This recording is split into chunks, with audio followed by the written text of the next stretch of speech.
Go ahead and take roll for the morning. Back on the record of the matter of the state of Georgia versus Khalif Adams et al. In 22 SC 183572. See Mr. Stillwell, Mr. Boston, Mr. Sharp. Good morning, gentlemen. Mr. Williams, Mr. Steele, Mr. Adams. Good morning. All right.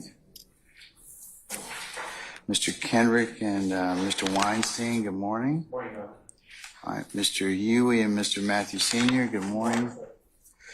All right, Mr. Nichols, Mr. Garner, good morning, sir. All right, Mr. Ryan and Misty Williams, good morning. All right. We have, let's see, Mr. Yahelski.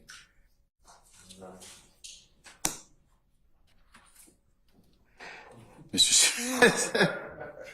Has it been that long? Ms. Hilton. Mr. Atkins. Mr. Atkins, good morning. Okay, all right, okay. I'm sorry? Mr. Brown, good morning. All right, okay. Ms. Knight. Good morning. All right, and Ms. Haltwinger, good morning. All right, and Mr. Kokomo, good morning. All right.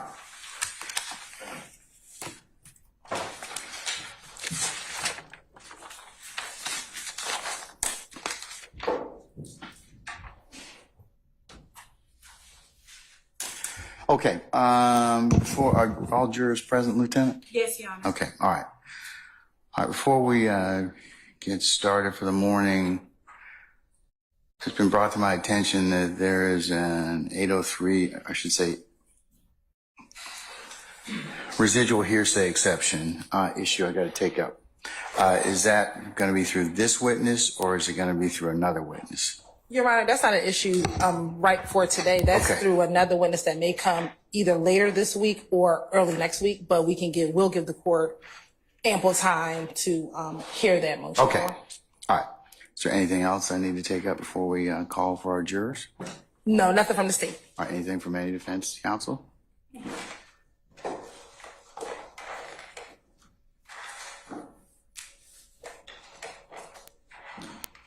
Good morning, Your Honor. Good morning, Mr. Steele.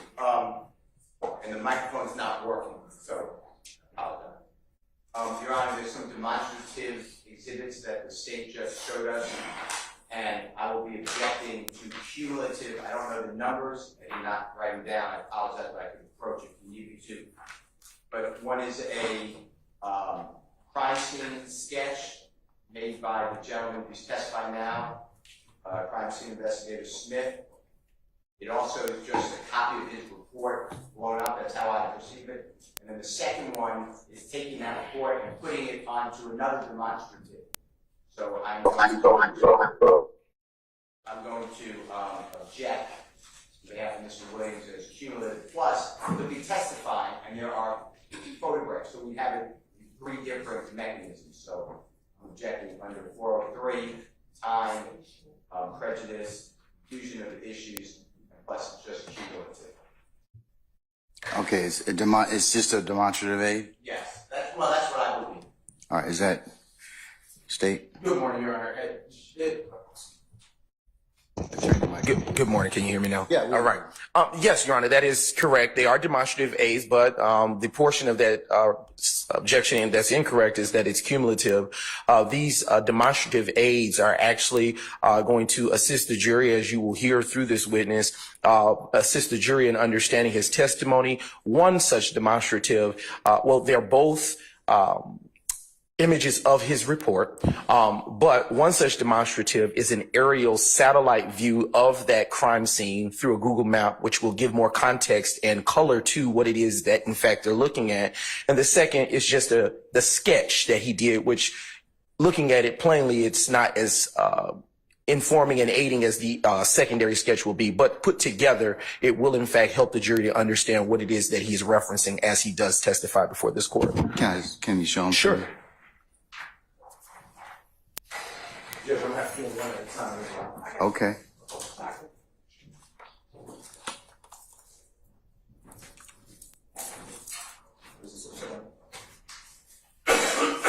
This is the actual crime scene sketch, bro. And you're saying that he took, and can you tell me what the state's exhibit is? Your Honor. It is State's Exhibit 284 Yankee Flamingo. Foxtrot. That's all right. That's all right. I didn't remember your name this morning, so we're even now, okay? All right. And then what's the other one? That's 284 Yankee G. Golf. Golf. Okay. Okay. All right. And is that the numeric? I guess is he going to testify about those numbers that are on the Google Maps? Yes, these are actually the crime scene markers plotted here on these particular spots. And as it's already plotted on the actual diagram, but these mirror exactly what it is that he is in fact trying to testifies. Okay. Mr. Steele, I'll overrule your objection at this point in time, sir. Can I just have a continuing? You certainly may. All right. Anybody else? All right, Lieutenant Walker, summon our jurors, please. Madam. All right.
All right, thank you, Lieutenant Walker. Ladies and gentlemen, please be seated.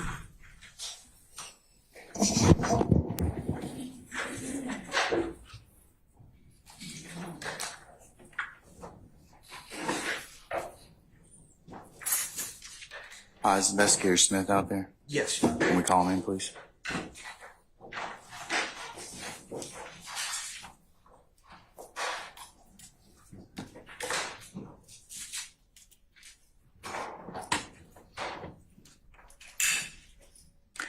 All right, ladies and gentlemen of the jury, good morning. Good morning. All right. Investigator Smith, you're still under oath, okay? Yes, sir. All right, okay. We're going to continue. Go ahead, sir. Good morning, Investigator Smith. Morning. Right. On last week, well, the week before last, we were last speaking about the crime scene record. Do you remember that part of our conversation? Yes. And I am now showing defense counsel, which has previously been shown to them and provided in the discovery process as 285 Yankee Alpha. Okay. All right. I am now approaching with the court's permission the witness with state 285 Yankee Alpha. Investigator Smith, when you've had a chance to look at that, you can look back up at me. Look up at me, and I'll continue speaking.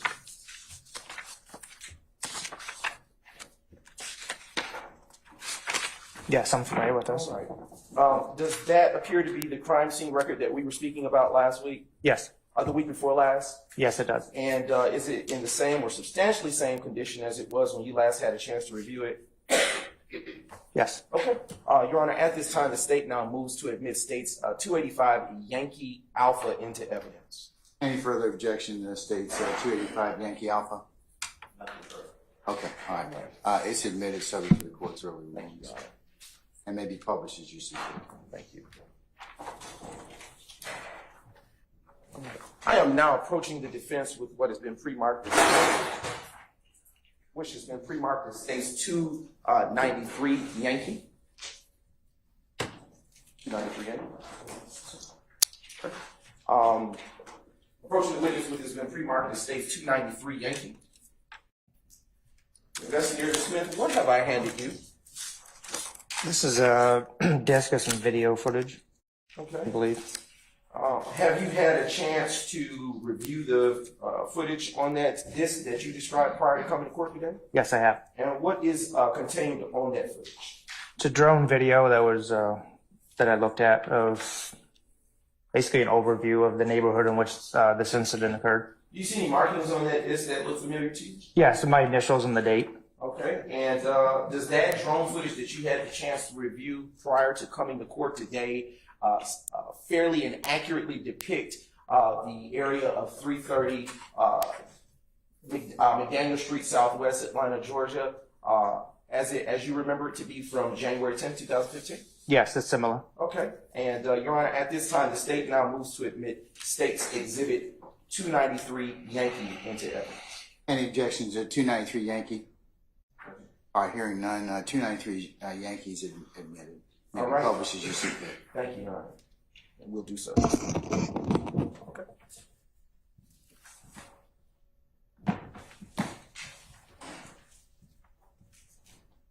Just a brief indulgence, Your Honor, so we can cue up the technology.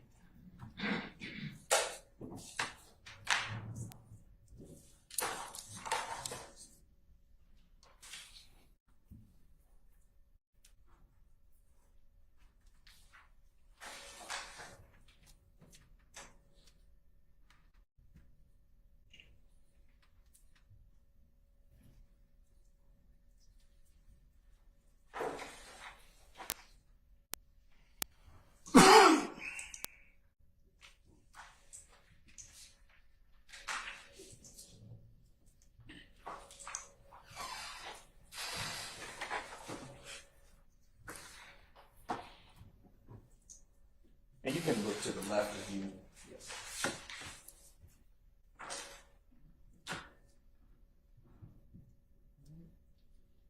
And if you actually would press pause, Ms. Knight, Investigator Smith, using this particular, and is it possible to increase the size?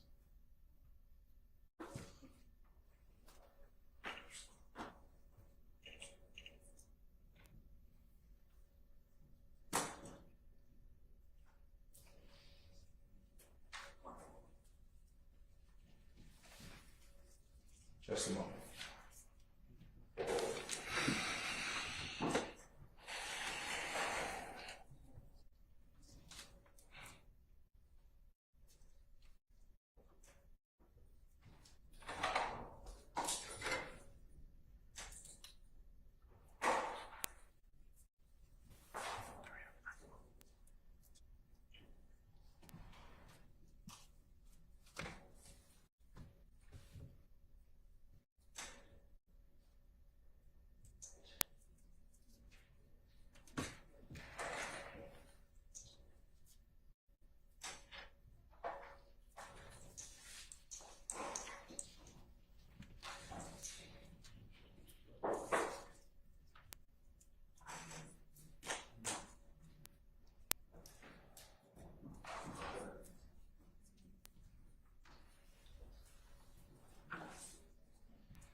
Okay. All right. Before we press play, Investigator Smith, using the screen to your left, I want you to look at the street that is running horizontal towards the bottom of the screen. What street do you recognize, if at all, that to be? That's Northside Drive. Do you see the street that is running perpendicular to it towards the right of the screen? Where the yellow school bus is? Yes, sir. Yes. What do you know that street to be? That is McDaniel Street. All right. Observing the street that to the first street that runs perpendicular with Northside Drive, what to the left of the last street that you just called out, what street is that? Hills Avenue. And the street that is immediately to the left of that street running perpendicular to Northside Drive, what do you know that street to be? It's either Trenholm Avenue or Trenholm Street. Okay. And what zone is this? Back then it was 5. I think it still is, actually. All right. And is that contained in a particular deed? Well, back then it was 508 speed. They've redistricted beats Okay. multiple times over the years. I don't know exactly what they call that nowadays. Sure. If you could use the pointer, that I have a handy pointer, for the purposes of the jury, can you tell the jury what that red structure is near the yellow school bus that you pointed out earlier using your pointer? Right there. Yes, sir. That's the Texaco gas station that sits at that intersection. Okay. And you can also relocate, Your Honor, make the estimation. The witness have freedom to relocate as needed for this. He may stand down and illustrate his testimony before the jury. Yes, sir. And you may stand up for this. Do you see the area or around or about where the barber shops would have been on this particular, for this shot? In this area right here. Okay. All right. You may reclaim your seat, and Ms. Knight, would you please come? Thank you.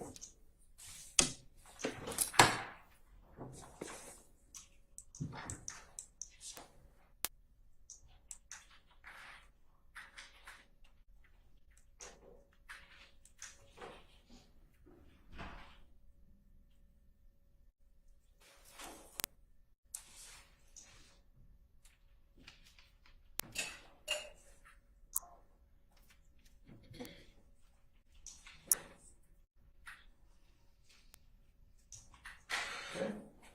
If you would pause, Ms. Knight.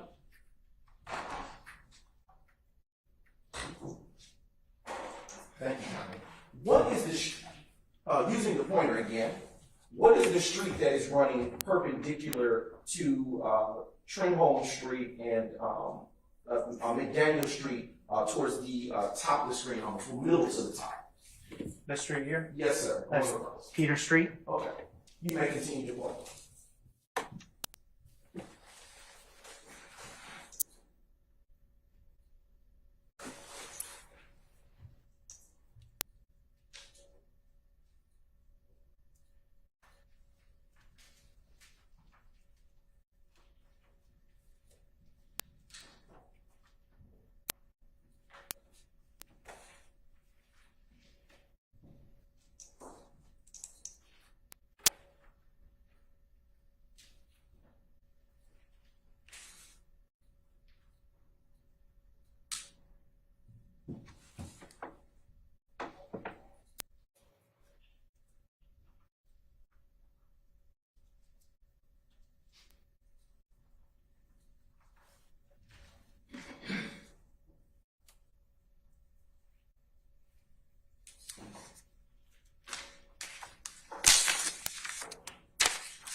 What street are we looking at now as we see the drum moving?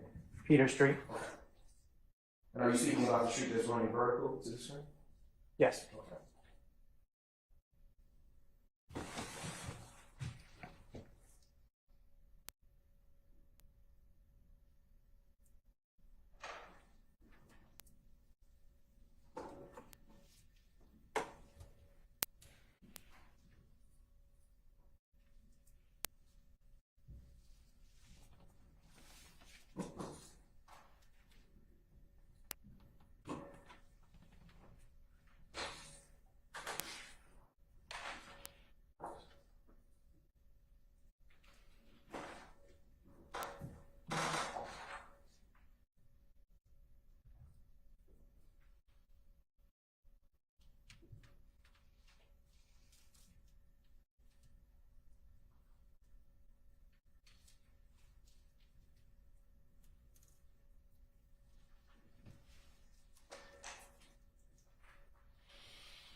Investigator Smith, as we see the drone panning, can you describe the street that we are now looking at running vertically on the screen? That is McDaniel Street traveling towards Northside Drive. Is that the scene, the street to which you responded to on January 10th, 2015? Yes, it is.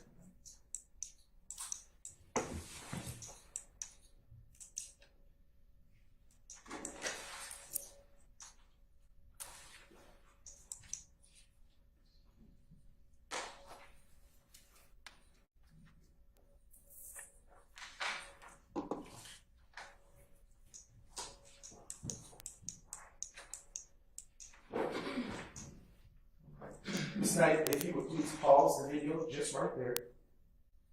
Okay. Excuse me. Investigator Smith, what is, and you can utilize the pointer again, what is the yellow building with what appears to be some type of mural painted on it? That is the barber shop, or one of the barber shop at 330 McDaniel Street. Okay. Although it's orange, yellow now. Used to be green. Okay. And if you would utilize the pointer, I want you to point to that, what appears to be orange first, the orange wall. Is that what you're saying is 330 McDaniel Street? Yes, right around this area. All right. And what is that open space there right in front of that orange wall you just circled with the point? This area? Yes, sir. There's just an open parking lot. There's another business here. Okay. Sorry, that, Open parking lot, and then after that. another business. And if you will, on the opposite side of where you just pointed, on the other end of the second barbershop that you described, where there's a yellow wall, what is that open space there where the white vehicle is? It's just another parking lot area Okay. that they utilize for the businesses. Okay. And did you know there to be two barbershops there on January 10th, 2015? I believe there were two there. Okay. All right. You may continue. Thank you.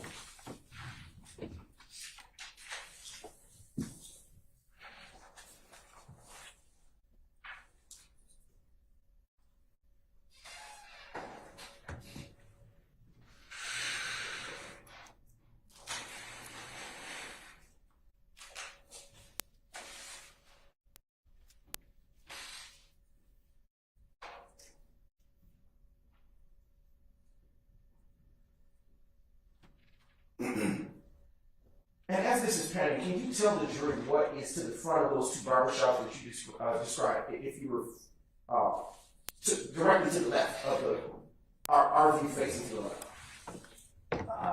There's an apartment complex on the other side of McDaniel Street. Okay. All right. You may continue, Ms. Knight. Thank you.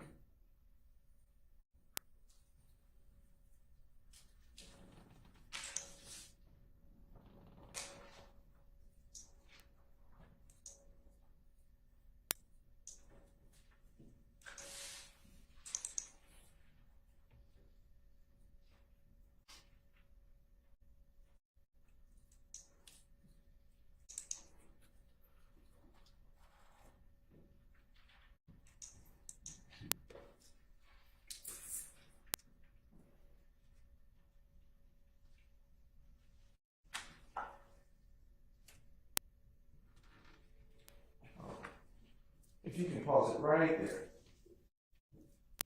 Thank you. Using the using the pointer, can you, with this angle, point out to us the locations of the barbershops that were involved at the 330 McDaniel Street incident? That's the 330 McDaniel Street. Okay. And the second barbershop you I believe described? was this area right here. And can you describe, earlier you described that the 330 McDaniel that you just pointed to was painted different. Do you recall what color it was? Bright green. All right, you can continue.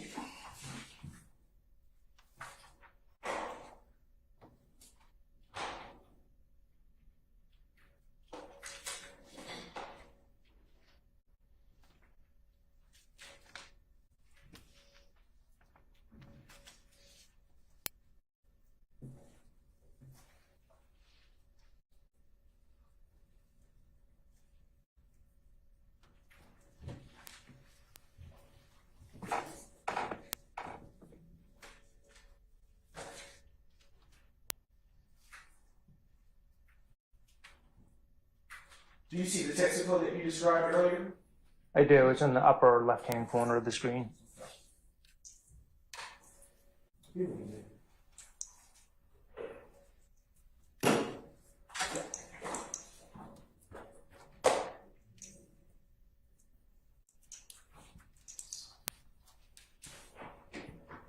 And what is the open space, if you could pause it, Senior Atkins, what is the open space next to the 330 McDaniels location? It's just an open lot. Was that like that also in January 10th of 2015? I believe it still is an open lot. Oh, It still was. All right.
recall if the second barbershop was the same color? I don't recall. Okay.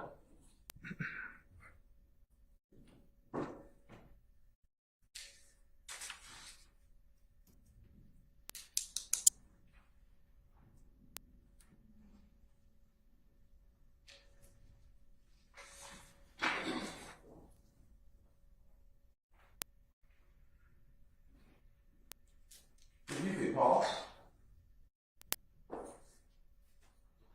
Using this angle, can you tell the jury what you see on the sign above the barbershop awning? It says Hair Unlimited Barbershop. Okay. You may continue. Say it again, please.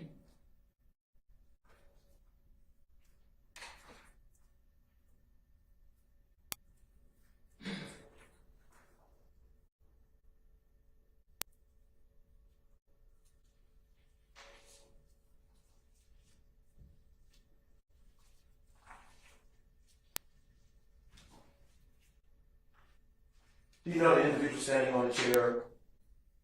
No.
Okay.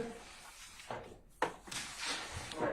I am now approaching the defense with copies of the state's exhibits 293 Yankee Alpha, 293 Yankee Bravo, Yankee Bravo, 293 Yankee Charlie, 293 Yankee Delta for their review.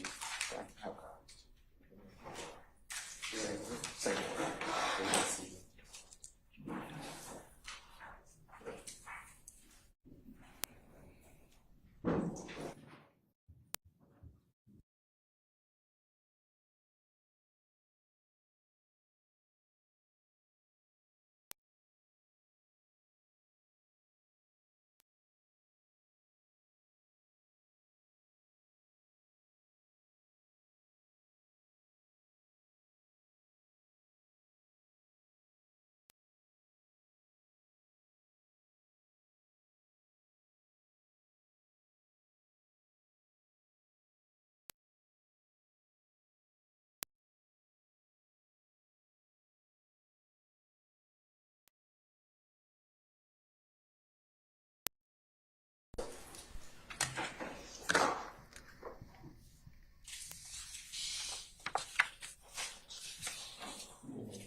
Yeah.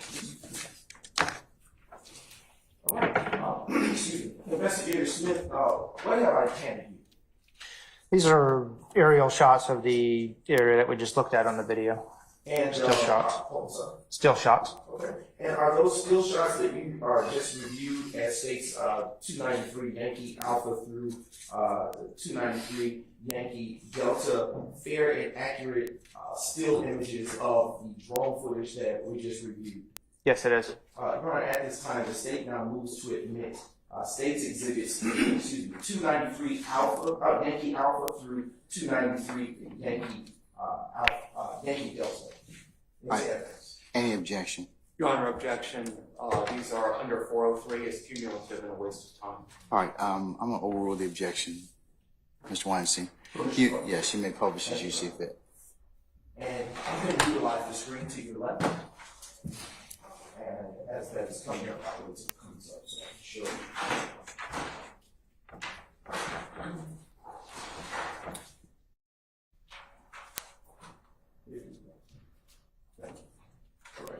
And for the record, this is states 293 Yankee Alpha showing on the screen. All right. Investigator Smith, I'm going to show you tool to your left. If you click this, you can then draw. Sure. Okay.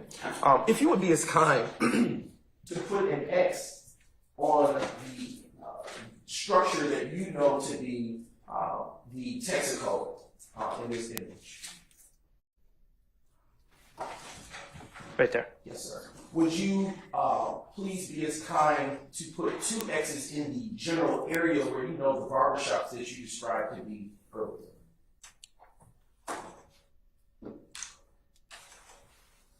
Okay. And actually, can you make it an X1 and an X2?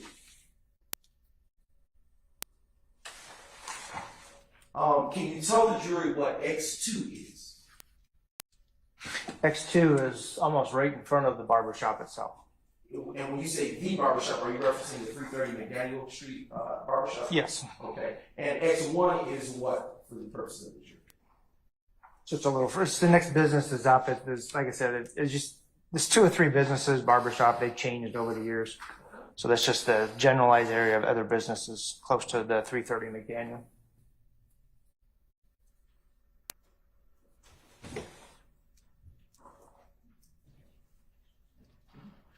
Now turning to the next state's exhibit in sequential order. Now we're looking at 293 Yankee Bravo. And it appears that your markings are still in the same places. Are the markings still in located in fair locations where you would recognize those businesses to be? Yes. All right. Now turning to the next state's exhibit in sequential order, state's exhibit 293 Yankee Charlie, and you can clear them with a yes. With the X? Yes. Trash can. Oop. Yep. Oh, there it Or is. the undo. There you go. Clear.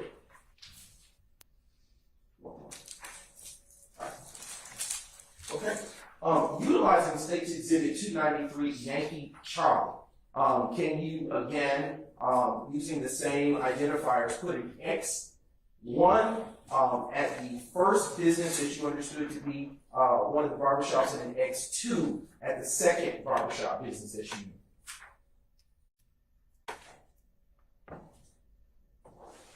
Okay. Identifying for the purposes of this exhibit, what address is associated with the X1? Your Honor, ask and answer more time. I object. All right, I'll sustain the objection. Okay. All right.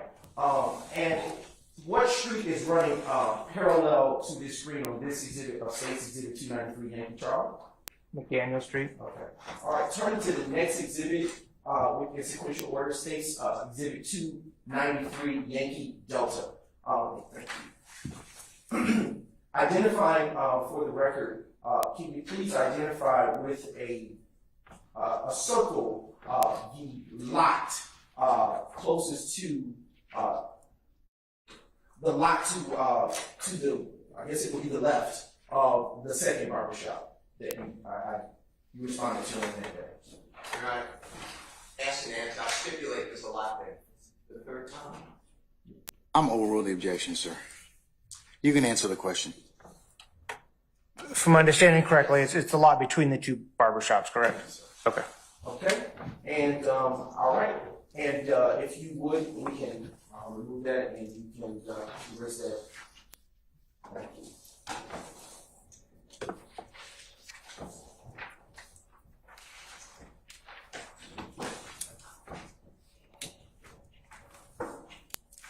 I am now showing defense counsel what has been previously shown as state's exhibits 284 Foxtrot and 284 Yankee Foxtrot and 284 Yankee Golf. All right. I am now approaching the witness with state's exhibits 284 Yankee Foxtrot and state's 284 Yankee Golf. And bear with me. All right, Investigator Smith, what are we looking at here? My blown up crime scene diagrams. Okay, and is this an exact and true copy of the exhibit that has already been admitted into evidence in states 284 Yankee? Yes. All right. Do you believe that this demonstrative would aid the jury in understanding your testimony today? Yes. All right. Your Honor, the state now moves to, well, I'll just do it. And Investigator Smith, I'm now showing you what has been already pre-marked as State's Exhibit 284 Yankee Golf. What are we looking at here, Investigator Smith? It's a satellite version that appears to have the crime scene markers imposed or superimposed on top of the aerial digital photograph. Okay. And is this an exact copy or a fair and accurate representation in this demonstrative of your crime scene diagram already previously admitted as State's 284 Yankee? Yes. And do you believe that this exhibit will be also helpful to the jury in understanding your testimony today? Yes, it will be. All right, Your Honor, at this time, the state now moves to publish, for demonstrative purposes, State's Exhibits 284 Yankee Foxtrot and 284 Yankee Golf at this time. Any further objection to 284 Yankee Foxtrot or 284 Yankee Golf for demonstrative purposes? All right, hearing none, I'll note the objection that's been made earlier. I'll admit it over objection for demonstrative purposes. It may be published as you see fit. Yes, sir, Your Honor. Now publishing State's 284 Yankee Foxtrot. I'm actually going to move this just slightly.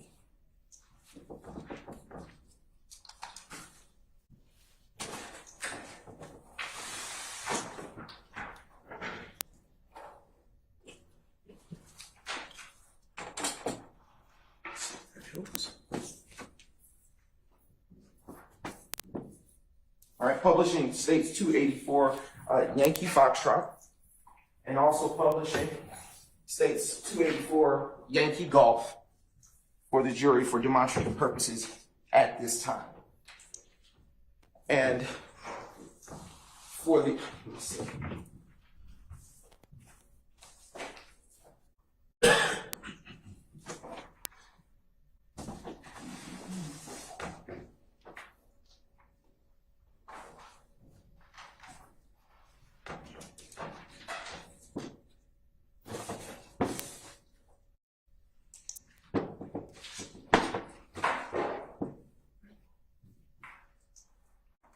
So you can use this pointer for what's going to come next. And before I want to ask that, before I ask you a few questions on those demonstratives, Investigator Smith, can I ask you to explain to the jury what it is that you go through? What is the process that you go through to plot points for a diagram?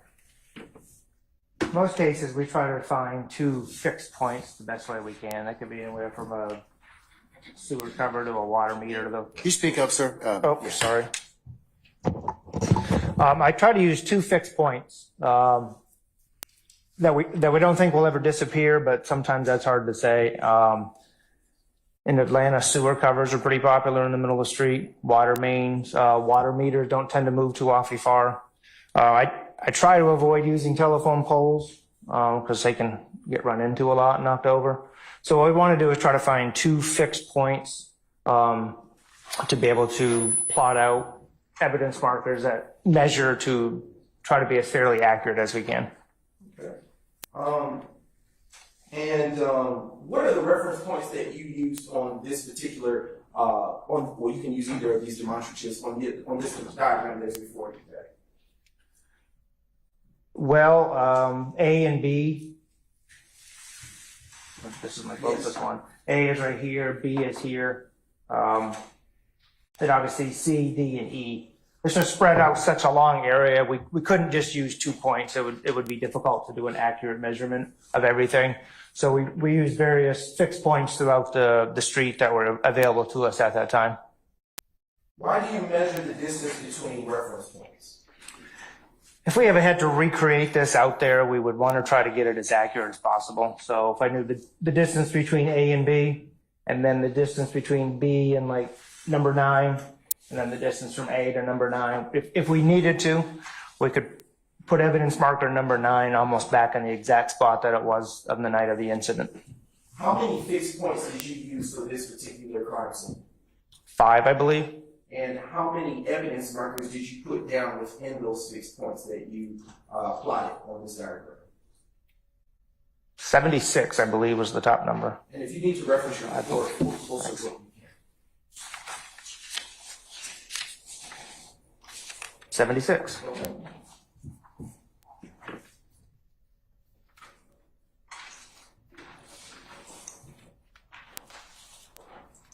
And when you go out to a crime scene, when you plot those points, how did you, well, speaking about 330 McDaniel Street crime scene on January 10th, 2015, how did you decide where to start? I don't know if we made a decision of where to start, but sometimes it's difficult to determine where something started when you first get out there. So it was my decision to start on Northside Drive and work our way east on McDaniel Street back towards where the bulk of the evidence markers were going to be. And utilizing State's Exhibit 284, Yankee Golf, on what side of this diagram would Northside Drive be? Northside Drive is down here a little further. Okay, is that running horizontal or perpendicular to McDaniel Street? Be perpendicular. Okay, and going to the furthest end outside of the scale of this diagram to the right, which street would be on the right of this diagram? The next street is Peter Street. Okay, and outside of the scale of this diagram of 284 Yankee Golf, what would be the next nearest street running? Your Honor, relevance? Overruled, sir. Mr. Brown? Yes, sir. Can you put the actual diagram up so the rest of folks can see it? Still overruling the objection, okay? All right.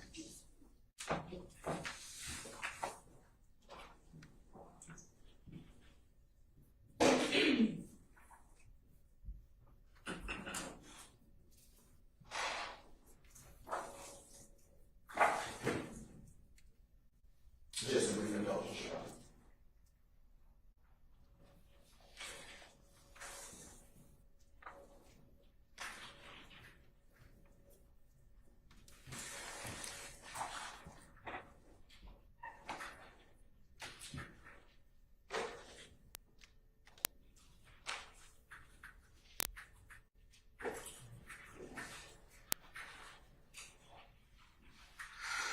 For our purposes, we'll use this. This is for the other members of the court who can't really see. All right. I'll re-ask the question that was just asked because it was never answered. The street that runs, that would be north of McDaniel running horizontal to it, what street is that immediately? Hills Avenue. Okay. All right. And what structures, if any, would be in front of the barbershops that sit on McDaniel Street to the bottom of this diagram? There was a large apartment complex that was there at the time. I think it still is. Okay.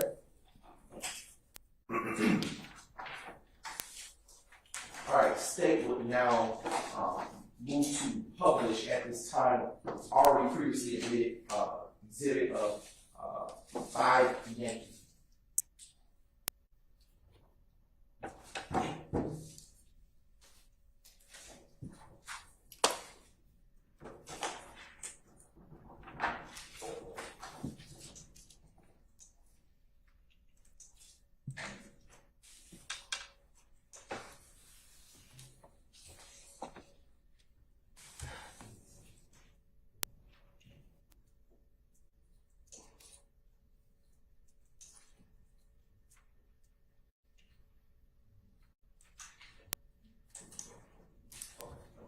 Your Honor, I am now approaching the witness with already previously admitted exhibits 5 Yankee through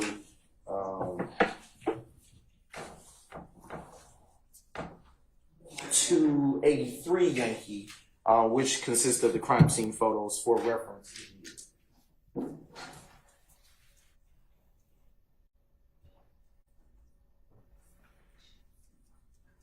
Selections from 5 Yankee to 283 Yankee, as all of the exhibits that were admitted previously are not contained there in that stack. Looking at the screen above you, Investigator Smith, in States Exhibit 5 Yankee. Can you tell the jury what we're looking at here?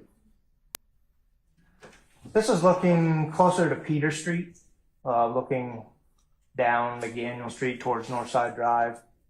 The green building you see is 330 McDaniel Street, and the yellow building is the secondary barbershop. Now, when you say, well, let me ask you a couple of questions. What street is all the way down running perpendicular to McDaniel, as you described? As far down as you can see with the, I guess, the red lighting, that's the Texaco gas station at Northside Drive. And what street would run perpendicular behind the photographer in this particular angle of this picture? Peter Street. Okay. To the right of the photo, what business is that?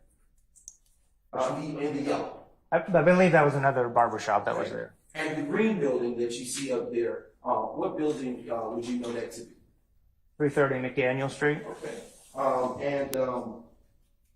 Do you also, from this image, and if you don't, I can show you another exhibit. Do you see the text code that you pointed out earlier? So as far down as I can see with the red lighting, those are the actual gas pumps. Okay. All right. Now turning to States Exhibit, now publishing States Exhibit 7 Yankee. All right. Now utilizing this exhibit, can you tell the jury what it is that we're looking at here? It's a closer view of the 330 McDaniel Street from the opposite side of the road.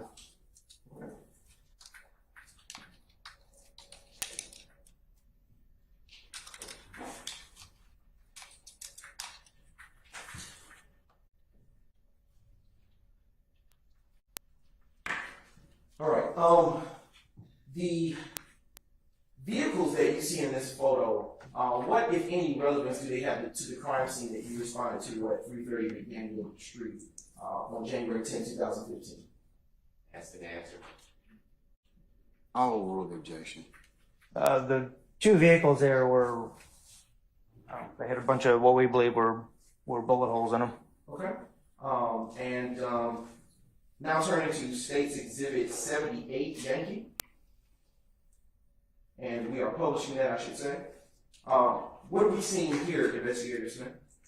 Just a silver minivan parked in that parking lot between the two businesses.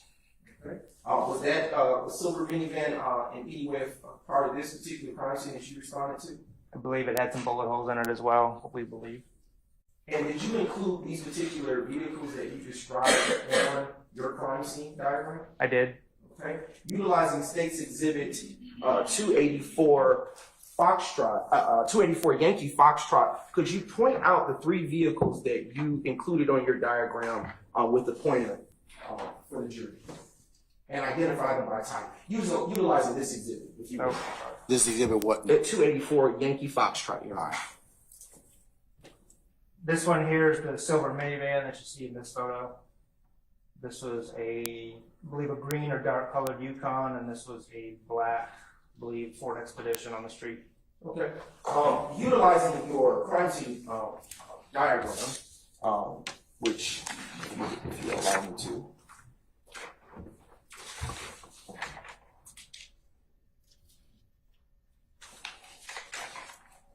On page 4 of 7 of States 284 Yankee, can you tell the jury what vehicle you put marker 50 by? That'd be the Chevy Tahoe. So it wasn't a Yukon? I'm sorry, no. Same type of vehicle. Sorry about that. No problem. And I am now turning to page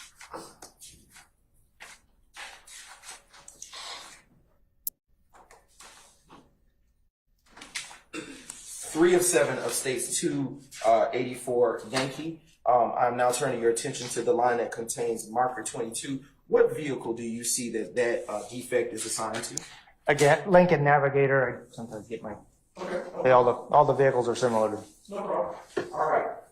Now turning to States Exhibit 9 and publishing States Exhibit 90 Yankee for the jury.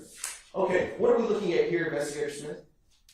This is at the intersection of Northside Drive and McDaniel Street, looking back eastbound in the general direction of where we were. Why is there yellow tape there? That's part of the crime scene area that we secured off. We didn't want anybody coming into that area because it was part of the crime scene. Is that how you all secure crime scene? Well, yeah, that's the visual aspect of it. The other aspect is the patrol officers with the marked patrol cars as well. What other vehicles do you see inside of that particular Texaco tent area? The media, and then there's 2 Atlanta police vehicles at the top of the screen, or 3.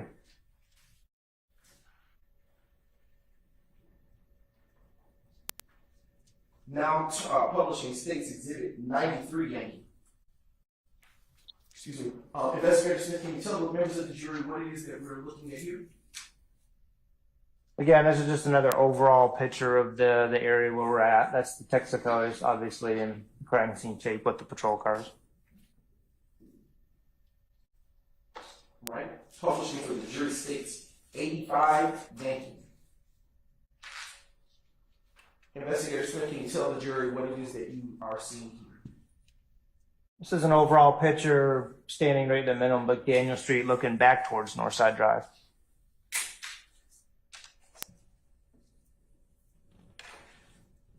Publishing States Exhibit 8 Yankee. All right. Investigator Smith, what do you see here? That's the front of the barber shop on McDaniel Street with the Lincoln Navigator parked in front of it. What address is assigned to that barbershop? 330 McDaniel Street? Is that the same barbershop that you described as being orange today? Yes. Okay. Now turning and publish, excuse me.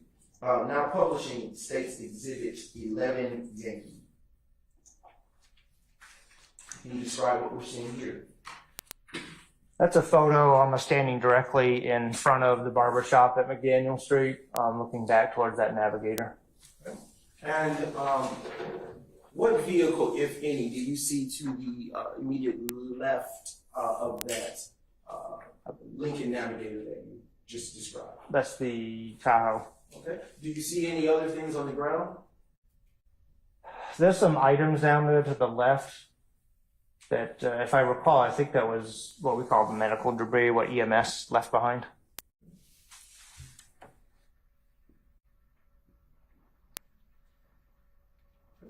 Now publishing States Exhibit 11 Yankee.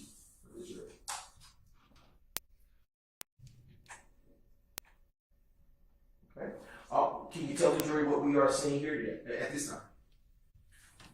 Again, this is another overall photograph of 330 McDaniel Street with the Tahoe and the Navigator.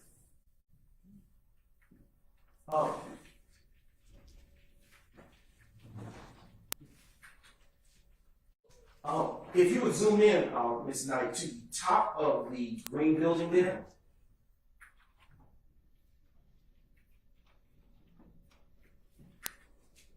Yep, I keep going up as far as you can. Can you move the, there it goes, center of the photo up a little further? Can you tell the jury if you see any cameras at the top of that building? I think there may be one. Okay. That's what that is, way above the mural. Okay. All right. And if Ms. Knight, you will pan the photo exhibit, excuse me, to the left. Well, actually, this way. I'm sorry. Just a little more, so we get the Lincoln Navigator. Can you describe the condition of the Lincoln Navigator as you see it in this exhibit?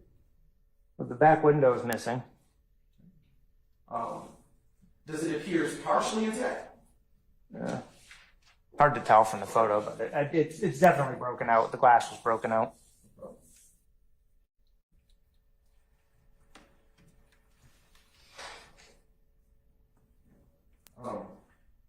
Can you now publishing States Exhibit 13 Yankee?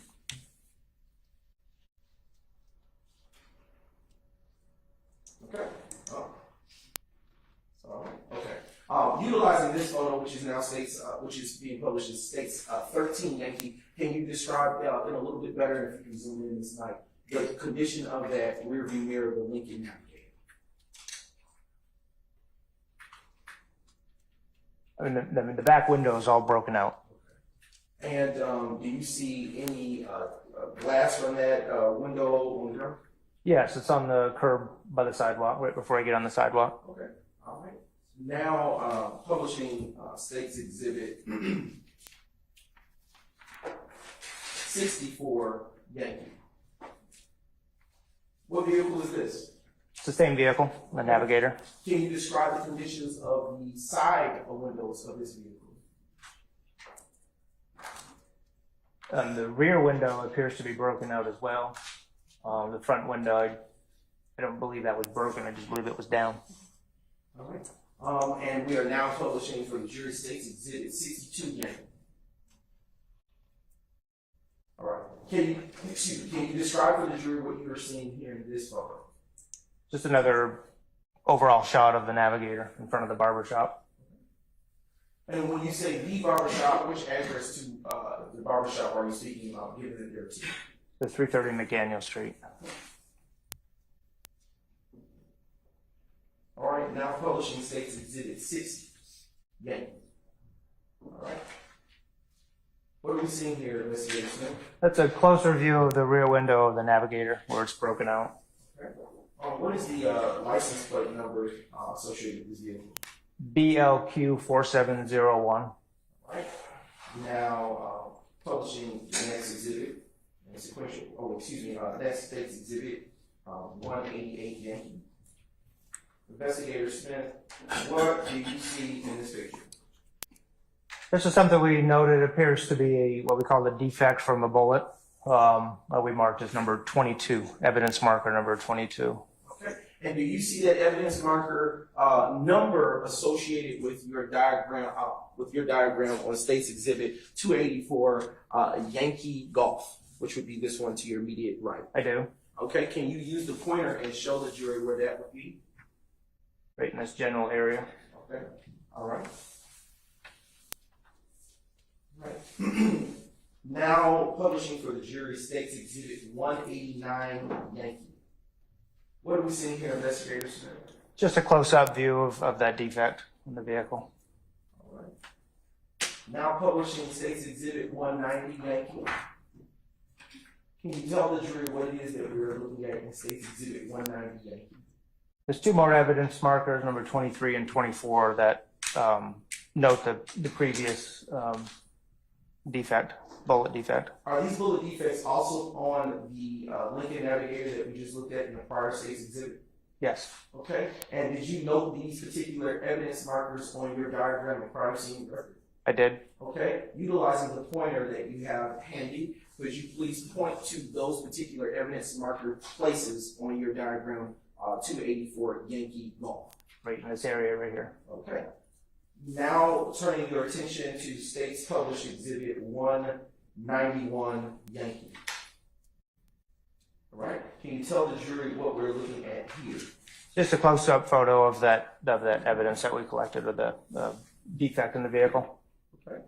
Now publishing State's 192 Yankee.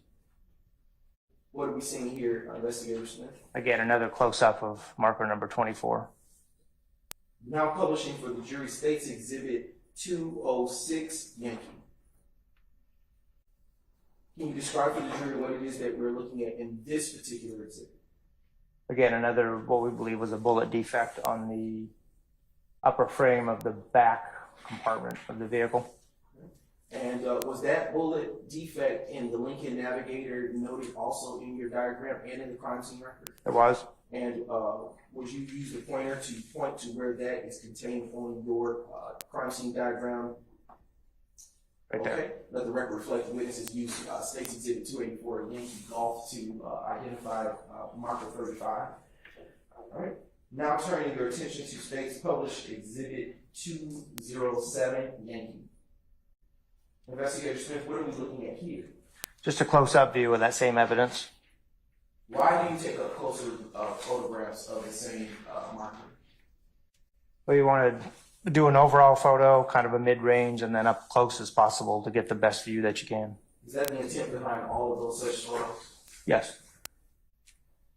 All right, now turning your attention to State's Exhibit 208 Yankee. What are we seeing here? Again, those are two more bullet defects, we believe, on the interior frame by the window on that Navigator. And do you see anything in the top right-hand corner?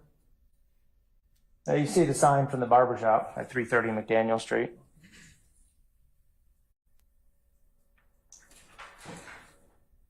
And now publishing for the jury state's exhibit, before we go any further, can you, for the purpose of the jury, show where those points are plotted on your diagram using 284 Yankee Golf? Right in all this area right here. And what markers are you identifying on the diagram? 36 and 37. Okay. All right, now publishing for the jury state's exhibit 209. 209 Yankee, I should say. Investigator Smith, what are we looking at here? Again, just additional close-ups of the same evidence. Now publishing for the jury states 210 Yankee. And what are we looking at here, Investigator Smith? A close-up view of item number, or marker number 37. Okay. All right. Now showing the jury what has been previously admitted as State's Exhibit 14 Yankee. And what are we looking at here, Investigator Smith? That's the Chevy Tahoe next to 330 McDaniel Street. Okay. Did you note this vehicle on your crime scene diagram? I did. Okay.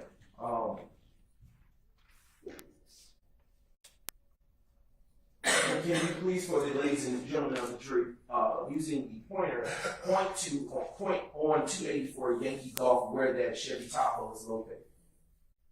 Right here. Okay. And utilizing that exhibit that you just pointed to, on what side of the 330 McDaniel Street barbershop is that Chevy Tahoe located? It's on the east side. Okay. Would that be the right side of the barbershop? Yes. If you're facing it? Yes, it would be. Okay. Now publishing the next state's exhibit, which would be 15 Yankee. Can you tell the jury what it is that we're seeing here? This is an overall shot of the passenger side of the Tahoe.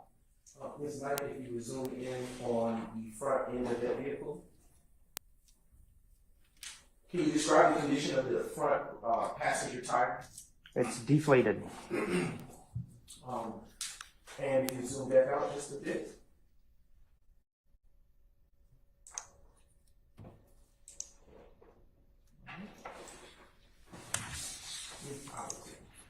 Now publishing the next state's exhibit, which is state's exhibit 26 Yankee. Can you tell the jury what you see here? This is a view of the driver's side of the Yukon. You know, are any of the tires deflated? Not in this photo.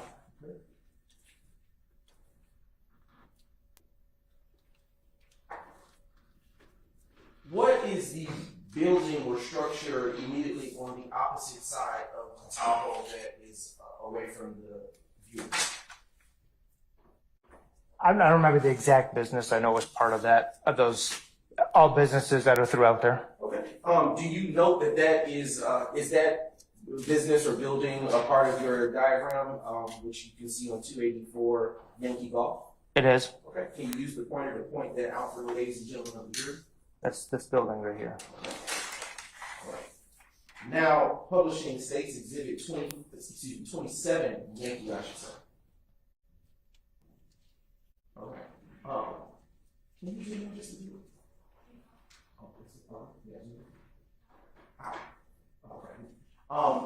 Can you describe for the ladies and gentlemen of the jury what we're seeing here in states 27 Yankee? It's just the front end of the Chevy Tahoe. Okay.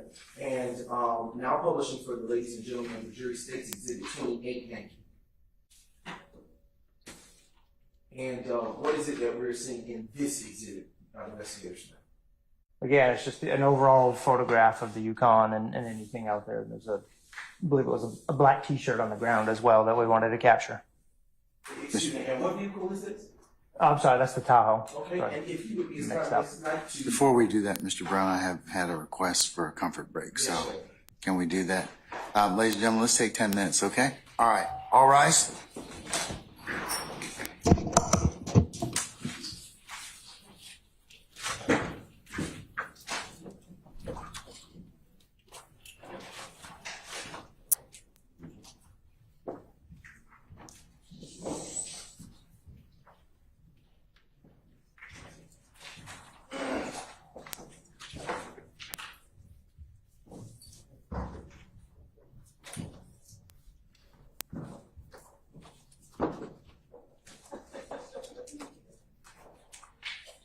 All right, ladies and gentlemen, our jury has left us. We're in recess for 10 minutes.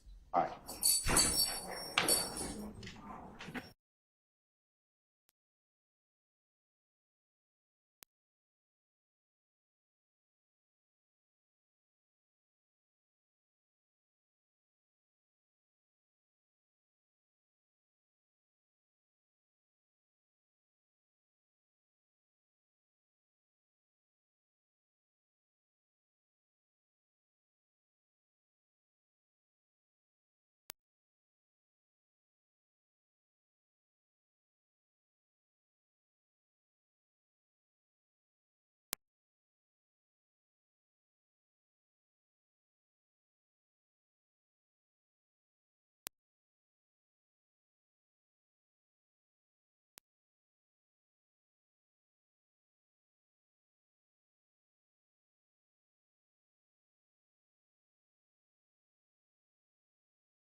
Where's Mr. Matthews?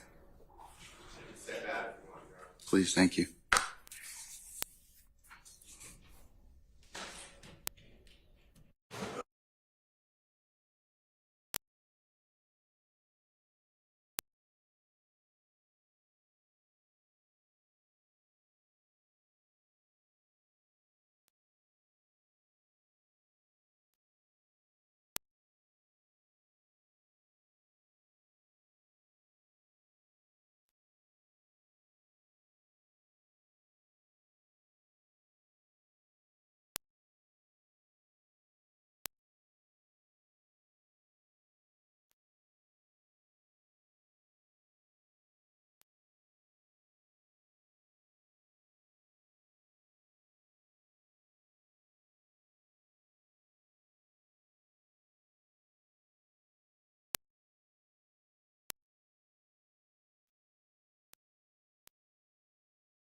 But we need about 2 minutes. We was waiting for the key.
Are all our participants ready? Yes, Your Honor. Okay, all right.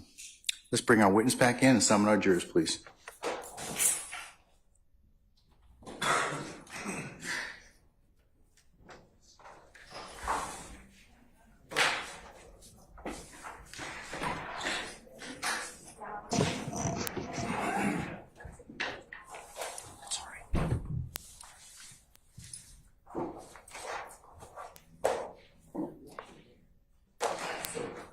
I didn't ask for one. I got two. You want one?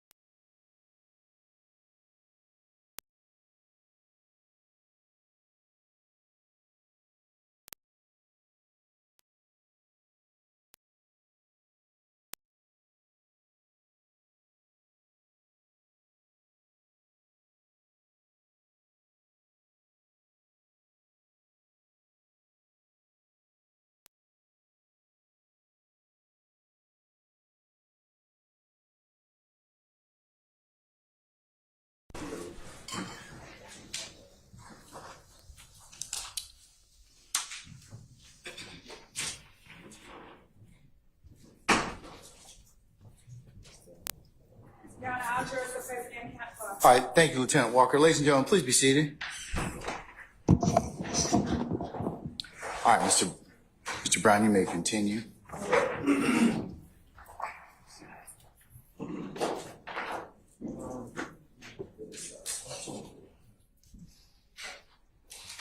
All right, we are now publishing State's Exhibit 24 Yankee.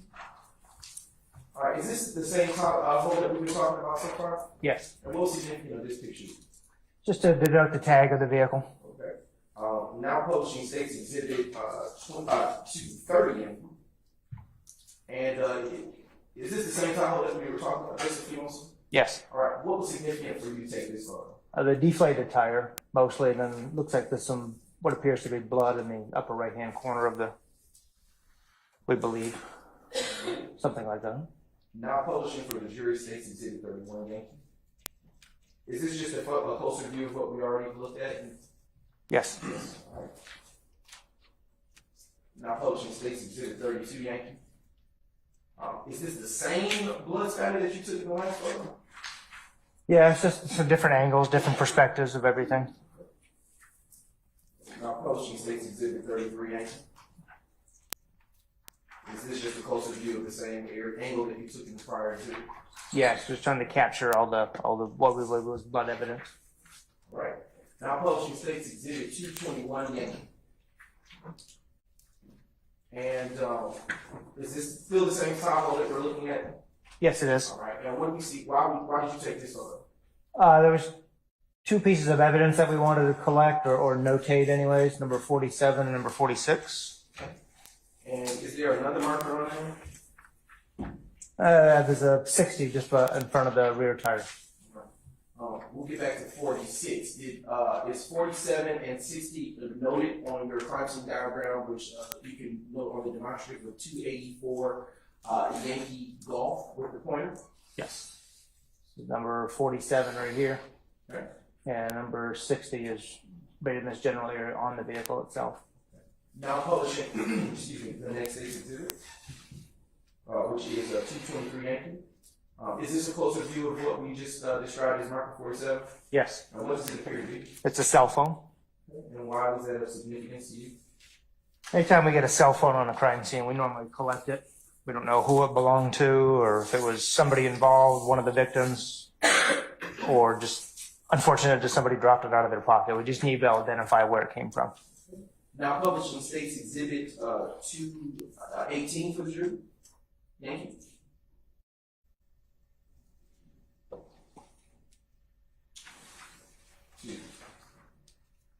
Just a brief note. And is this a closer view of the picture that we looked at last? Yes, it is. Okay. All right. Now publishing State's Exhibit 218 Yankee. What are we looking at here? This is the back of the Tahoe with a bunch of evidence numbers on there that signify, we believe, were bullet defects on the back of the Tahoe. And then another piece of evidence, number 44, on the parking lot. And to the right of that, is that the right of the Tahoe, which I believe to be marker 48, is that the same black item that was recovered? Yes, it's a black T-shirt. Okay. All right. We'll get to now moving to State's Exhibit 226 Yankee. Is this just a closer view of marker 50? Yes. We're moving to State's 227 Yankee. Is this a closer view of marker 51? That's correct.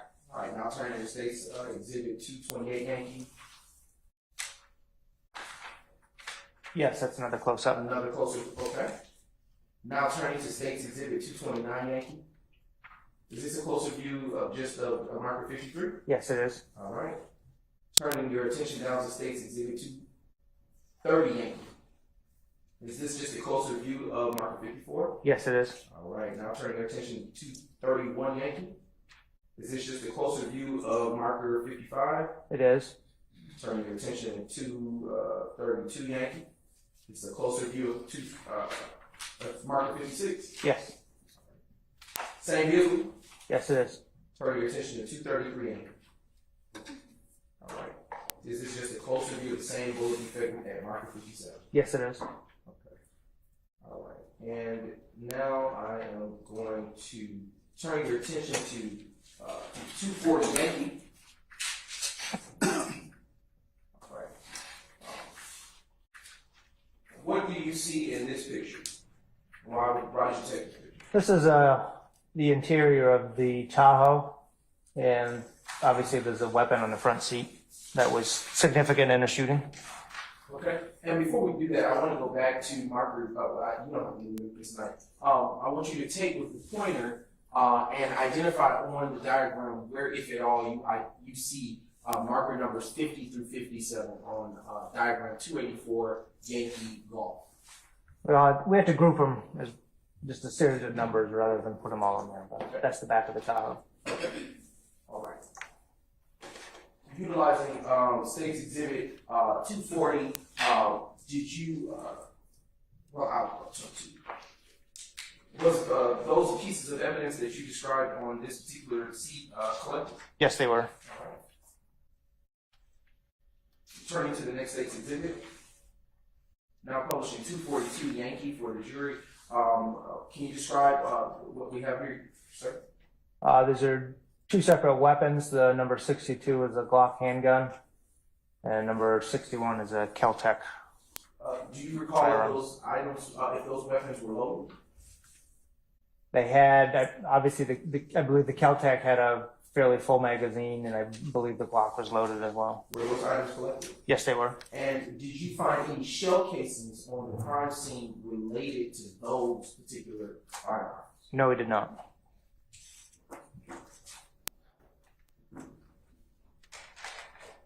I am approaching the witness with. Oh, I got my own. Oh, yes. Sorry.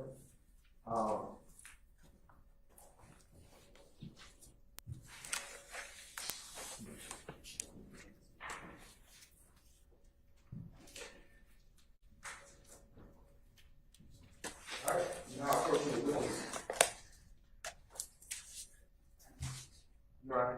At this time, the state's next exhibits are actually firearms, so I wanted to make sure before doing anything, I got clearance from the board. Have they been rendered safe already? Yes, Your Honor. All right, you just want to show those to the defense counsel? Absolutely.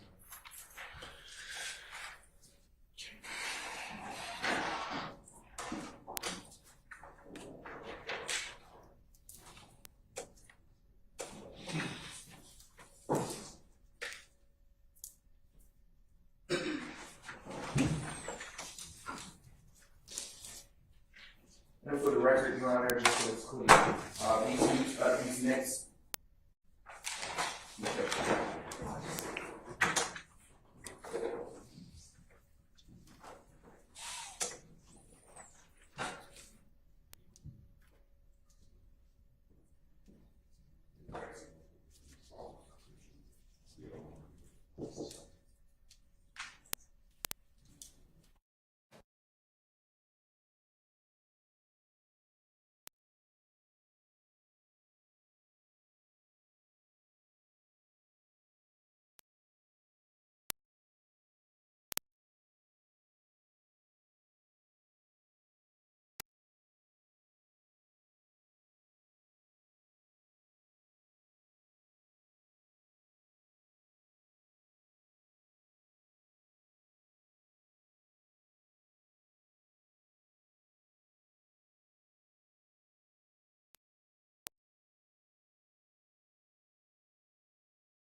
That are being reviewed by defense counsel are State's Exhibit 242 Yankee Alpha and State's Exhibit 242 Yankee Bravo.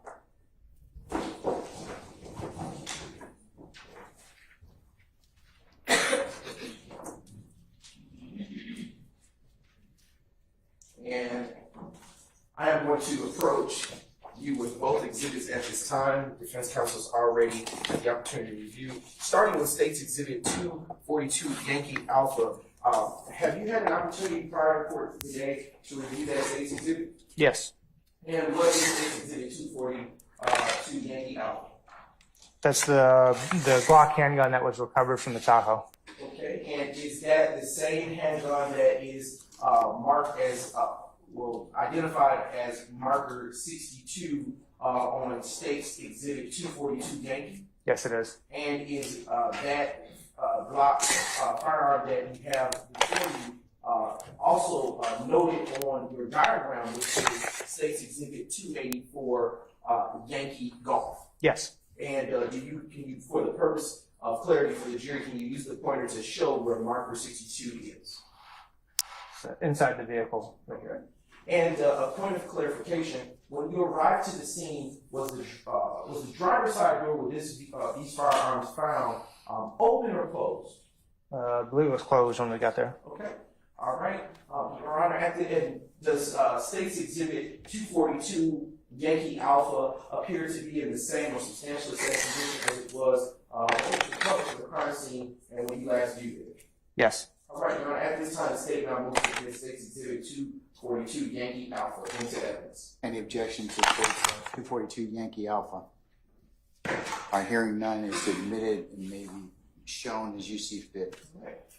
You may use lift it from the box, so we're safe, and publish that for the jury.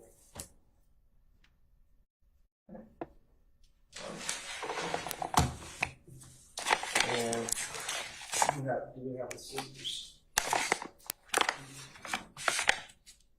What was also contained there in the State 242 Yankee Alpha? Well, this was the magazine and the ammunition that was inside the weapon when it was recovered. Okay. And I believe Defense Counsel, at this time, Your Honor, may we also publish that portion of State's Exhibit 242 Yankee Alpha? It's 242 Yankee Alpha, the weapon and the ammo and the magazine, or is collectively? Yes, Your Honor. All right. Any further objection? Anyone? Okay. It's admitted. They're admitted. Maybe published as you see fit.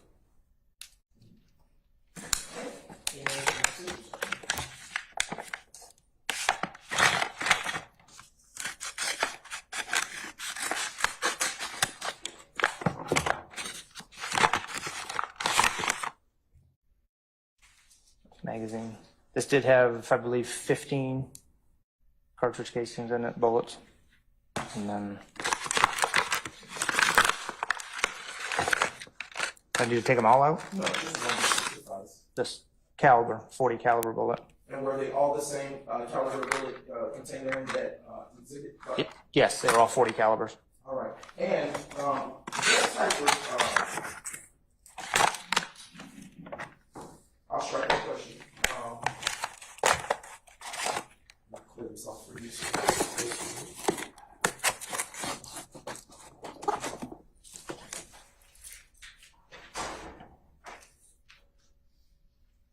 Now, I would like you to take a look at State's Exhibit 242. Oh, here it is. 242 Yankee Bravo. Have you had a chance to review that State's Exhibit coming forward today? Yes, I have. And what is State's Exhibit 242 Yankee Bravo? This was the Kel-Tec, I guess, weapon, we'll call it that. Doesn't really a rifle, but more of a big pistol. And is that the same firearm that is featured in State's 242 Yankee exhibit identified as marker 61? Yes, it is. And is marker 61, which you described to be the Kel-Tec, also identified on your crime scene diagram, which is State's 284 Yankee Golf? Yes. It's Okay. right here. Okay. And Your Honor, well, does that exhibit, State's Exhibit 242 Yankee Bravo appear to be in the same or substantially same condition as it was when you last reviewed it? Yes. Your Honor, at this time, the state now moves to admit into evidence State's Exhibit 242 Yankee Bravo into evidence and permission to public search to your rule. Any objection? All right, hearing none, 242 Yankee Bravo is admitted to be published as you see fit.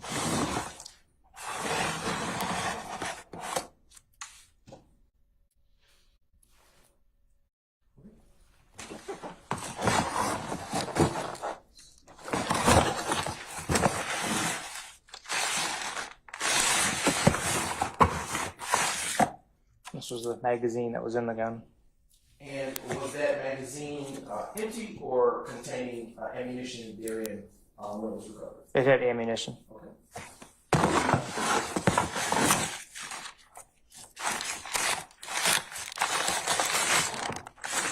You want to be certain for the purposes of the record, as of the last exhibit, this is all one exhibit, the magazine as well as the ammunition. So, Any further objection, councils?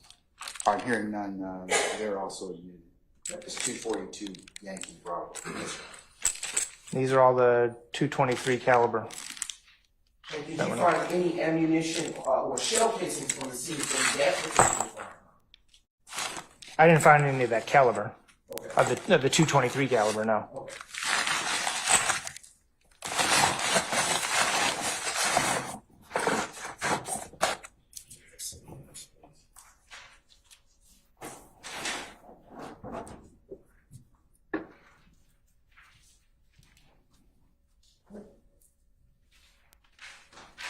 Now publishing for the jury, state's next exhibit, which is state's exhibit 224 Yankee. What is of significance here, Investigator Smith? This is an overall view of the store next to, or the business next to the McDaniel Street barbershop. I believe there was a bullet fragment and the T-shirt that was recovered in number 49 and number 48. Okay. And are those plots also pointed on your diagram, which is contained as a demonstrative 284 Yankee Vault? Yes. And we'll now turn to state's exhibit 225 Yankee. Is this just a closer view of state's exhibit 48, of the last exhibit that was just shown to you Yes, with marker 48 on it? that's correct. And is this the black t-shirt you were just talking about? Yes. Now turning to the excuse me.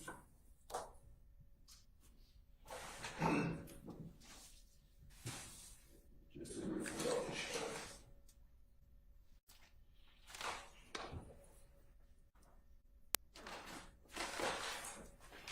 Now showing defense counsel has been previously marked as state's exhibit 225 Yankee Alpha. Here no request to see it. I'm now approaching the witness with state's 225 Yankee Alpha.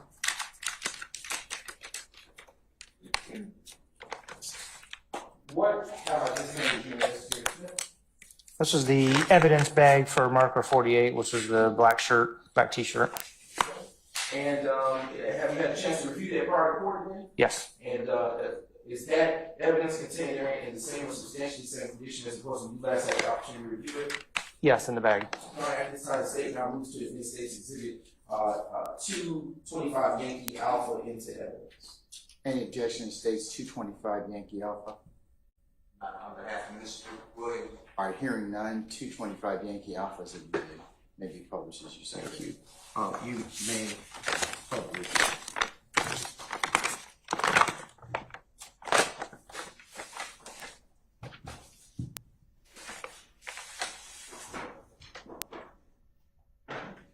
If you would just open it up. That's messed up.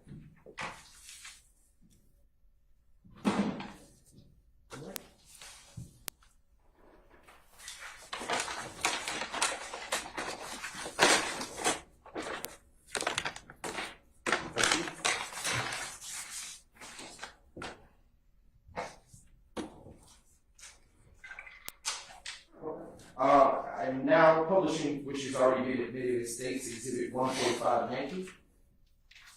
And is this just a wider shot of the last last couple of exhibits that the state showed? Yes. Okay, and what was the significance of this picture? This is an overall photo we took before we put any evidence markers down. Okay, is that still the same shape tile we've been talking about this whole time? Yes, That's the same silver minivan that we've been talking about this whole time? it is. All right, now showing you state's exhibit 149 Yankee. Is that still the same silver or grayish minivan we've been discussing? Yes. What was the significance? State, now turning your attention to state's exhibit 152 Yankee. Same, that's another closer image of the same minivan, correct? Yes. And what was the significance with this picture? There was a bullet defect in it, I believe. Now turning your attention to State's Exhibit 156, Yankee. Is this a closer view of that bullet defect that you just described? Yes, it is. All right. Now turning your attention to 234, Yankee. Is this a closer view of that same bullet defect with the evidence marker on it? Yes, it is. Now turning your attention to State Exhibit, and was that bullet defect marker, was that marker associated with that bullet defect drawn on your diagram contained on State's Exhibit 284 Yankee Golf? Yes, it's this vehicle right here. All right. Turn your attention now to 235 Yankee. And is that yet another closer view of the same bullet defect? Yes, it is. All right. Now turn your attention to State's Exhibit 283 Yankee. What are we looking at here? That's on the interior of the vehicle. We believe the bullet passed through the door itself and entered into the, I believe that's near where one of the seat adjusters is inside the minivan. Turn your attention to State's 150 Yankee. This is just a rear view photo of the same vehicle, correct? That's correct. Okay. Now turn your attention to State's Exhibit 40 Yankee. All right, we're back in front of the barbershop, right? That's correct. Is this what was significant about this photo? Again, just another overall shot of the scene before we put down any evidence markers. All right, turning your attention to 124 Yankee. It's a closer view of the same area, correct? That's correct. And now turning your attention, Investigator Smith, to State's Exhibit 212 Yankee. What are we seeing here? A bunch of evidence that we marked out there. With some clothing, cell phone, cartridge case, I believe. Is this same evidence, are these markers associated with the evidence that you collect? Well, did you collect this evidence at these markers? Yes, it was collected. And did you also notate the same points on your diagram that you plotted? Yes. All right, can you, for the sake, for the jury, point out where those particular plots are pointed on your diagram using 284 Yankee Golf? Right here, 39, 40, 41, and 42, and 43. Okay, all right. Turning your attention to State's 215 Yankee. What are we looking at here? Just a close-up of a towel and some clothing. Okay. I'm now showing the defense was been marked previously as State's Exhibit 215 Yankee Alpha. Okay.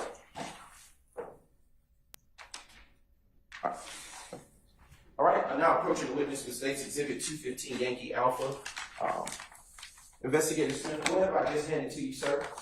This is that green skull cap that's in the photo there. Okay. And have you had a chance prior to court today to review that piece of evidence? Yes. And is that evidence contained in State's Exhibit 215 Yankee Alpha in the same or substantially the same condition as it was on the day that it was collected? It appears to be. All right. Your Honor, at this time, the state now moves to admit to evidence State's Exhibit 215 Yankee Alpha. Any objection to State's 215 Yankee Alpha? On behalf of Mr. All Juror. right. 215 Yankee Alpha is admitted, may be published as you see fit. All right.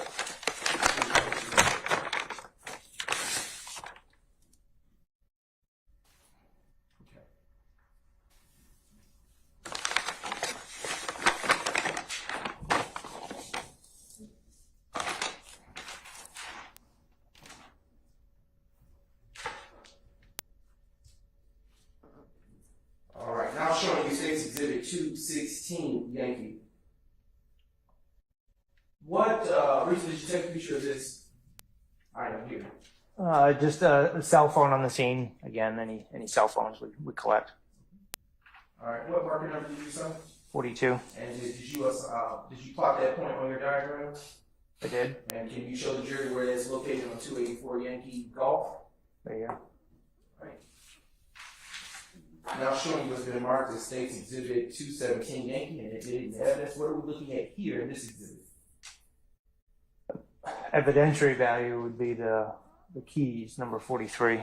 Okay. And excuse me. Did you also plot that same marker identifying that what is contained in State's Exhibit 217 Yankee on your diagram which is States Exhibit 284 Yankee Golf. Yes, Can you show the jury where that is plotted? right here. All right. Now showing you States Exhibit 10Y. Yeah, 10 Yankee, excuse me. Are we back in front of the barbershop? Yes. Why did you take a picture of this particular view of the barbershop? There appeared to be, from what we could see, a bunch of bullet defects on the front of the barbershop. Okay.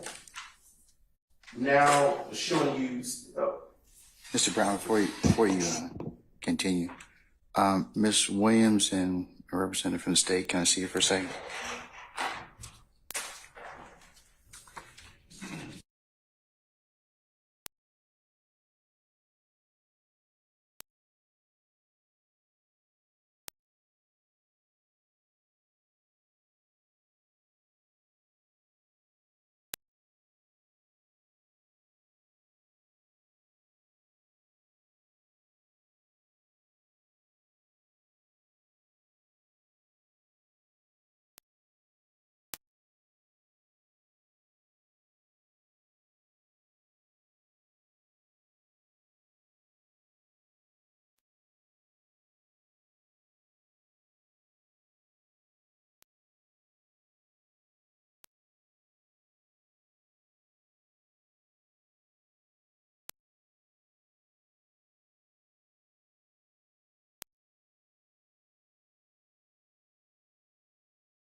All right, ladies and gentlemen, in order to accommodate for some comfort breaks and also our schedule today, why don't we go ahead and just take lunch? We're going to make an abbreviated lunch today because for scheduling purposes. So if I could get you all to come back for 12:45, we'll go ahead and get started again, okay? All right. All rise.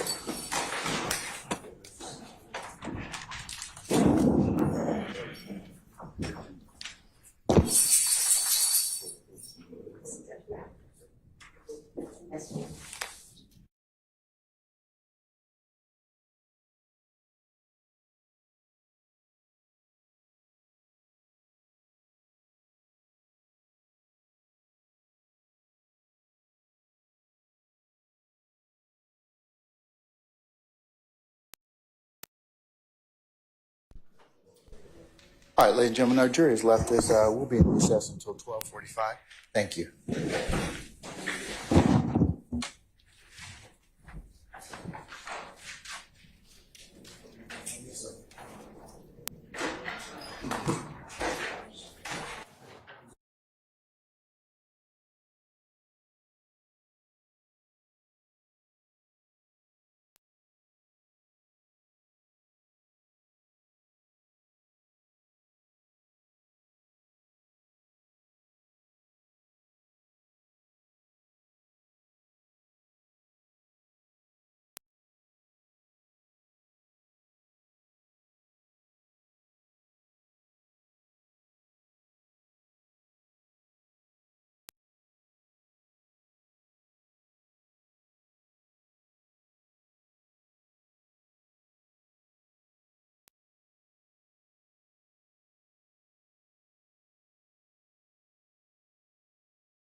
right, thank you, Sergeant Ingram.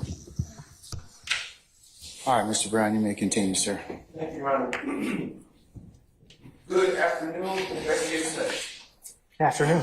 We were last, before the lunch break, focusing our attention on State's Exhibit number 10Y, which has already been admitted into evidence prior to this time. And if you would, just turn to your TV above you and tell the jury what it is. We're back in front of the barber shop with this picture, correct? Yes. And what was the significance of you taking this photo in the collage that was taken of those that were part of the crime scene? I think we counted approximately 13 impact points that we believe were defects from guns. If you see all the little white spots on the green paint, most of those were defects where we believe bullets struck the building. Okay. Now turning to the next State's Exhibit, which is 260 Yankee. And Investigator Smith, can you tell the jury which side of the barbershop is this? Front right, I guess. Okay. And you're shooting that from the perspective of the vantage point of looking directly at the front of the barbershop where it's were? That's correct. Okay. And to be sure, what are the markers next to? I believe that's the Tahoe. Oh, excuse me, poor question. I'll re-ask. What the placards that are on the wall? Do you see those? Yes, I do. What are those there to indicate? Those indicate what we believe were impact points by bullets striking the building. Sure. And do you see how many do you see on this exhibit? There's 4 total there. Okay. And did you include those particular placards? Well, I'll wait till the next exhibit. Can we turn to now State's Exhibit 261Y? Is this just a closer picture? Just a brief moment. Is this a closer view of of the marker 63? Yes, Where you believe to be a defect from the shooting? correct. All right. Now turning to State's Exhibit number 262 Yankee. And is that just yet another closer view on the same wall of markers 64? Yes, it is. All right. Turning now to State's Exhibit 263 Yankee. And is that yet another closer viewpoint of just another marker that was placed from a prospective bullet defect? That's correct. Okay. Turning your attention now to State's Exhibit 264 Yankee. And what are we seeing here, Investigator Smith? We believe it struck either part of the metal fencing or the window, burglar windows, I guess. Or I couldn't remember. It's hard to tell with that photo. We believe it struck something either through the glass or through the fence. Okay. And are these placards that are in total, those starting with 63 through 66, which you've currently seen in the State's 264 Yankee, are all of those placards in front of where the where the dark colored Tahoe was situated by the barbershop?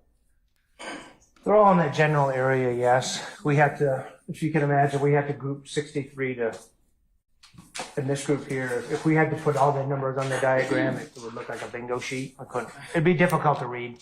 So we grouped them all together in the building. All right. All right.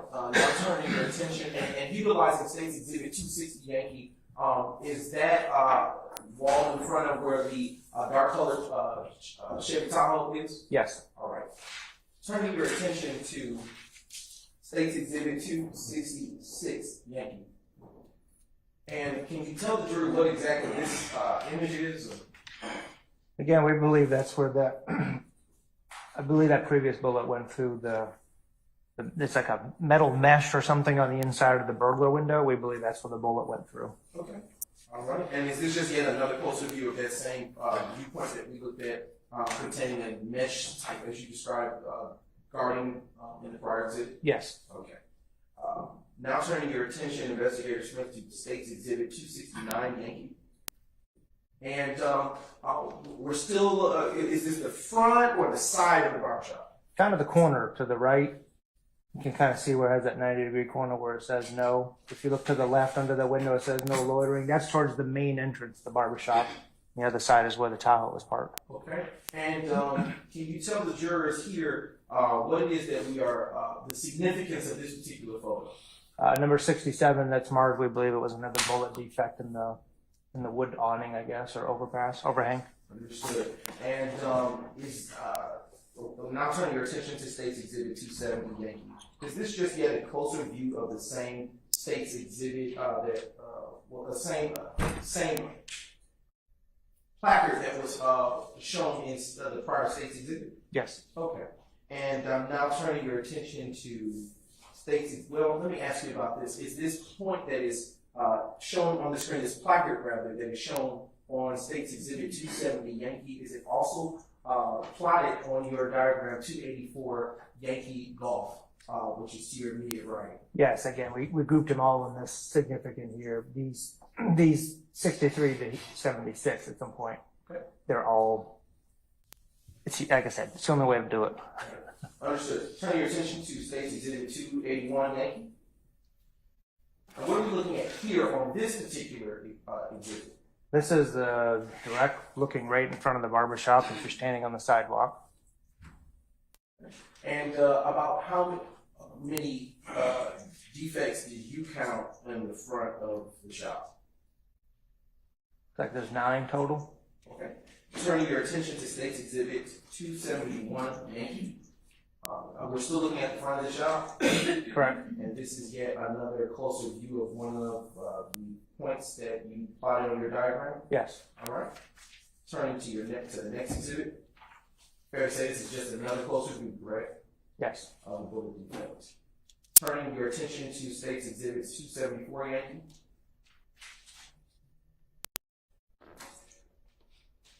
All right. Is this yet another closer view of the broader view that we just viewed not too long ago of another bullet defect in the front of the business? Yes, it is. All right. Turning your attention to State's Exhibit 275. Is this another exhibit of closer view? Yes. All right. Same place in the front of the barbershop? Correct. In that general area. Marker 71, is this, and this is pertaining to Marker 71, correct? Yes. Okay. So turning your attention to State's Exhibit 276 Yankee, and this Marker 72 is yet another bullet defect in front of the barbershop, correct? That's correct. Next exhibit, which is State's Exhibit 277 Yankee. And is it fair to say that we're still in front of the barbershop? Yes. Is this yet another marker indicating another bullet defect that you found? It is. All right. It's a closer view with marker 73. Correct. Turning your attention here to State's Exhibit 278 Yankee. Here at marker 74, are we looking at a closer view of a bullet defect in the front? Yes. All right. Turning your attention also to State's Exhibit 279 Yankee. Are we looking at yet another closer view of another bullet defect in the front here at marker 75? That's correct. All right. Turning your attention to State's Exhibit 280 Yankee. And this is yet another marker here in the front. Correct. And it's another marker indicating a bullet defect at the front of the barbershop. Yes. For all of these markers that we just went over in total pertaining to the front of the barbershop. Yes. Okay. Now turning your attention to State's Exhibit 122Y. Can you tell the jury what was the significance of taking this particular photo here at State's 122 Yankee? This was, again, just an overall picture without adding any evidence markers or anything on it. Turning your attention to State's Exhibit 123 Yankee. What was the significance of this photo here? If you look just to the right of the If you take decal, I'm sorry, You can yeah, take that'll the work. point. Yes. The decal, it looks like it went through the glass right here. Another bullet defect. Okay. All right. Turning your attention to State's Exhibit 135 Yankee. Is it fair to say this is an interior shot of the barbershop that we've been talking about all this time? Yes. And what is the significance of this photo here at 135 Yankee?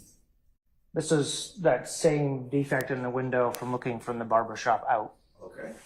turning your attention to State's Exhibit number 136, Yankee. Is this fair to say it's a closer view of the same defect in the window that we just saw? Yes, it is. Now turning your attention to State's Exhibit 135, Yankee. Excuse me, 131, Yankee, my apologies. What are we looking at here, Investigator Smith?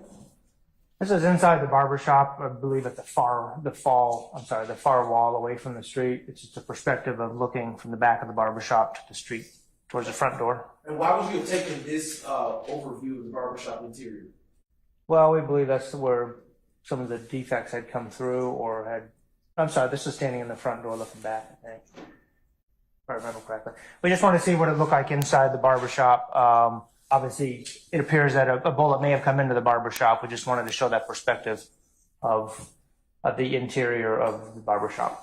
And utilizing this exhibit, I know it's going to be, would you, this exhibit, State's Exhibit 131, Yankee, is it fair to say that the window that you were just describing is behind the photographer who took this photo, the viewpoint? Yes. Okay. Turning your attention to State's Exhibit 132, Yankee.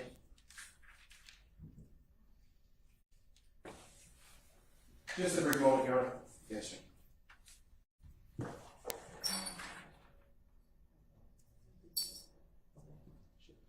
I want to ask you a question with respect to this exhibit, Mr. Investigator Smith.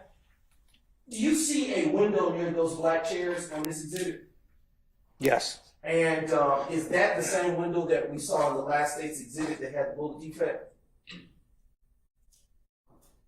I don't believe it may be. I don't believe. This almost looks like when you're walking into the barber shop, Okay. but it may be. I believe McDaniel Street is straight out. So if that was the case, those would be the windows over there. Now turning your attention to the next State's exhibit, which would be State's 132, Yankee. And what is the significance of this picture, Investigator Smith? Again, these are the chairs by the window that we just noted. Okay. And now turning your attention to State's Exhibit 133, Yankee. What do you see in this particular photo? That is a bullet fragment sitting on the floor. Okay.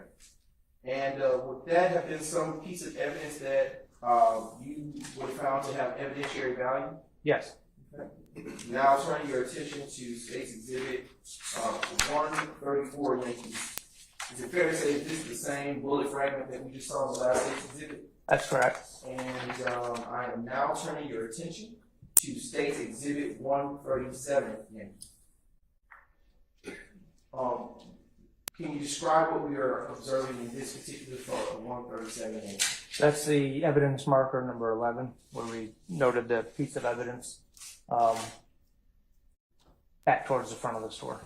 Okay, and with this particular marker, did you put this marker, plot this point on your diagram, States 284 Yankee Golf? I did. Okay, and for the jury, can you point out to where that marker is? It's right here, inside the store. Okay. And in relationship to this marker that is shown on States 137 Yankee, can you show where that bullet fragment,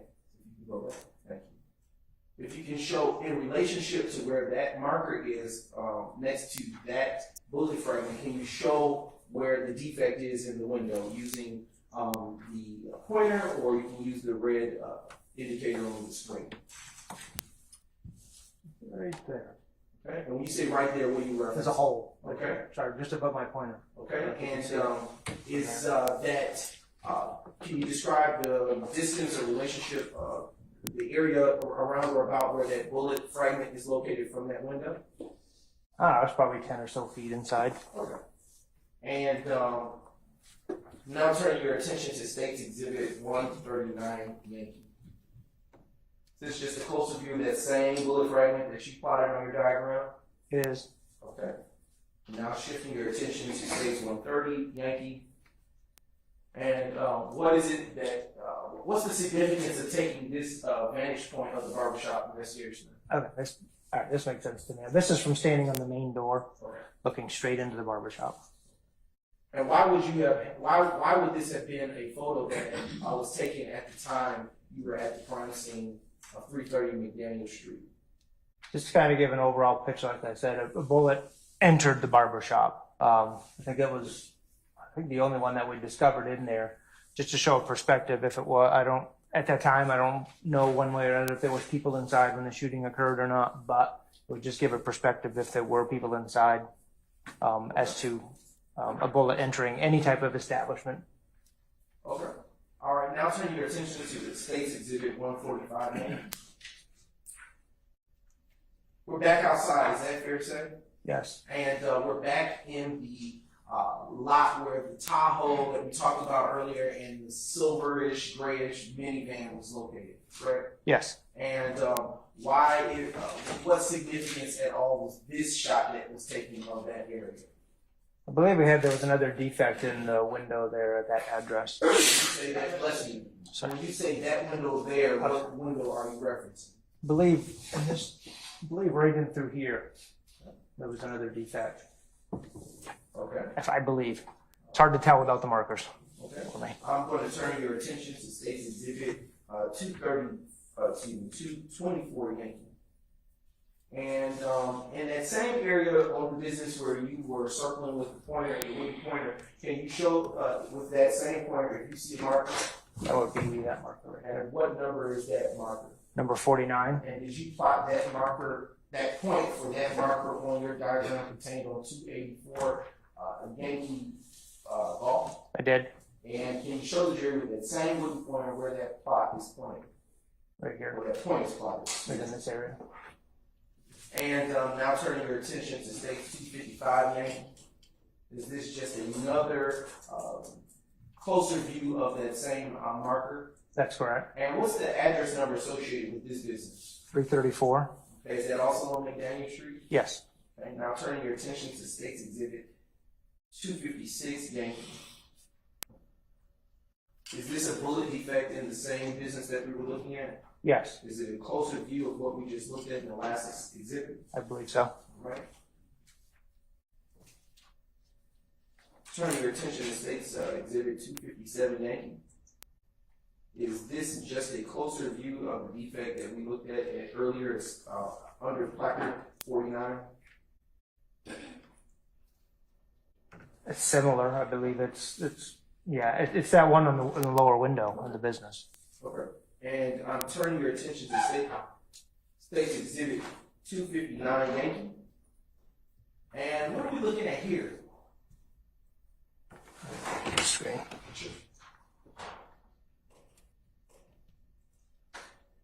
Looks like it could be another close-up of part of the fragment over maybe the broken window in this general area over here.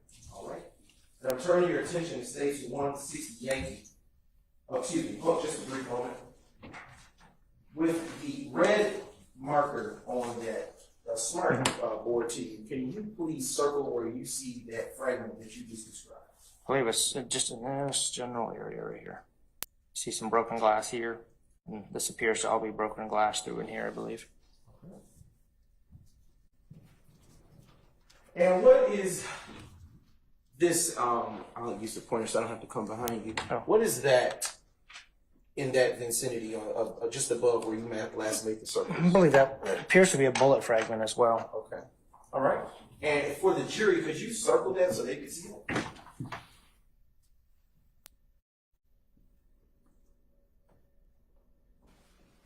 Okay.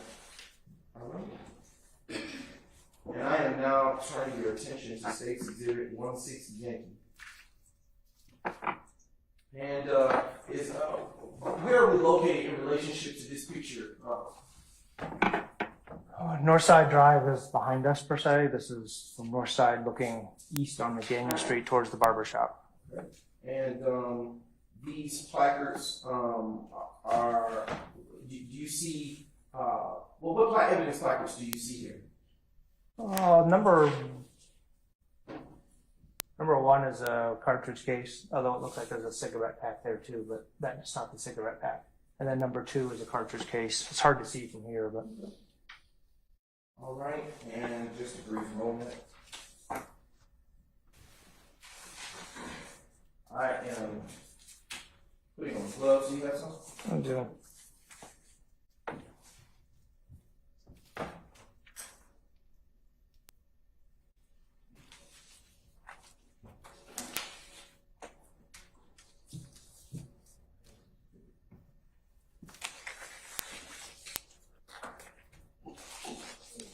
I have now shown you what has been pre-marked as State's Exhibit, well, showing the defense what has been pre-marked as State's Exhibit 160 Yankee Alpha. Now approaching the witness what has been pre-marked as State's Exhibit 160 Yankee Alpha. And once you get your gloves on and have a chance to look at it, you can look back up at it. All right. What has been handed to you as State's Exhibit 160 Yankee Alpha? This is the pack of cigarette, or the empty cigarette box that was standing right there. That was on the street next to number 1. Okay. And without taking out the bag, evidence bag so far, have you had a chance to review that piece of evidence prior to coming in to court today? Yes. And when you reviewed that evidence today, was it in the same or substantially the same condition as it was when you last reviewed it? Yes. And as it was on the day of January 10, 2015? Yes. Your Honor, at this time, the state now moves to admit the evidence State's Exhibit 160 Yankee Alpha into evidence. Any objection to State's 160 Yankee Alpha? All right, hearing none, it is admitted, may be published as you see fit. You may remove it from the packaging and publish it with your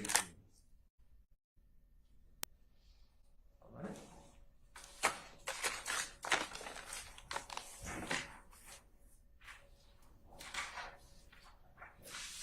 Now showing what has been marked as State's Exhibit 161 Yankee.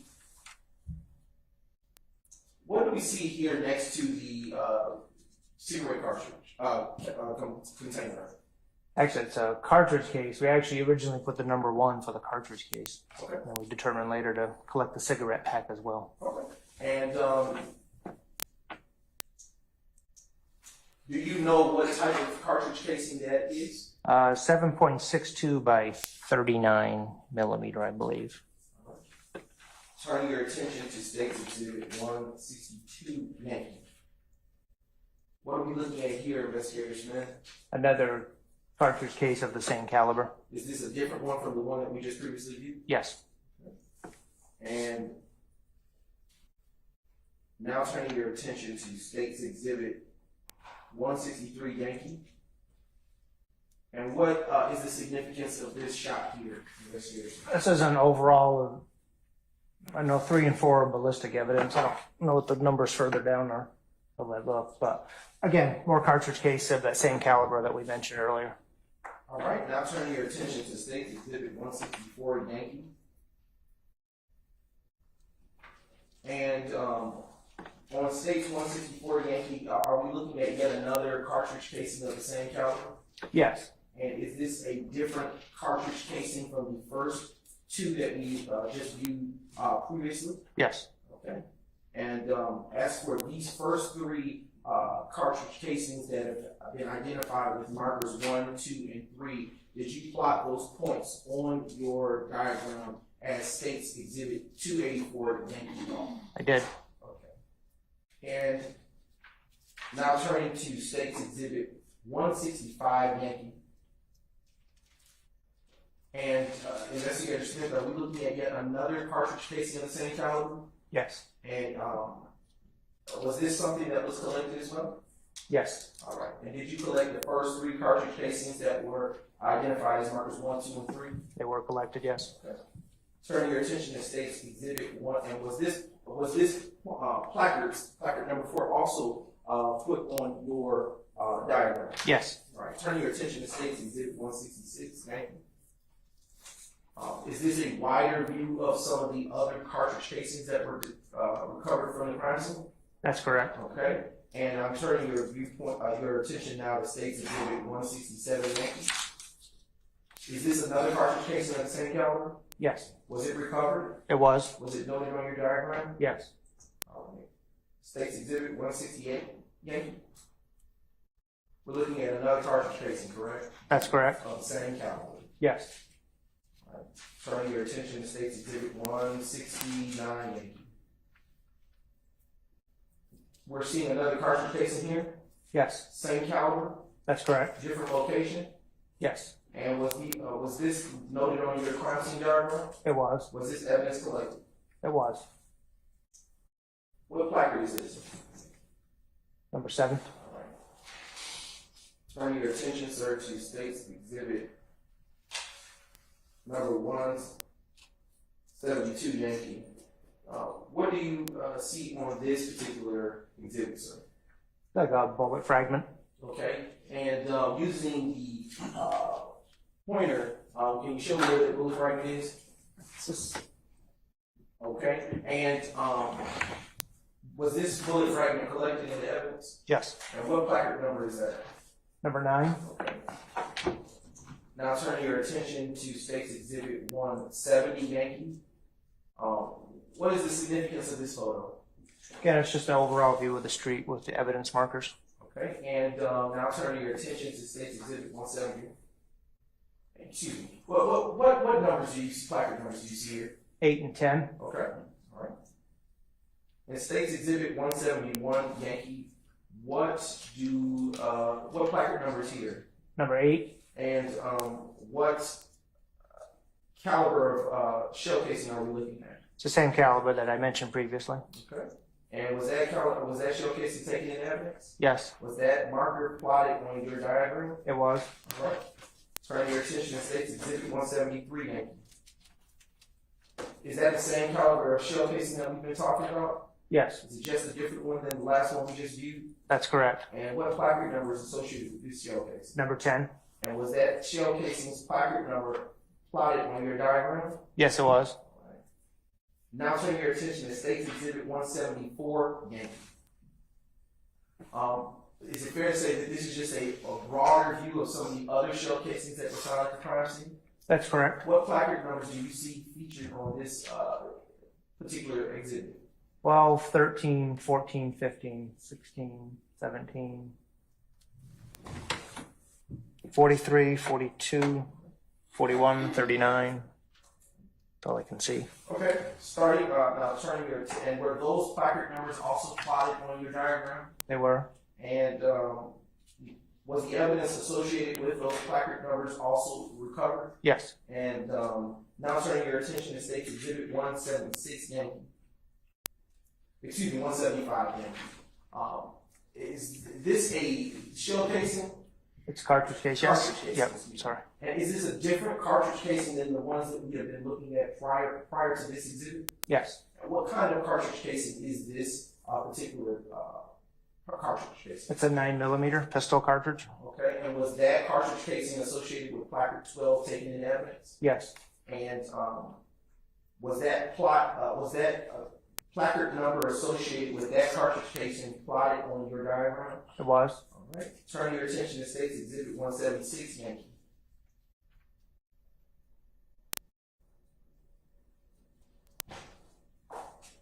Okay. Is this the same caliber of cartridge casing associated as well? Is this the same cartridge casing or different one? This is a different one. Okay. What caliber of this cartridge casing? 45 caliber. Okay. And was this cartridge casing under placard 13 recovered? Yes, it was. And was the placard number for that cartridge casing plotted on your diagram? It was. All right. Now turning your attention to State's Exhibit 171 Yankee. Excuse me, 177. What are we looking at here? That's another cartridge case from the 7.62 by 39. And what's the placard number associated with this cartridge casing? 14. And is this just another cartridge casing that was found at the crime scene? Yes. All right. And was the placard number 14 also plotted on your diagram? It was. Now I'm turning your attention to State's Exhibit 178 Yankee. What placard number is here? 15. And what are we looking at it being associated with? Looks like almost looks like a whole bullet that's just kind of mushroomed and compressed. I'm sorry. A whole bullet. Okay. And Ballistic evidence. was that bullet recovered from the crime scene and taken into evidence? It was. Okay, and was the placard number 15 also plotted on your diagram? Yes, it was. And now turning your attention to State's Exhibit 179 Yankee. What is that? What caliber of shell casing is that? 9mm. What placard number is associated with that 9mm shell casing? 16. And was that shell casing recovered and taken into evidence? It was. And was that placard number 16 plotted on your diagram? It was. Now turning your attention to State's Exhibit 180 Yankee. What caliber of shell casing are we looking at placard number 17? 45 caliber. And was that 45 caliber shell casing recovered and taken into evidence? It was. Was that placard number associated with that cartridge casing plotted on your diagram? It was. Right? Turning your attention to State's 181 Yankee. Can you tell us what placard numbers you see on this exhibit? 18, 19, 20, and 21. Are these are these placard numbers near the navigator truck that we looked at earlier? Yes. And what was the evidence associated with these placard numbers recovered from the crime scene? It was. Now turning your attention to State's 182 Yankee.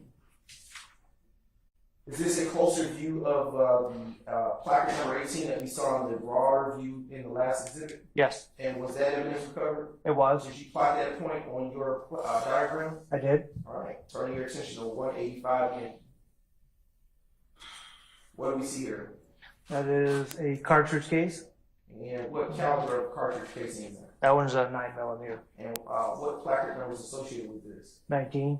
And was 19 placard number plotted on your diagram? It was. Was that piece of evidence taken into evidence? Yes. Now turning your attention to State's 186 Yankee. Is that just a closer view of the evidence that we saw earlier in the larger view associated with placard number 20? Yes, that's a bullet fragment. And was that bullet fragment taken into evidence? It was. And was that point plotted on your diagram? Yes. Now turning your attention to State's Exhibit 187 Yankee. What caliber of shell casing are we looking at here? 9mm. And what placard number is associated with this shell casing? 21. And was that shell casing associated with placard number 1 taken into evidence? Yes. Was it also plotted on, was that placard number plotted on your diagram? It was. All right, showing you now State's Exhibit 193 Yankee.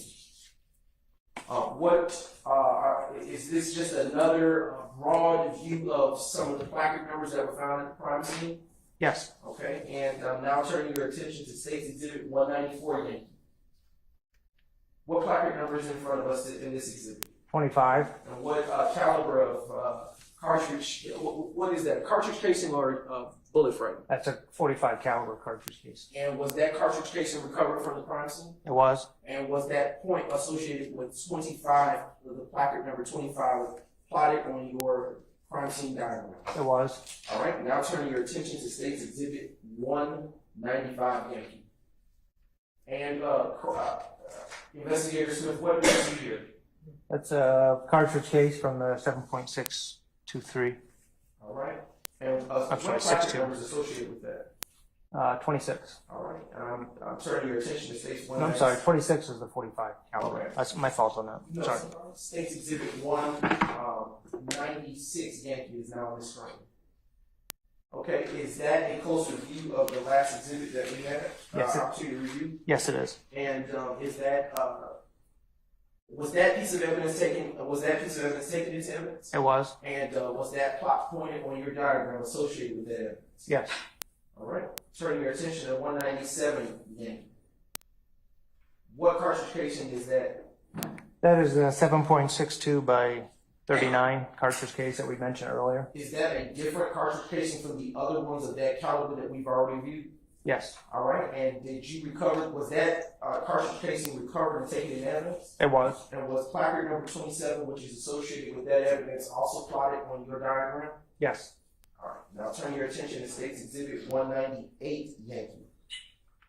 Is this just another raw view of several placards that were placed on the crime scene? Yes. All right.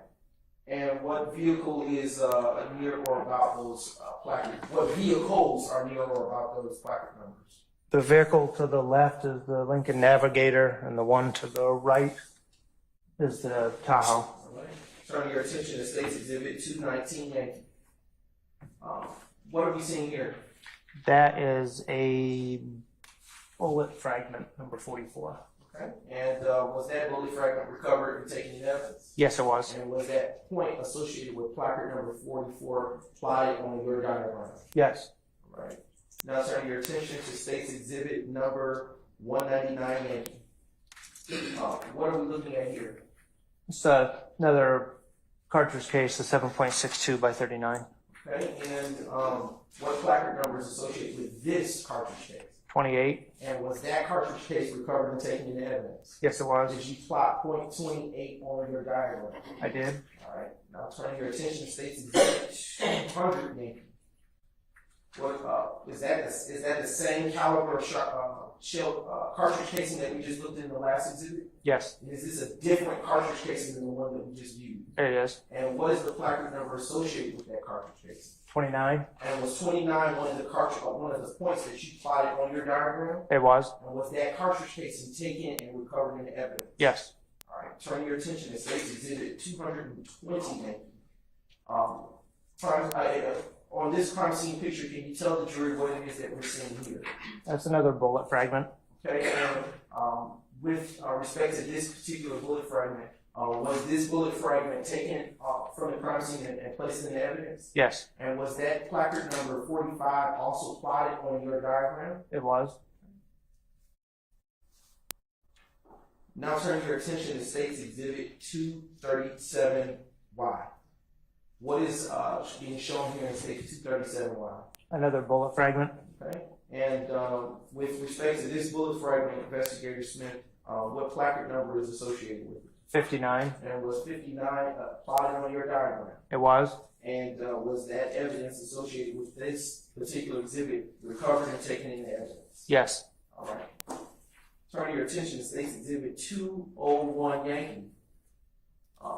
Which caliber of cartridge casing is this that we're seeing here on this screen? The 7.62 by 39. Is this yet another cartridge casing of that same color? It is. And is there a placard number associated with this shell casing? Number 30. And was that cartridge casing associated with placard number 30 taken into evidence after the marker was placed down? It was. And was that point associated with placard number 30 plotted on your diagram? Yes. All right.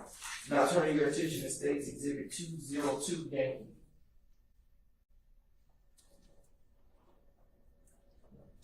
All right. Now showing you what's been marked as State's 202 Yankee. What are we seeing here? Another bullet fragment.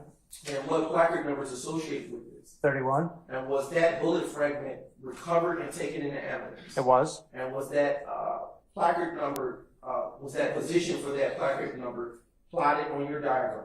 It is. And I'm now showing you what has been marked as State's Exhibit 203 Yankee. I also already admitted in evidence. What caliber of cartridge casing are we looking at here? Again, the 7.62 by 39. Is this also another cartridge casing that's different from the ones of this caliber that we looked at already? Yes. And what's the placard number associated with this one? 32. And was that evidence on this associated with this placard number recovered and taken into evidence? Yes. And did you plot 32 on your diagram? I did. All right, now turning your attention to State's Exhibit 204 Yankee. Is this another such caliber of cartridge casing as the one in the last exhibit? Yes. And is this another such caliber, another such cartridge casing that was recovered from the crime scene on that day? That's correct. And was that was that point of 33 plotted on your diagram? It was.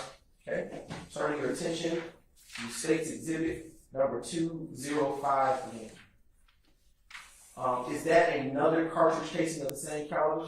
Yes. And what's the placard number associated with this cartridge casing? 34. And was that point plotted on your diagram? Yes, it was. And was that piece of evidence recovered from the crime scene? Yes. And I'm now turning your attention to State's Exhibit 211 Yankee. Can you tell the jurors what we're seeing on this particular exhibit? Another bullet fragment. And what placard number is associated with this bullet fragment? 38. And was this bullet fragment recovered from the crime scene and taken into evidence? Yes. And was placard number 38 plotted on your diagram that you prepared for this case? It was. All right. Turn your attention to State's Exhibit 221 Yankee.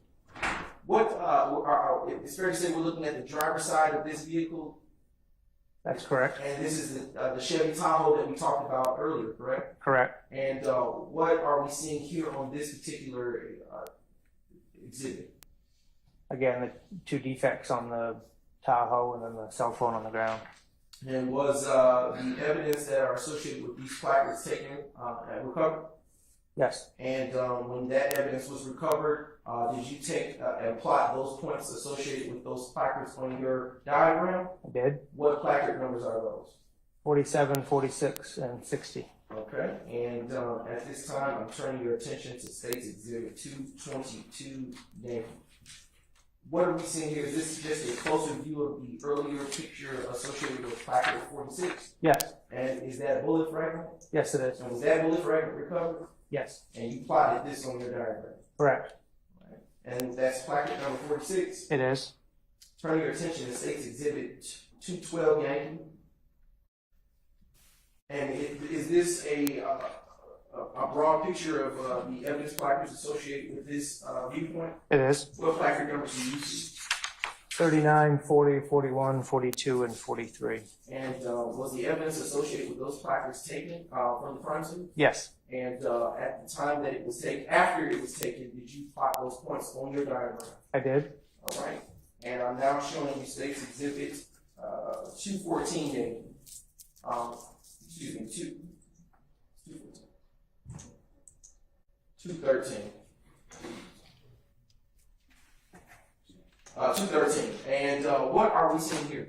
That's the 7.62 by 39 caliber And cartridge is case. that yet a different shell casing from all of the others that we looked at so far? Yes, it is. And did you recover that shell casing from the crime scene? I did. Bless you. And we're I feel you. after that shell casing was recovered, did you then plot placard 39 in your diagram? I did. And what caliber of shell casing is that? 7.62 by 39. And I am now turning your attention finally to State's Exhibit 214 Yankee. And what are we looking at here, investigation? That's the same cartridge cases from the same caliber as mentioned before, the 7.62 by 39. And was this in caliber, was this shell casing associated with placard 40 also plotted on your diagram? It was. And was that evidence associated with that placard recovered from the crime scene? Yes. And I am now just briefly.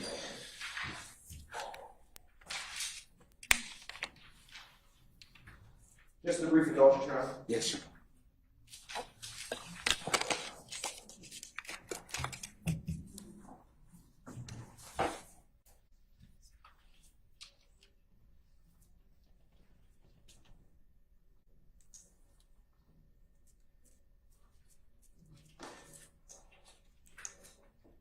All right. Utilizing the diagram to your right, which is State's Exhibit 284 Yankee Golf, can you show with the pointer the general area that you recovered the shell casings and bullet fragments associated with this case that you just spoke about in brief? So 1 through 10, minus the 15 here, these are all 7.62 by 39 cartridge casings, and I believe number 9 was a fragment, bullet fragment. And then when we get closer to 12 and 13, those are 9mm and a 45 caliber, and then 14 is a 7.62 by 39. And then when we progress upwards around like 18, 17, bullet fragments, 17 was a 45 caliber, 16 was a 9mm, 17, like I said, they're all grouped right in this general area as a 45 caliber, and then some more ballistic evidence around number 21.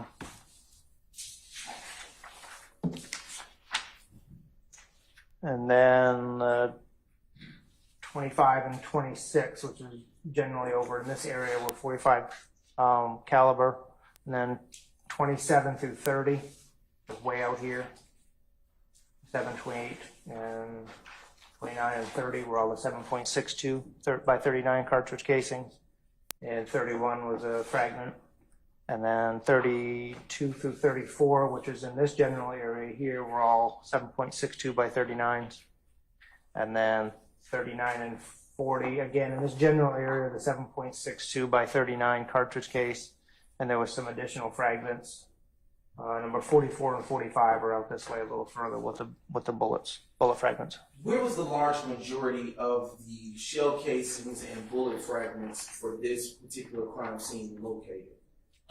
Well, as you can see, they spread out quite a distance from here, all the way up into this general area. And then there's a little higher concentration around the vehicles, would be the best way to describe it. Okay. And in your training and experience, what does the spread of the bullet fragments and shell casings say to you? Well, the gun's moving, but it's probably in somebody's hands while it's moving. If this cartridge casing's here, somehow the gun has to be traveling. And like I said, I don't know, it could have been somebody on foot, it could have been a I don't know, but the gun. I sustain the objection. I'll ask you another question. Is based on the shell casings, is it fair to say that there was more than one firearm involved in this case? Yes. And at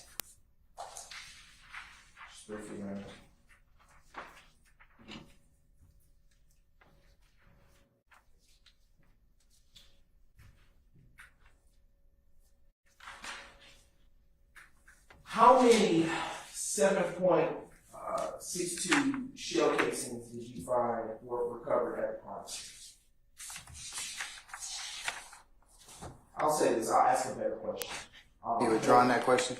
Yes, I was Okay, withdrawing all that right, question. okay. How many shell casings in total were found at the crime scene? Is it okay to reference my report Yes, for that it's one? evidence.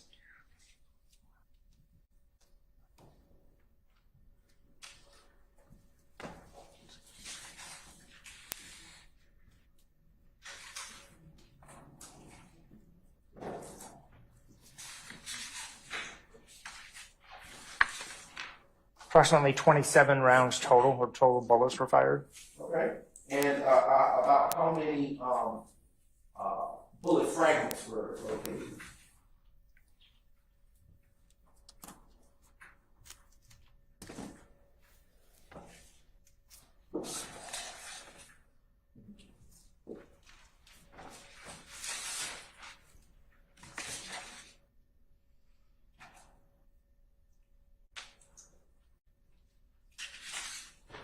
There was 12 located on the scene between bullet fragments and the whole bullet itself. What is the difference between a shell casing and a bullet frag? Well, the cartridge case is what you've seen here. It's what ejects from the gun once it's been fired. The bullet is what comes out of the end of the barrel. What's the difference between those two items that you just described and a frag?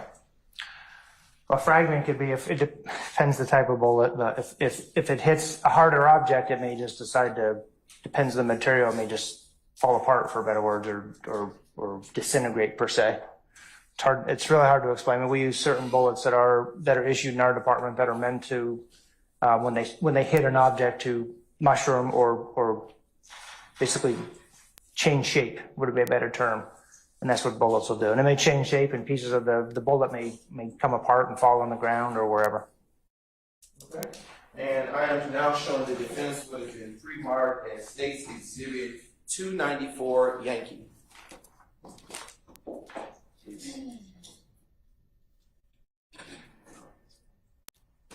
I'm now approaching the witness would have been pre-marked as State's Exhibit 294 Yankee. And I would ask that you look at that, and if you have a chance to look at it.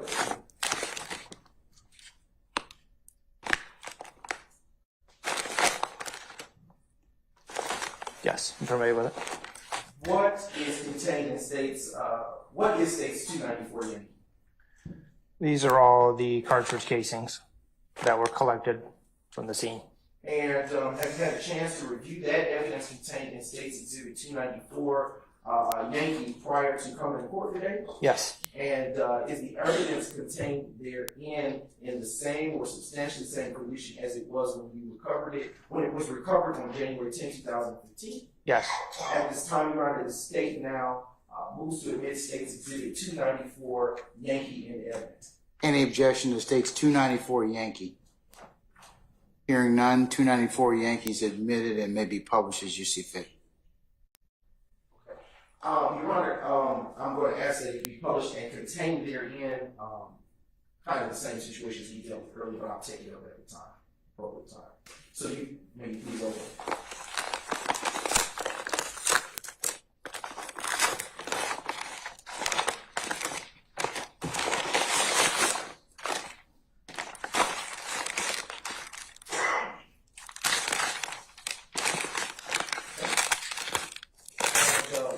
Is the exhibit number associated with that second bag you just opened inside of the first exhibit?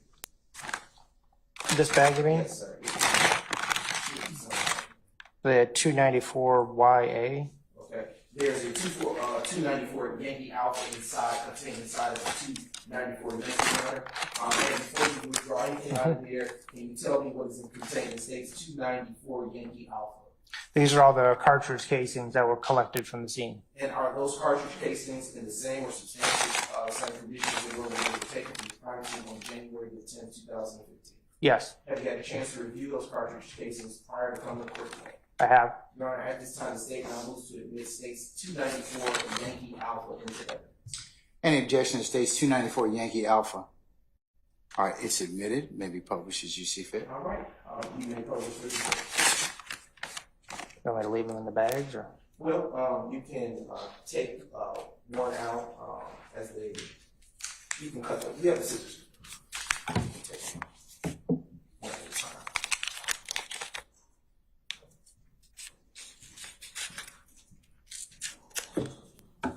And before you take it out, what exhibit number is associated with that cartridge casing? 294 Yankee A27. Okay, Your Honor, at this time, have you had a chance to review what is contained there in that exhibit? Yes. And at this, is it in the same or substantially same condition as it was when you last reviewed it? Don't take it out. Yes. All right, Your Honor, at this time, I now move to admit State's Exhibit 294 Yankee Alpha.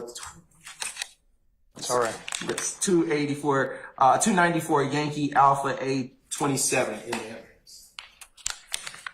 Let's see, let me make sure. 1 second.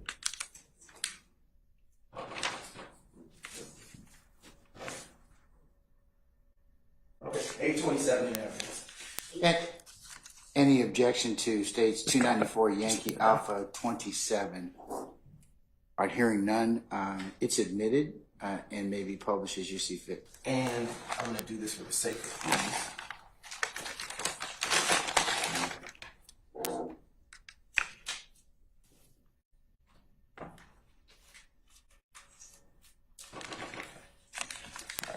And I'm going to ask you about State's 294 Yankee Alpha 24, 25, 26. What are contained in those exhibits? Those are the 9mm cartridge casings. And have you had a chance to review those prior to court today? Yes. And are they in the same or substantially the same condition as they were when they were recovered on January 10, 2015? Yes. All right. At this time, Your Honor, the state now moves to admit these exhibits in the evidence and request permission to publish.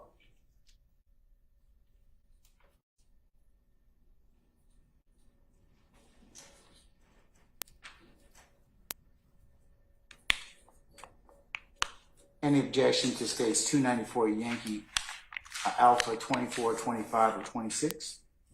All right, hearing none, they're admitted and may be published as you see fit. All right. Starting with State's Exhibit Yankee Alpha 27, could you publish that for the jury? And what shell or what cartridge casing is that? The 9mm. Okay. All right. Now we're going to publish State's Exhibit 294 Yankee Alpha 24.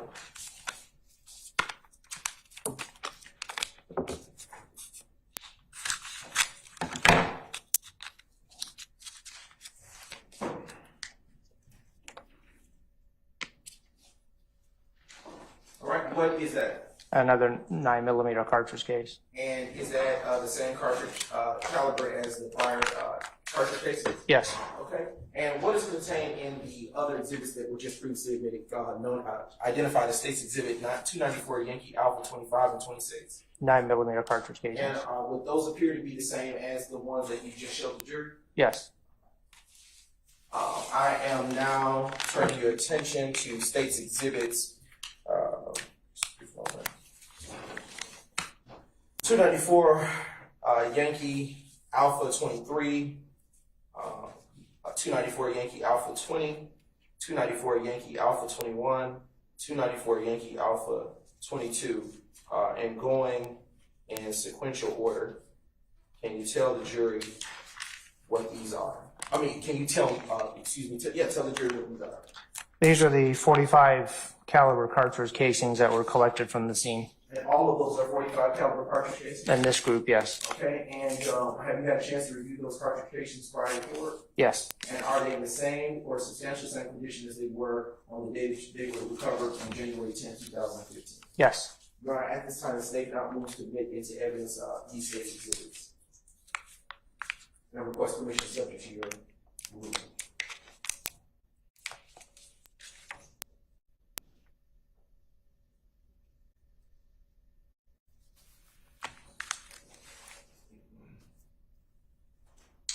Any objection to State's 294 Yankee Alpha 23, 20, or 21?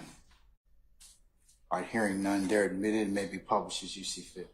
And publishing just one, let's publish State's Exhibit 294 Yankee Alpha 20.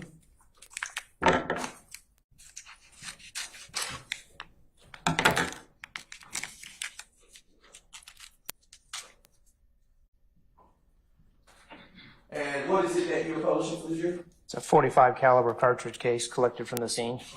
And you may replace that inside that. And are the other evidence in your hand right now the same caliber cartridge casing? Yes, they are. And Your Honor, I just want to be clear for the record that you also included 22 in that evidence that was just admitted. You didn't ask for that. You asked for 20, 21, I think, and 23. So are you asking for 22 I now? requested the court permission. Okay, all right. All right. Any further objections to State's 294 Yankee Alpha 22? All right, it's admitted. May be published as you see fit. And now,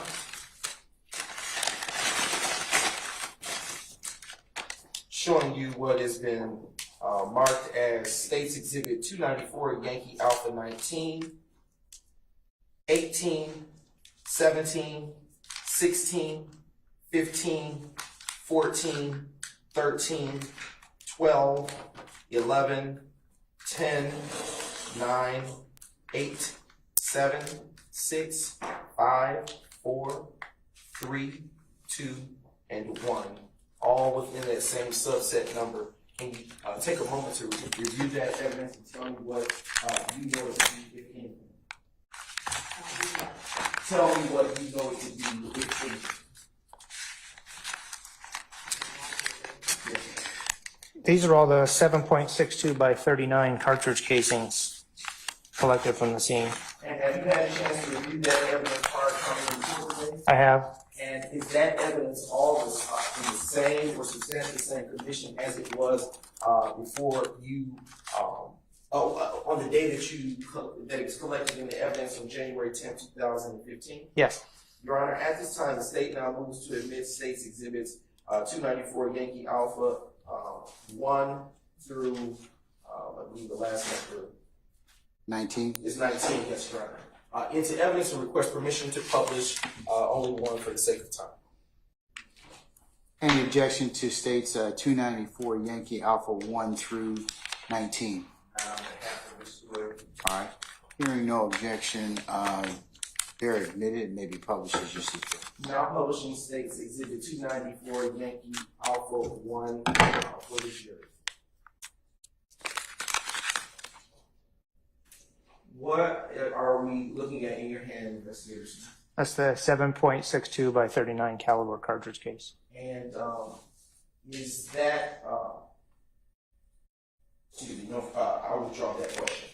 You may replace that cartridge casing inside that evidence envelope.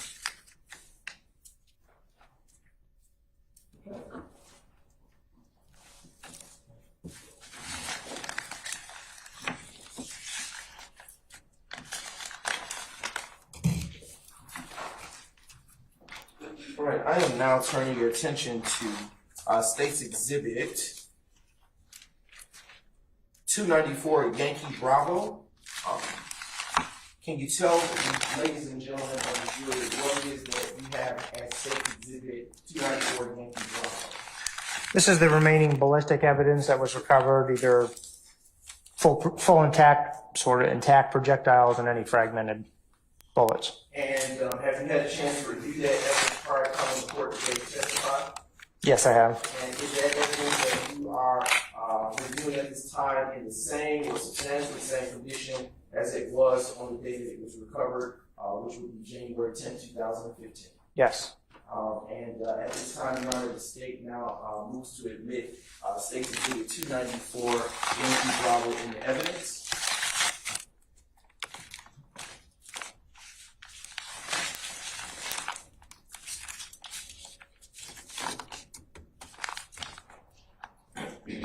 Any objection to State's 294 Yankee Bravo?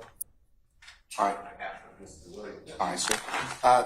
Hearing none, 294 Yankee Bravo is admitted, may be published as you see fit. Contained therein, State's 294 Yankee Bravo are State's Exhibits 294 Yankee Bravo 8, 294 Yankee Bravo 6, 294 Yankee Bravo 5, 294 Yankee Bravo 4, 294 Yankee Bravo 7, 294 Yankee Bravo 2, 294 Yankee Bravo 3, 294 Yankee Bravo 1, 294 Yankee Bravo 11, 294 Yankee Bravo 10, 294 Yankee Bravo 9. Investigator Smith, what is contained as State's Exhibits 294 Yankee Bravo 1 through 11? Again, those are whatever was left over for ballistic evidence from either the bullets or the fragments on the scene. Hold on one second. Any further objection to the subset States 294 Yankee Bravo 1 through 11? All right, hearing none, they're admitted. Are all of those bullet fragments? Yes, in one way or another, yes. We are now going to publish State's Exhibit 294 Yankee Bravo 1 for the jury at this time.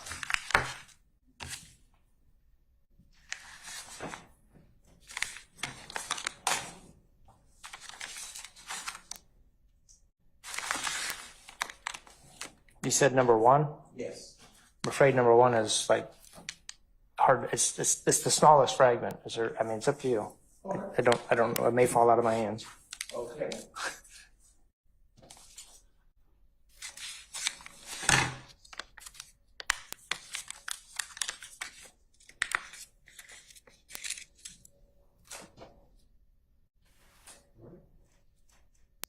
We'll place that in that evidence bag, and we are now going to publish the next exhibit in that subset in sequential order. So that would be now State's Exhibit 294 Yankee Bravo 2.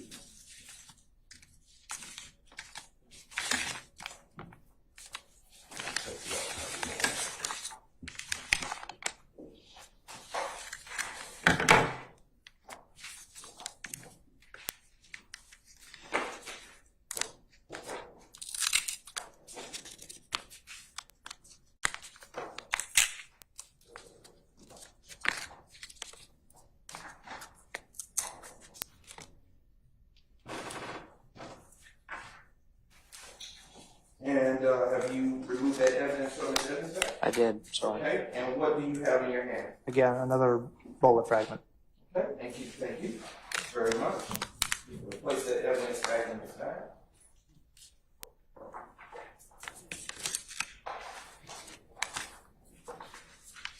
And I am now handing you State's Exhibit 294 Yankee Bravo 3 for you to publish to the jury.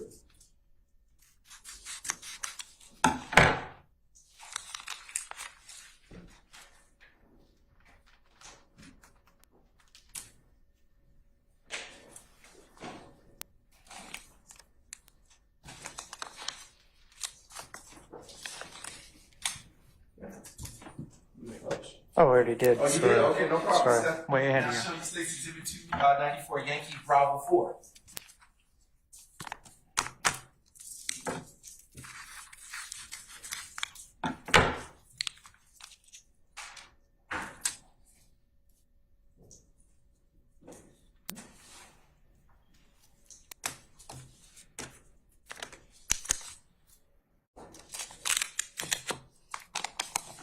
Now handing you State's Exhibit 294 Yankee Bravo 5.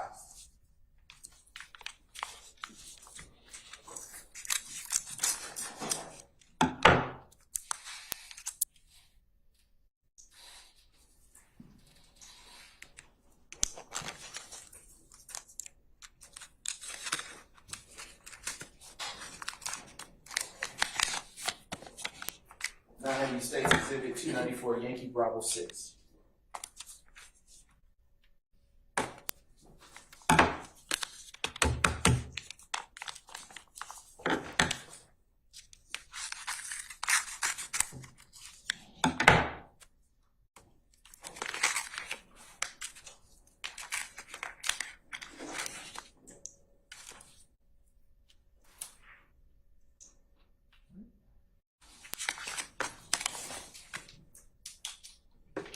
Right now, I'm showing you State's Exhibit 294 Yankee Bravo 7.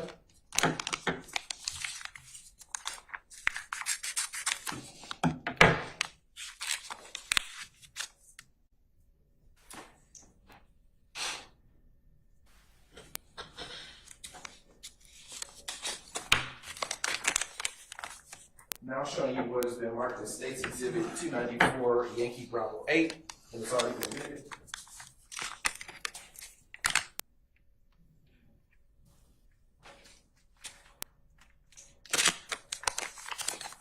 Now showing you what's been marked as 294 Yankee Bravo 9.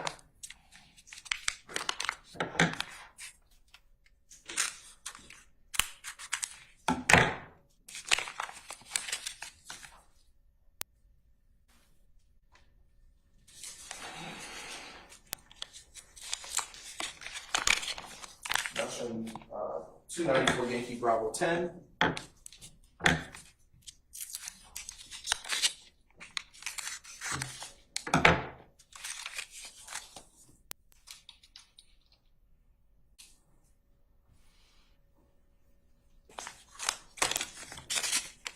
And lastly, showing you State's 294 Yankee Bravo 11.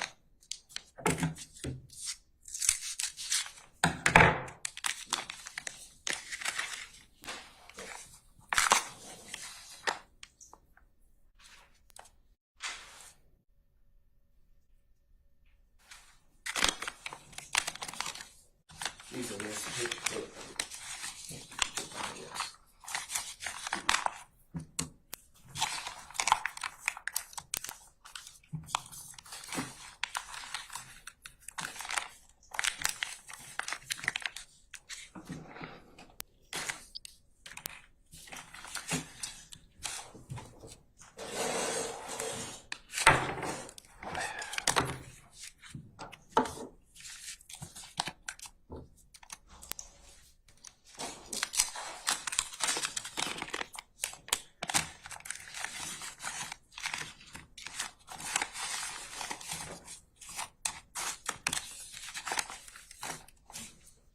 All right.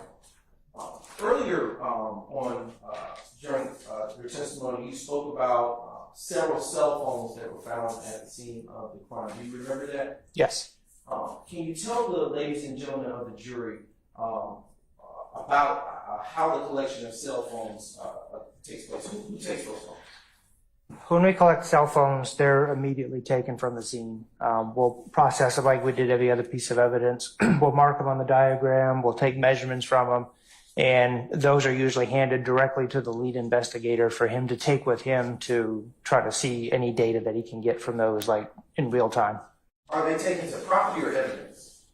They're taken with the lead detective. We have a cyber crimes unit that specifically deals with electronic evidence that is collected. Can you tell, well, I'm not sure if we're publishing for you States Exhibit 12, why? And that's 12, yes, Your Honor. And I would like for you to zoom in this night to the best of your ability to the top of the green building. Right, is that as far as it's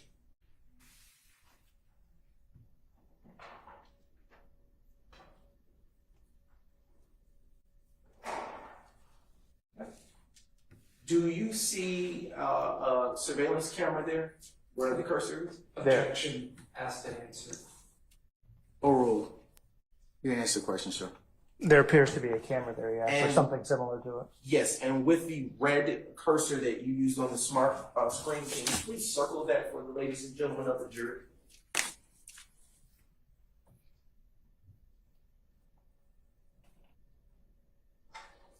One here, and seems to be another one on the other side as well. I don't know if it works or not. But. And you can please circle that as well, what you see. Okay. Right. And just lastly, how many bullet defects were found on the Lincoln Navigator?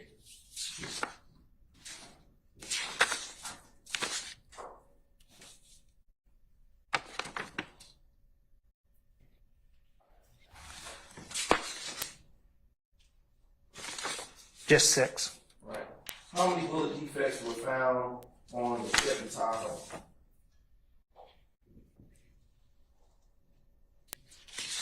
9. How many bullet defects were located on the minivan?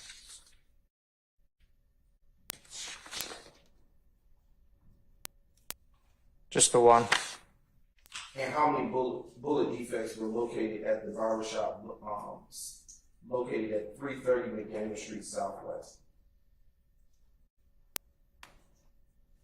14, I believe. No further questions, Your Honor. Ladies and gentlemen, how about a comfort break before we continue? All right, ladies and gentlemen, let's take 10 minutes and then we'll go ahead and reconvene with our examination. All right, all rise.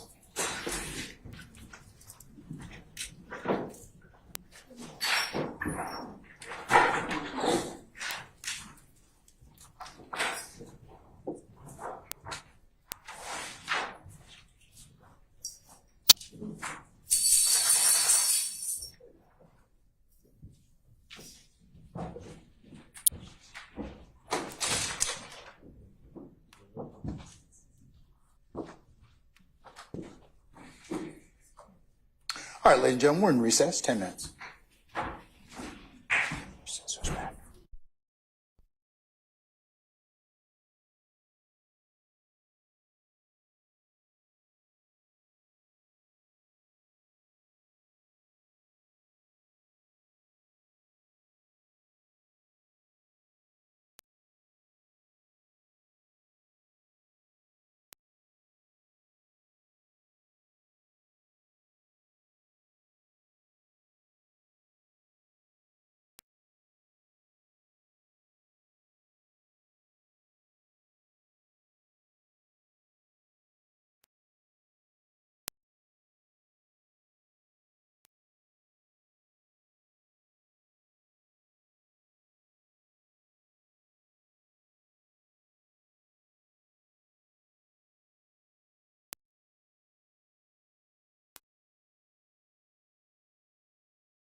285, I don't give evidence that is the unredacted version of the crime scene record. The redacted version has already come in. 285 Yankee. Just wanted to do it out of the presence of the jury, as I told your colleagues across the aisle. I've already, okay, you're moving to admit it. Yes. All right, any further objection that otherwise hasn't been noted? It's the complete unredacted version. Your Honor, your court already redacted, so I assume that's Yeah. for the record. This is just the, yes, the entire one. No objection. Okay, all right, it's admitted. No, the unredacted version is 2. The redacted version is 285 Yankee outfit. Yes, ma'am.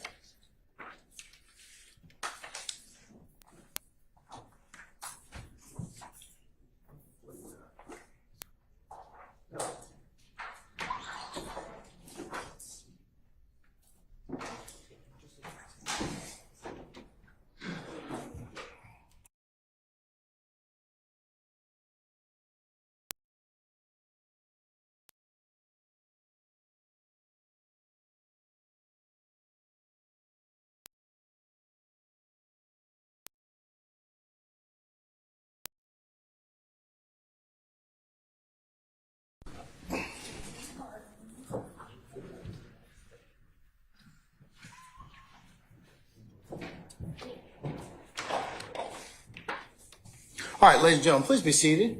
All right, thank you, Sergeant Ingram. All right, Mr. Shard-Cross. Yes, Your Honor. Thank you. May it please the court. Investigator Smith, good afternoon. My name is Max Shard. I represent Shannon Stillwell. Hi. Investigator Smith, on January 10, 2015, what time did you arrive at 330 McDaniel Street? I don't recall the specific time. I know it was during towards the end of my shift, and I worked 3 p.m. to 11 p.m. I'm not asking you to speculate, but is there a way you could narrow down the time? I honestly don't remember the specific time. Let me ask you this. When you arrived at the scene, was EMS and the ambulances, were they still there? No, they were not. Okay. Responding officers were there? There were responding officers there, yes. Okay. At the time, you were a homicide investigator, correct? That's correct. Okay. Were you the first homicide investigator there? I don't recall. I mean, we usually arrive as a group, whoever's available. There might have been 2 or 3 of us, or usually there's more than one working at a time. Okay. Now, even though you were a homicide investigator in this case, you were not assigned this case. You were not the lead investigator, correct? That is correct. Okay, and that was Investigator Thorpe, correct? Correct. Thorpe. Yes. Okay. Was he present at the scene when you arrived? No, he was not.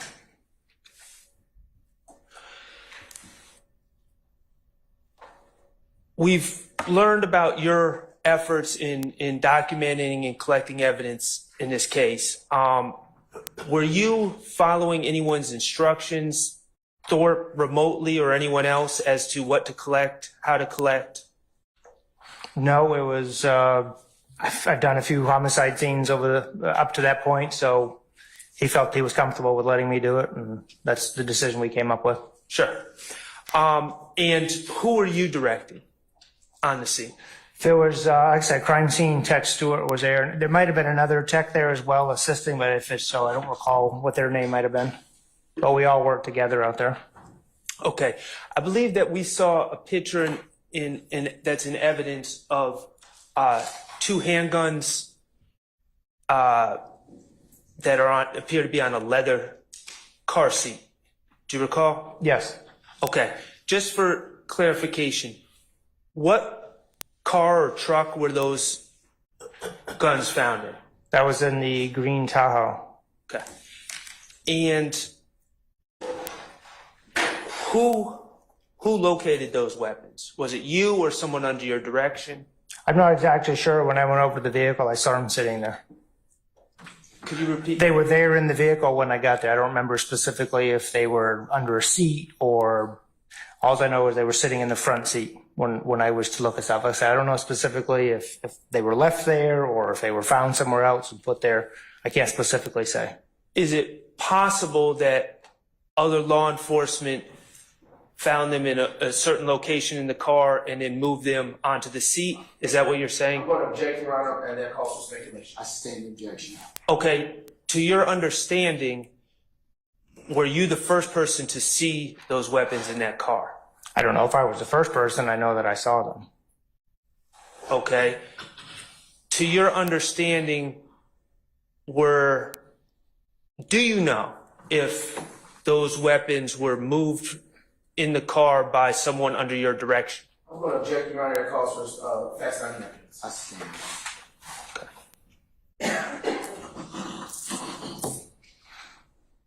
Now, if you could display.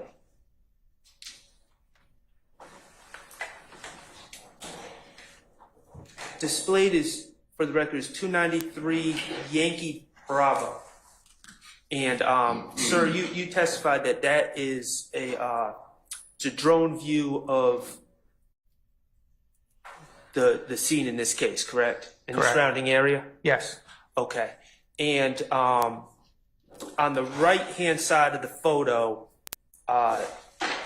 vertically, that's McDaniel, correct? That's correct. Okay. And on the bottom of the photo, going left and right, almost off the camera, that would be Northside Drive, correct? That's correct. Okay, Northside Drive is a major road in Atlanta It is. where Mercedes-Benz Stadium is located now, correct? I think it was a Georgia Dome at the time, but Yes. that's in that general area. All right, great. Were you involved in the collection of video from the barbershop in this case? No. Okay. Let me ask you this. Did you, this first street that runs parallel to McDaniel, what did you say the name of, that was Hills? Hills Avenue. Hills Avenue. Did you, as an investigator in this case, ever walk up and down Hills Avenue to search for any cameras? I did not know. Okay. The next street over, parallel to Hills Avenue to the left, what is the name of that street? I believe it's Trenholm. Trenholm. I believe so. Okay. As part of your work in this case, did you canvass that area and look for any video cameras? That was not my function that day, no. Okay, so you did not, to your knowledge, anyone under your direction did that? I don't know. You might have to ask Investigator Thorpe that one. Okay. All right. And Northside Drive, you would agree that we said that's a major road, number of businesses on Northside Drive? Correct. Did you canvass Northside Drive to look for video cameras? Again, that was not my function that day, so no. Okay. I just want to make sure I'm using the right terms. Flock camera. What is a flock camera? God, I've been out of the game for criminal investigations for a while for our department. I think a flock camera reads various tags throughout the city of Atlanta the way, or in general, the way I understand them. That would be also known as a license plate reader, an LPR camera? That's correct. Something to that similar technology. Okay. As part of your work on January 10th, 2015, did you take it upon yourself to locate or find the locations of the nearby flock cameras or LPR cameras? 2010, I'm not even sure the Atlanta Police Department had them. Okay. I did not, that was not my function, but I don't, from what I can recall, those didn't come into our use for quite some years. Okay, well, and we're talking about 2015. I'm sorry, yeah, 2015. Even then, I'm not sure what was down there that day. And then the city also has cameras, correct? That's correct. That are on traffic devices and telephone poles and the like, correct? Street lights? They're put from various places throughout the city. What they're mounted on could be anything. And as part of your work on January 10th, 2015, did you search for any of those cameras? Again, that was, Object, witness has already testified as to what his role was. I stand objection as well. Okay. Objection. All right. So your function that night did not involve any search for cameras. Is that correct? Same basis objection. I stand the objection. Let's move on, sir. All right. Thank you. No further questions. Mr. Weinstein?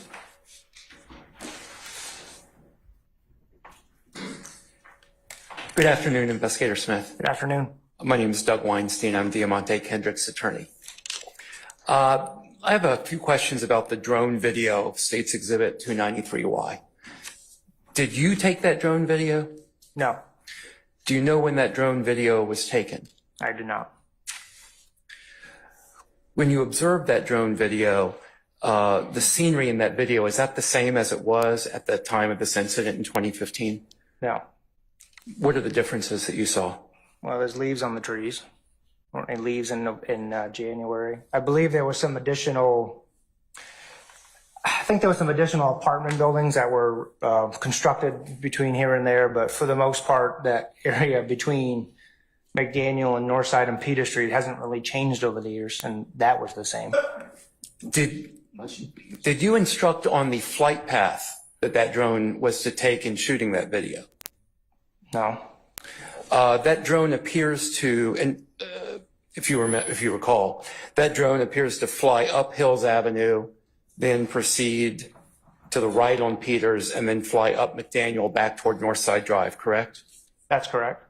And I believe you testified to Mr. Sharp that you did not walk up Hills Avenue in the course of your investigation that night. Is that right? I stand the objection. Do you recall testifying that you did not walk up Hills Avenue? I just overruled The objection. As far as you know, in your personal knowledge, does Hills Avenue have anything to do with this incident? Not that I'm aware of. Like I said, I focused on McDaniel Street. Thank you very much. I have no further questions. Mr. Matthews?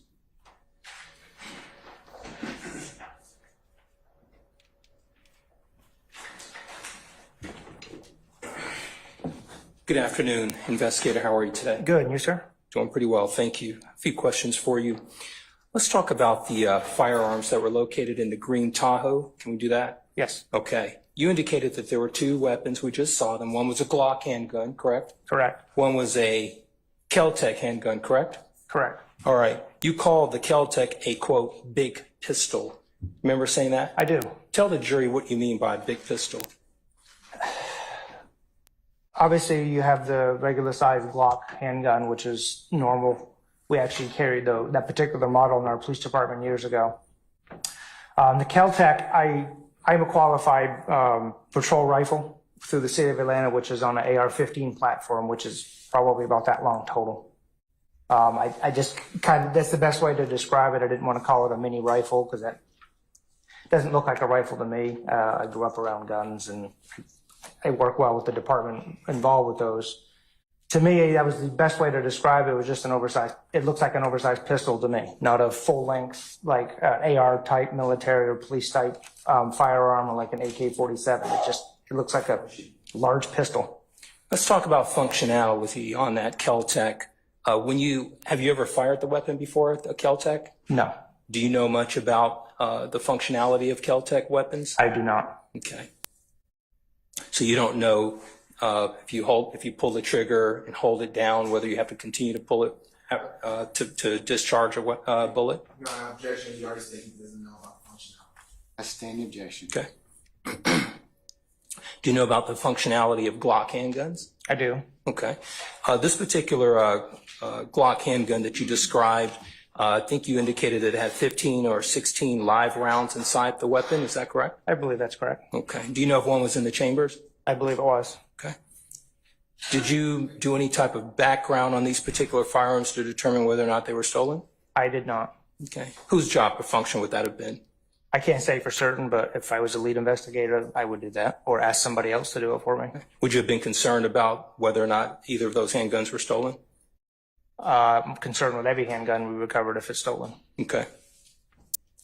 When you arrived to the location, the Tahoe, was the door to the driver's side, was it open or closed? I believe it was closed. Okay. So if I'm clear, the Tahoe, the door was closed and you looked over into the vehicle and you saw these firearms in the the driver's seat? I don't remember specifically how they were. All I noticed was I noticed they were in the seat at some point. Were you directed to go over to the Tahoe to look at the weapons? No, I was just part of my crime scene investigation to look at all the vehicles involved. Okay. Did you ever learn how those weapons arrived on the driver's seat? I did not. Okay. Were you instructed to do any type of investigation on the cell phones? No. Okay. Do you know if that would have been a thwart function? I can't speak on that behalf. Okay. Have you ever had an investigation where you were required to conduct an investigation regarding cell phones? Yes. Okay. Typically, you would want to determine calls that were made on the cell phone before or right before the incident. Objection relevant. Correct? I'll overrule the objection. Is that correct? Yes, if I have a cell phone, I'd like to extract whatever data I can off the phone. Do you know if that was done in this case? Again, I can't speak to that as I did not do it. All right. Let's talk about the shell casings. You indicated that there were 27 shell casings that were located at this particular scene, correct? That sounds right. And you indicated that there were 12 bullet fragments, right? Correct. Did you tell this jury whether or not you were called upon to determine whether there were any forensics on those shell casings in terms of fingerprint evidence? I was not asked to do that. The lead investigator would take that upon himself in most cases. And you don't know if that were done here? I don't know one way or the other. Okay. You do know that there's a possibility that you can recover DNA tissue from shell casings, correct? I'm going to object, Your Honor. Counsel testify. I sustain the objection. I'm going to ask you a question. Do you know, as you sit here today, Investigator Smith, whether or not you can recover touch DNA from shell casings? It's a possibility, yes. Do you know if any of that was done in this case? I do not know, as I was not the lead detective. Okay. Do you know if there's a possibility that DNA soft tissue can be recovered from bullet fragments? It's a possibility, yes. Okay. Did you ever observe any video surveillance footage from the barbershop yourself? Not that I recall. Okay.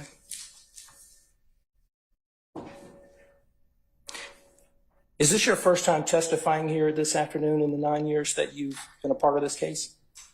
Yes. Okay. And other than collecting all of this, placing these placards down, doing the measurements, and telling this jury where things were located, was that essentially your role in this case? Yes, it was.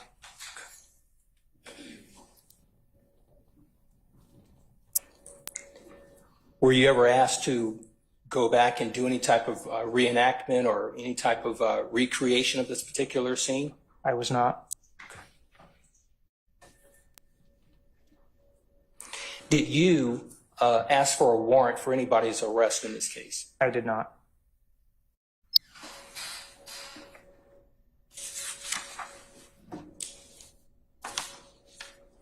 And you certainly don't know who fired any weapons in this case, correct? That is correct. And you don't know exactly what was happening before the first responders arrived to the location in terms of who did what in terms of after the incident occurred, correct? That's correct. You don't know what anyone inside the barbershop did other than what you were told, essentially, or what you listened to in terms of a 911 call, correct? Objection. There's some facts not known. I sustain the objection.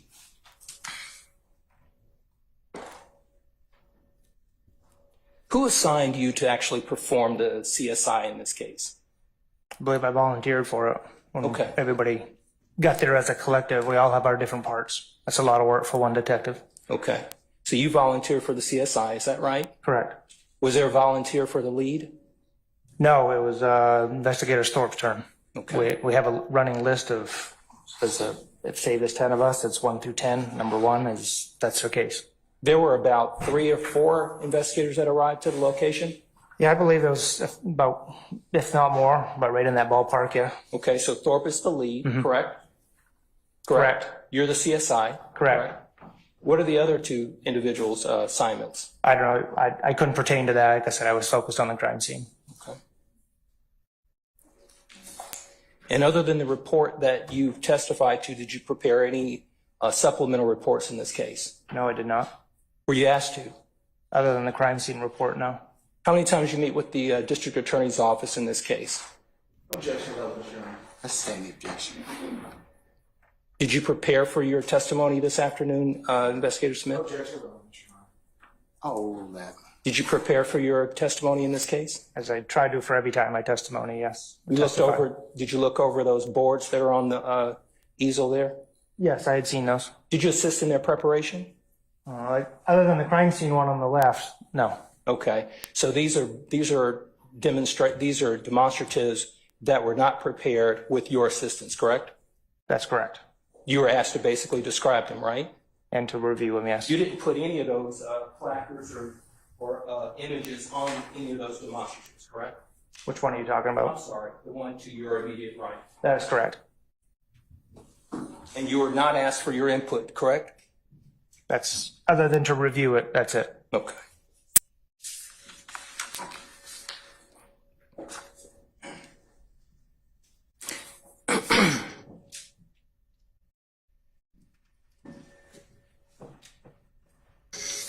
That's all I have. Thank you. Welcome. Ms. D. Williams. Mr. Garner. Mr. Steele. No question. Thank you. All right. Anyone else I forget? Okay. Any redirect? Yes, Your Honor.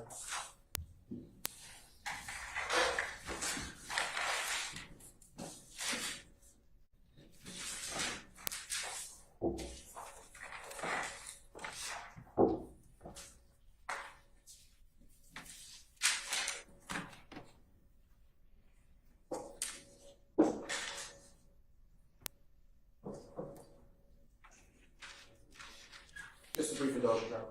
All right.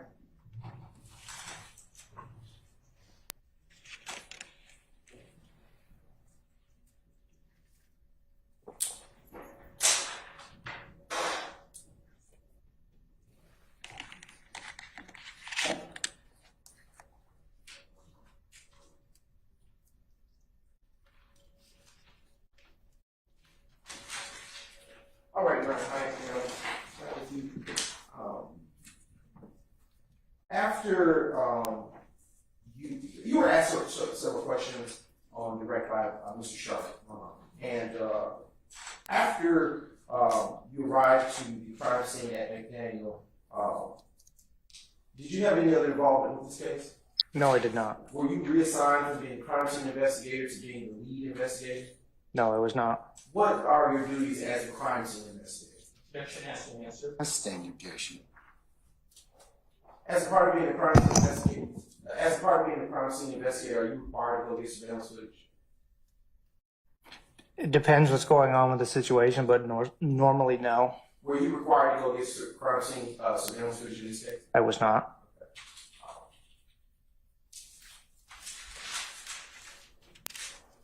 You were asked several questions on cross-examination by Mr. Matthews, based on the questions regarding the firearms inside,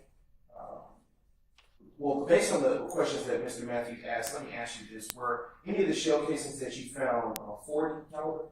No, they were not. Were any of them .223 caliber? They were not.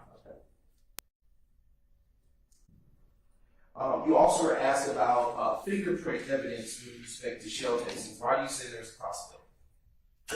It's a possibility of anything nowadays with technology and collection of latent prints or DNA evidence.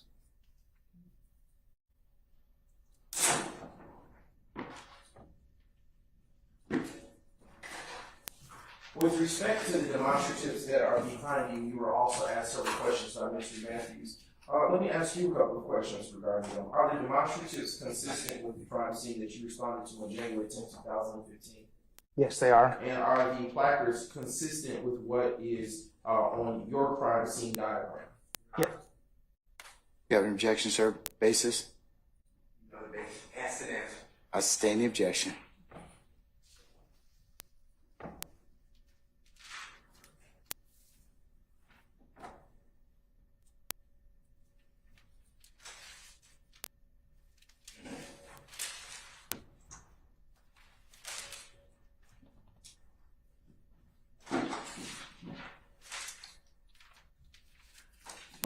Okay. You were asked by Mr. Matthews if you took a warrant out for anyone's arrest. Do you remember that? Yes. Why wouldn't you have taken a warrant for anyone's arrest instead? My only involvement was doing the crime scene. I didn't have any, I guess, direct involvement with doing the full investigation, as I had my own cases to work. You were also asked if you prepared any supplemental reports by Mr. Matthews. Do you remember that question? I do. When does a person prepare supplemental reports? At any point during the investigation, mine was done 2 days after the incident occurred by the time I gathered it together. So it could vary from case to case. It could be a day, it could be a week, it could be a whole year before an investigation is complete. But why would anyone provide a supplement to a report that was already written? So I'm not sure that Let me ask a different question. You prepared a diagram in this case, correct? that's correct. And would there have been any need for you to prepare something in addition to that diagram for this case? I sustain the objection. Would there have been any reason for you to prepare? Oh, let him finish. Let him finish. Would there have been any reason here for you to prepare another report? No. In what circumstances would you provide an additional report? Say, for instance, this was not as complex crime scene. I may do a neighborhood canvas when I'm completed, and then that will require a secondary supplement report of a canvas on top of a crime scene diagram, or if I possibly forgot to put something on a crime scene diagram and then realized that a day or two later I would do a supplement report to explain why that additional information was added in the original report. Now, was there any such need to do that here for this incident? Not for me, no. You were also asked about by Mr. Matthews if you were asked to go out to do a reenactment of the crime scene. Do you remember that question? I do. In what circumstances would you be required to do that? My 14 plus years as a detective, I don't think I ever have. But in what circumstances would someone ask you to do a reenactment? Objection, asking answer, speculation, relevance. I sustain the objection for multiple grounds.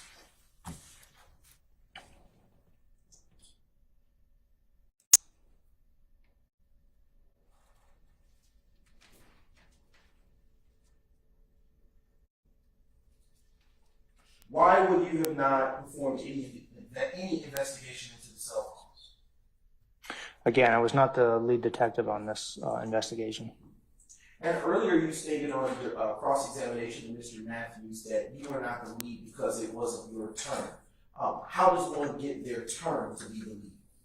I said in our homicide unit when I was there was, easy example, if there was 10 detectives that were assigned to investigate homicides that occur as frequently as they did, they'd be like, for instance, my name may be one of the number one, it may be D. Smith, and then in this case, J. Thorpe. If at noontime I got called to investigate a homicide, I would go to the bottom of the list and investigate a J. Thorpe, and that would be the number one person. And it just rotates through the list, and sometimes it rotates quickly, and sometimes it doesn't. And finally, you were also asked with respect to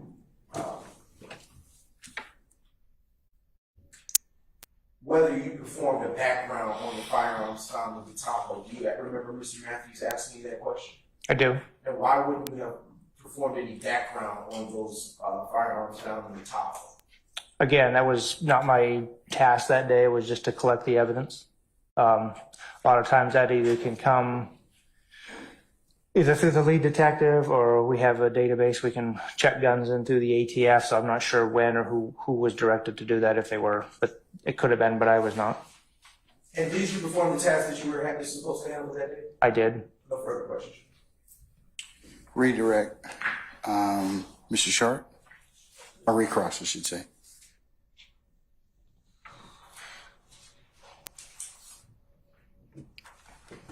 You were just asked if you performed the tasks that you were supposed to handle that day.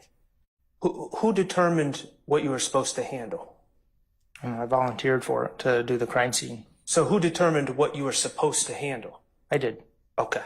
You made that As far as the crime scene goes, as far as the rest of the investigation, I can't speak on that part, but for me, I worked with our crime scene tech to determine what we needed to collect for evidence and categorize. Okay. On redirect, you talked about at times making supplemental reports, completing supplemental reports, correct? That's correct. All right. And you use an example when you do a neighborhood canvas, you would write a supplemental report. I would. Okay. So this is not the first time you were an assisting detective on a crime scene, correct? Yeah, on homicides in general, yes. It was not your first time. No. Okay. You have performed neighborhood canvases and searches for cameras and things of that nature on other scenes, correct? Objection, relevance. I sustain the objection. Okay. You've written reports about neighborhood canvases and searching for cameras in other cases, correct? Same objection, Your Honor. I sustain the objection. On redirect, you said you were not required. That was the state's word, required. What to look for cameras? When you said you were not required, what did you mean by that? Again, that wasn't my function for that particular day. It was to gather and collect and categorize the evidence that was there. Okay. Detective Thorpe never specifically asked you to look for cameras, did he? Not that I recall. Okay. Detective Thorpe never specifically asked you to walk up Hills Avenue, correct? Not that I can recall. Or Northside Drive? That's correct. Okay. Thank you. All right, Mr. Weinstein, anything further? Mr. Matthews, anything further? Misty Williams, anything else? Mr. Garner, anything? Mr. Steele, anything? No, thank you. All right, anything further? Nothing, Your Honor. We've said just now, we said that State's Exhibits 284, Yankee, Foxtrot, and 284 Yankee Golf into evidence at this time. For demonstrative purposes, correct? Yeah, yes, sir. All right, they're admitted. Okay,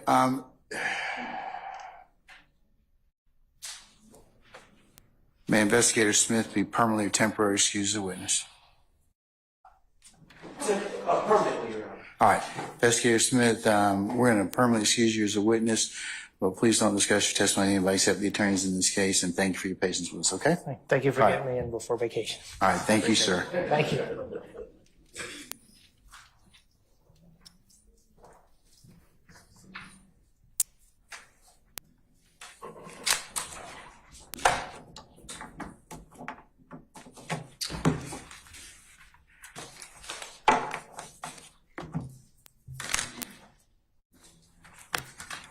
All right, let me have a representative up here, please.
All right, call your next witness.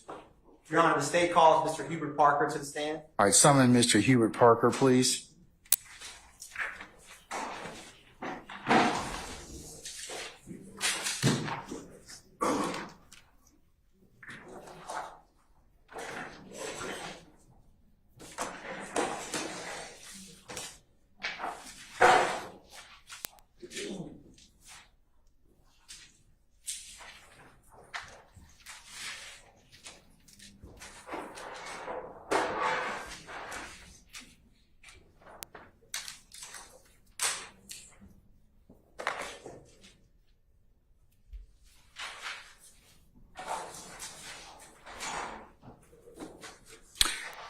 Mr. Parker, good afternoon, sir.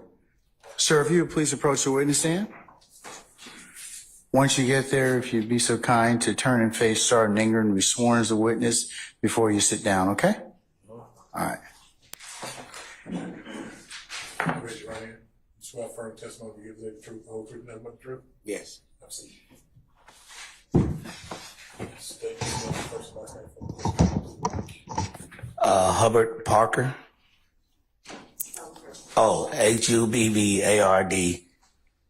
All right, Mr. Parker, just make sure you stay focused or near that microphone so we can all hear your voice, okay? Sure. All right, thank you, sir. Good afternoon, Mr. Parker. Good afternoon. Can you tell the jury what you do for a living, sir? I'm a barber. How long have you been a barber? 40 years. And where do you own your own barbershop? Yes. How long have you owned your barbershop? 35 years. And what part of the city is your barbershop? Atlanta. Is your barbershop on McDaniel Street? Yes. And is it on 330 McDaniel Street? Yes. How long have you owned a barbershop at 330 McDaniel Street? 30 years. And now, do you know some of the other businesses that are around your shop? Sure.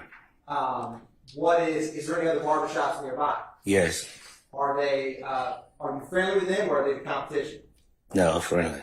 Who owns the other barbershop? Mr. George. Is Mr. George still with us today? No, he deceased. Were you close with him? Yes, I used to work with him. Do you know, do the barbers that work in your shop and the barbers in Mr. George's shop, are y'all friendly with each other? Yes. Now, back in January 10th of 2015, what color was your barbershop? Green. Is it green today? No. When did it get repainted? Probably a year or so. Now, can you describe to the jury, inside your barber shop, how many chairs do you have? 6. And if I were to walk in the front door of your barber shop, would McDaniel Street be behind me? Sure. And what is the barber chair that you use? Is it close to the front door or in the back? In the back. Is there a barber chair in your shop that used to be your father's? Yes. Where's that barber chair shop? Next to my chair. And typically, if you yourself were working or in the barber shop, would you be at that back barber chair that you work at? Yes. Now, is that the best vantage point in that shop to see what's going on in the shop? Exactly. Does it sit up a little bit higher than the rest of the shop? Yes. And now, if you're standing there and someone comes in the front door, can you see them? Sure. Back in 2015, were you able to see much outside of your barbershop windows? Sure. Did you have any burglar bars on the window? Yes. And can you tell the jury back in 2015, or have your hours changed much since you've been owning and working at that barbershop, sir? Yes. What were your hours back on January 10th, 2015? From 9 to like 8:30. Okay. And now, how many days a week would your shop be open? About 6. Do you typically take the same day off each week? Not really. Different days. Now, would people ever hang out either before or after getting a haircut at your barbershop?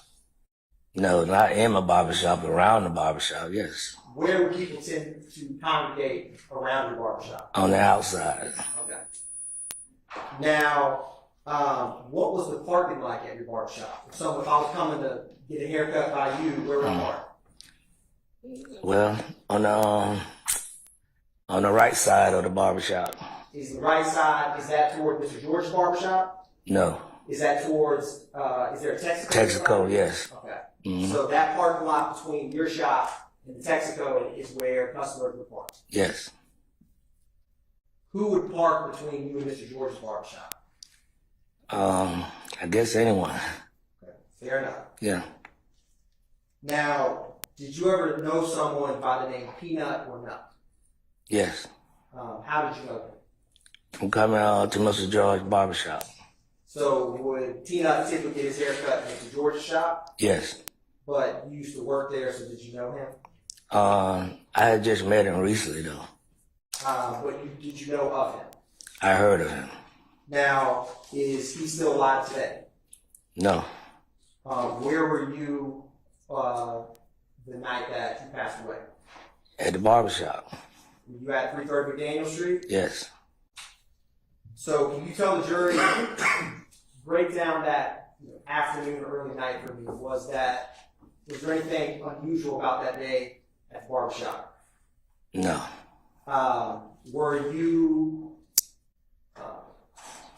Was there any sporting events going on that day? Yeah, I think we were watching Super Bowl or something. Was that January 10th, 2015? Sure. And that evening, did you have any other barbers working with you? Sure. How crowded was your barbershop that day? Pretty crowded. And how did you first learn something happened? What you mean? Like what, did you see something, hear something? How did you know? Oh, I just heard something. And what did you hear? Like some firecrackers. When you first heard the firecrackers, did you hear it sound like one firecracker or multiple? Like multiple. And what was your initial reaction when you heard what sounded like firecrackers? Just somebody shooting, out there playing around with some firecrackers at first. What made you change thinking initially it was just firecrackers? Because everybody started running outside. What did you do? Did you run? Yes. I ain't run. I just laid got down on the shop.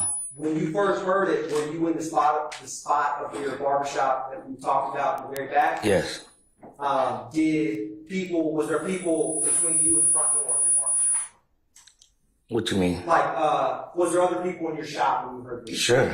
And did you all run towards the back of your shop? Yes. Well, we all got on the floor in my shop.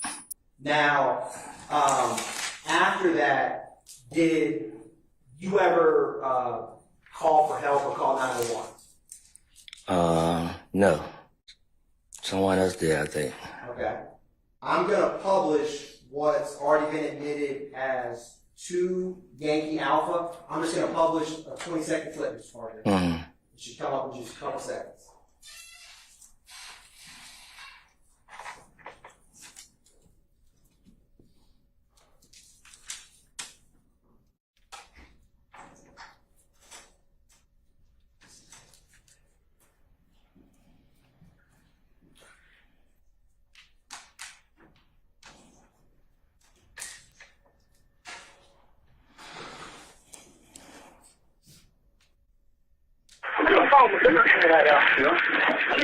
The last one on the line for the 630. Yes, that's police over here on the north side of McDaniel.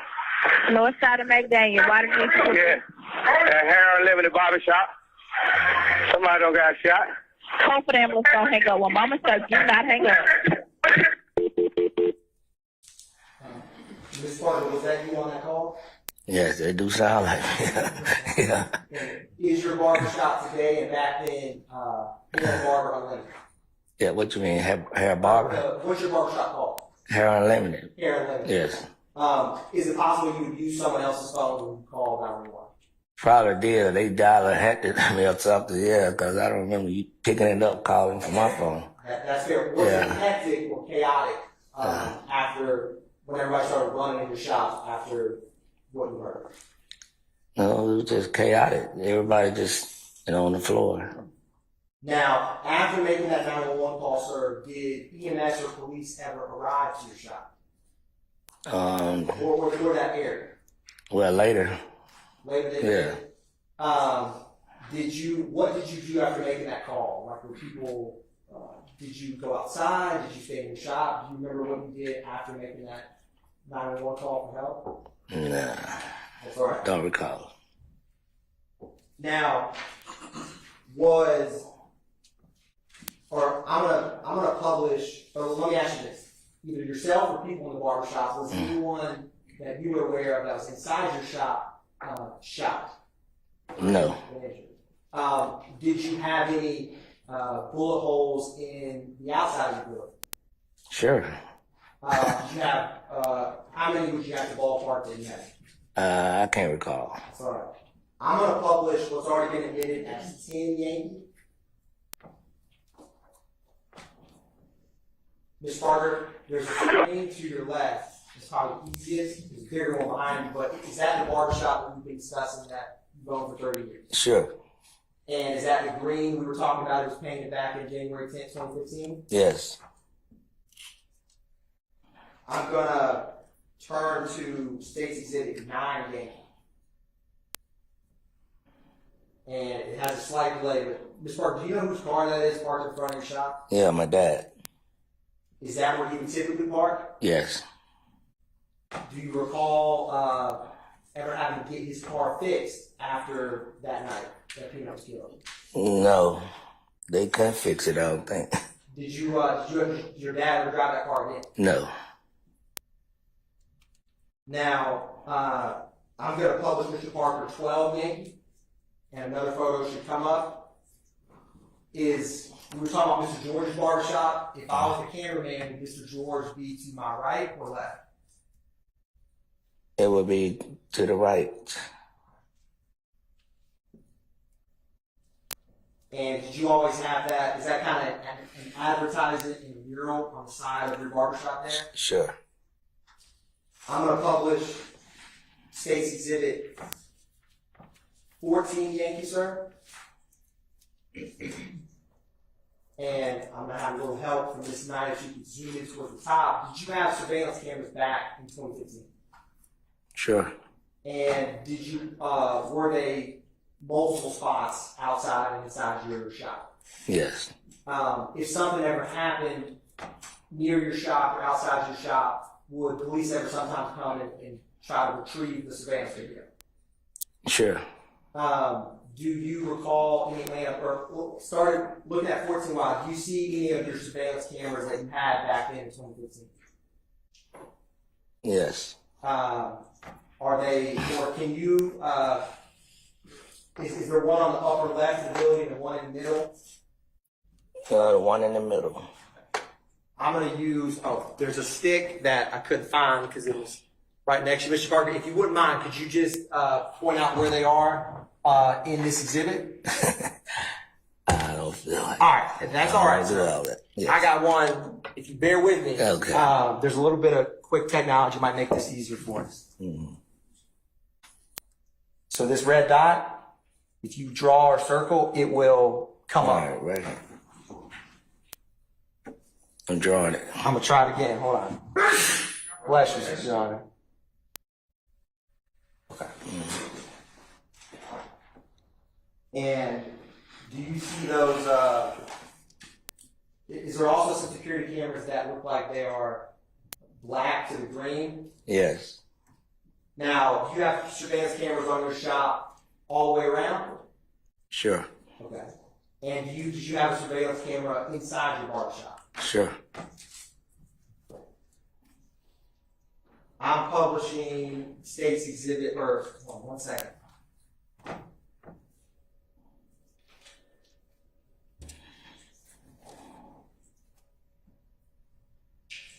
Now, I'm going to approach Your Honor with what's marked as 292 Yankee, and it has subsections alpha through delta inside of it. It's a physical disc. If any defense counsel want to come up, I'll explain.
Your Honor, after I've shown those to defense counsel, I'm gonna approach the witness with 292 Yankee. All right.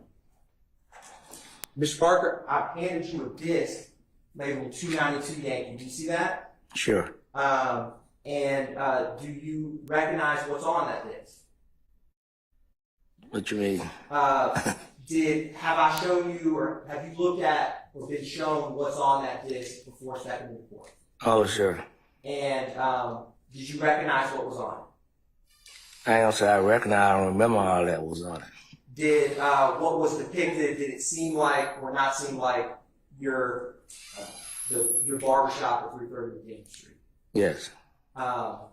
Sitting here presently, you don't remember how it looked back then.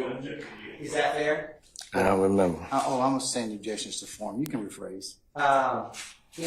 When you looked at those surveillance cameras, is it fair to say you told me and investigator Deputy Chief Long? I'm going to object. Yes, same ground. Yes, we. So, Stand objection. Ms. Parker, have you and me met before? Sure. And when I met you, was it at your barbershop? Sure. I met you once with Lieutenant Baker. Is that fair? Sure. And the second time was with Deputy Chief Long. I'm going to object. Sure. I'm gonna rule the objection. And when I met with you the second time with Deputy Chief Long, did I show you some videos on a computer? Sure. And after showing you those videos, did you recognize them? I don't remember. Do you remember that when me and Deputy Chief Long were there at your shop, I showed them to you and you recognized them as your barbershop surveillance videos? I'll rule the objection. You may answer, sir. I don't recall. Now, presently, today, before you got on the stand, did you and me, did I show you something on the disc outside in the hallway? Sure. And was it me and Deputy Chief Long who had been to your shop at the time I was just talking about? Sure. And did I show you 4 videos that were on that disc? Sure. And after I showed you those 4 videos, did you recognize them? I don't recall. Do you remember stating that you recognize them as your surveillance videos from your shop? No. Did I ask your permission, or did I ask you to initial that disc?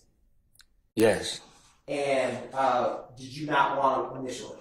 Sure. Did I ask your permission to write on there, maybe hard to read because it's my handwriting, but to write refuse to sign on there, any date? Sure.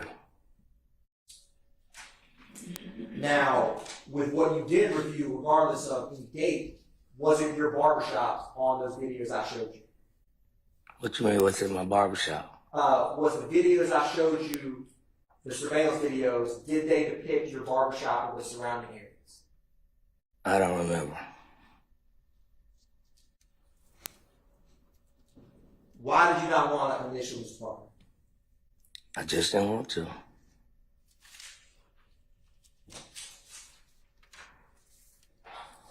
Now, when you and me met before with DC Law, did you were always upfront with me, is that fair to say? Sure.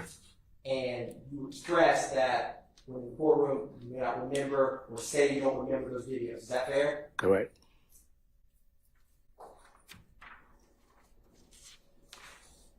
And do you currently have surveillance videos on your shop today? Sure.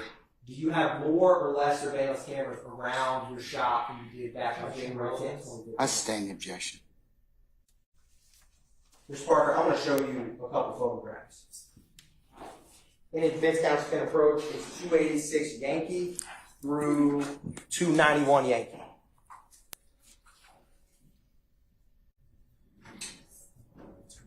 .286 through 291.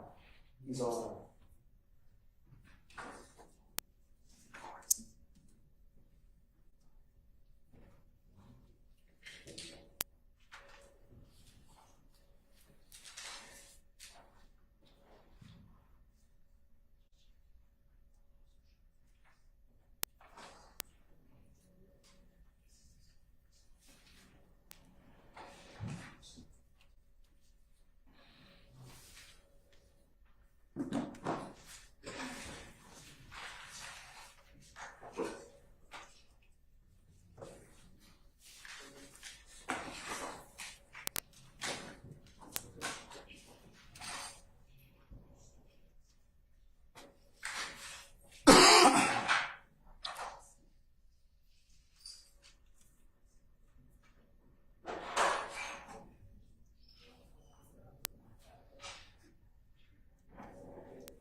defense counsel 286 Yankee through 291 Yankee. I'm going to approach the witness and hand Mr. Parker this. Mr. Parker, if you could just take a minute and look at those, and just look up at me when you're done, sir.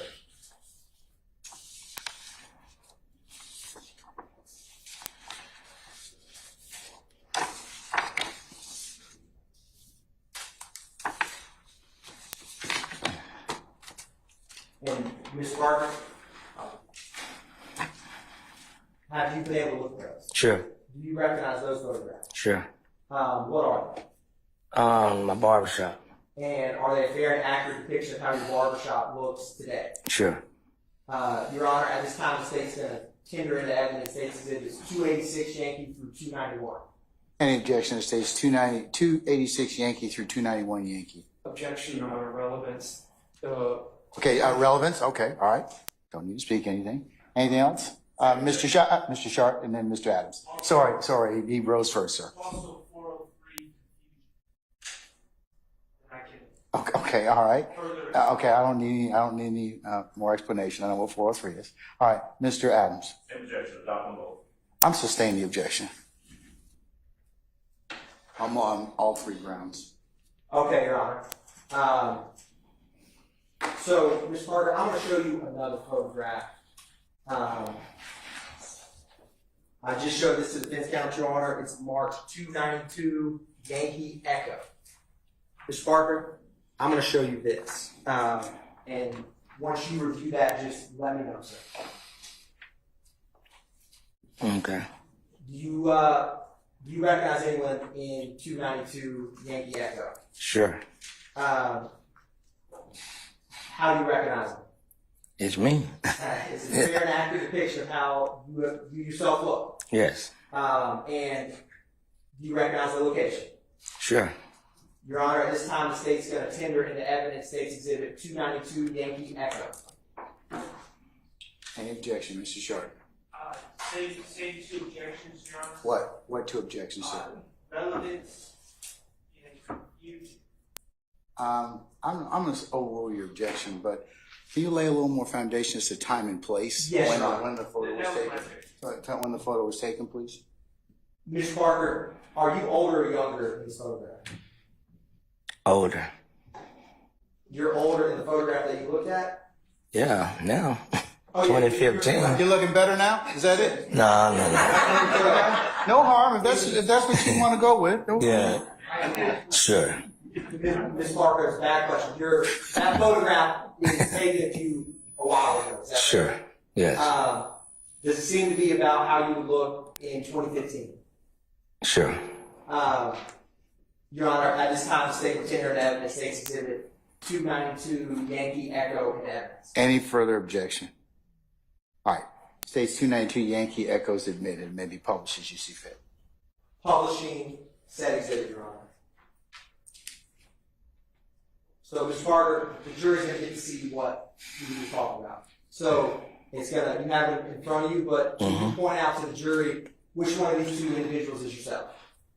The short guy. In the bottom left? Yes. Okay. And is that from the vantage point, or is this one of your surveillance videos that you have in your shop? Sure. And is your barbershop the one we were talking about? Basically, are you standing at where your chair would be? Sure.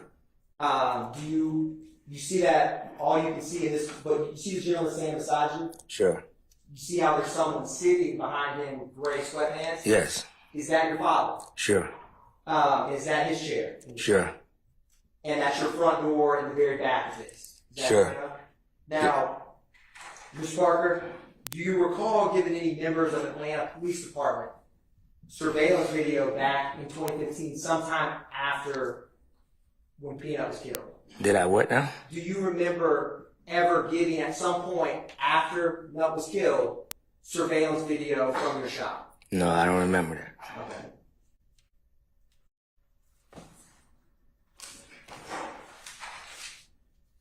Now, I'm going to also publish, Mr. Parker, State's Exhibit 116 Yankee.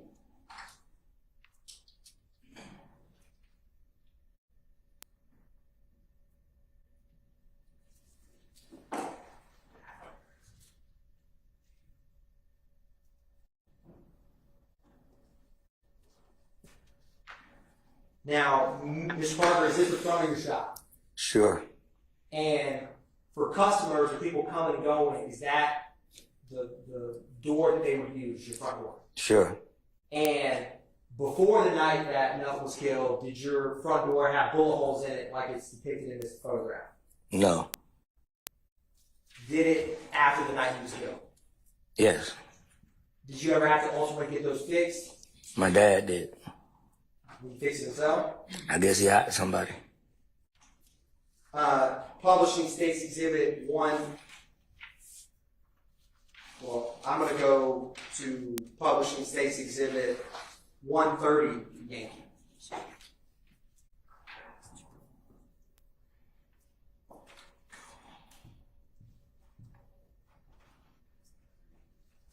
Mr. Parker, is this the inside of your barbershop?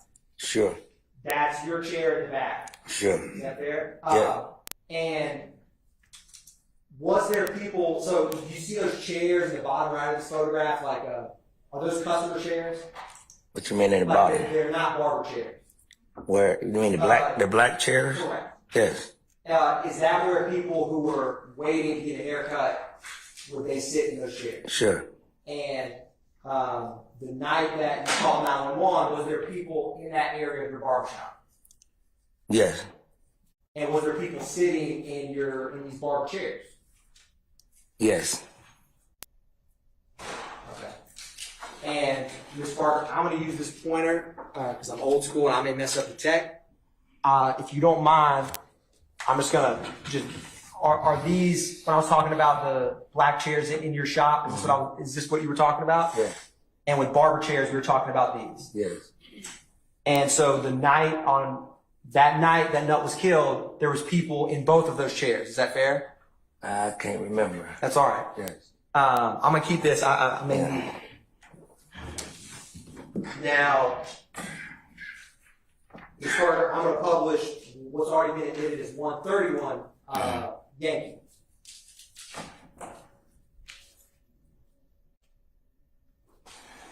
And is this another view of those chairs?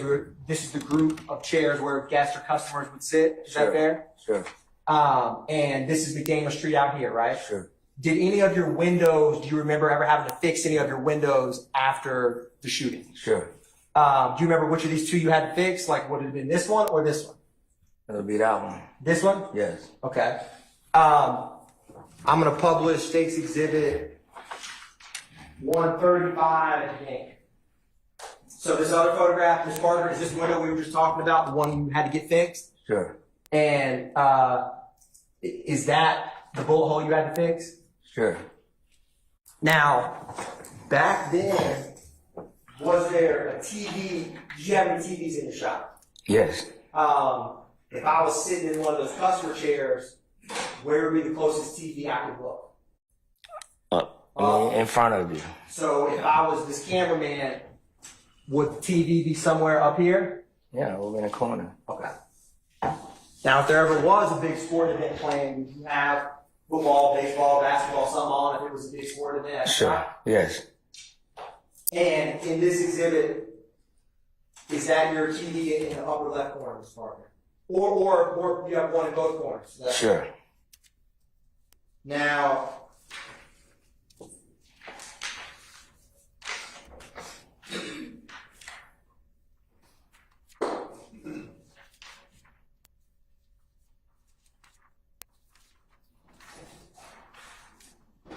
one brief moment, Ron. Yes, sir.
Ma'am.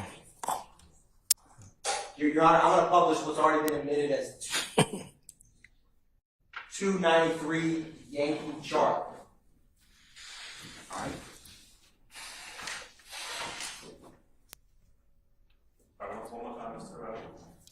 293 Yankee chart.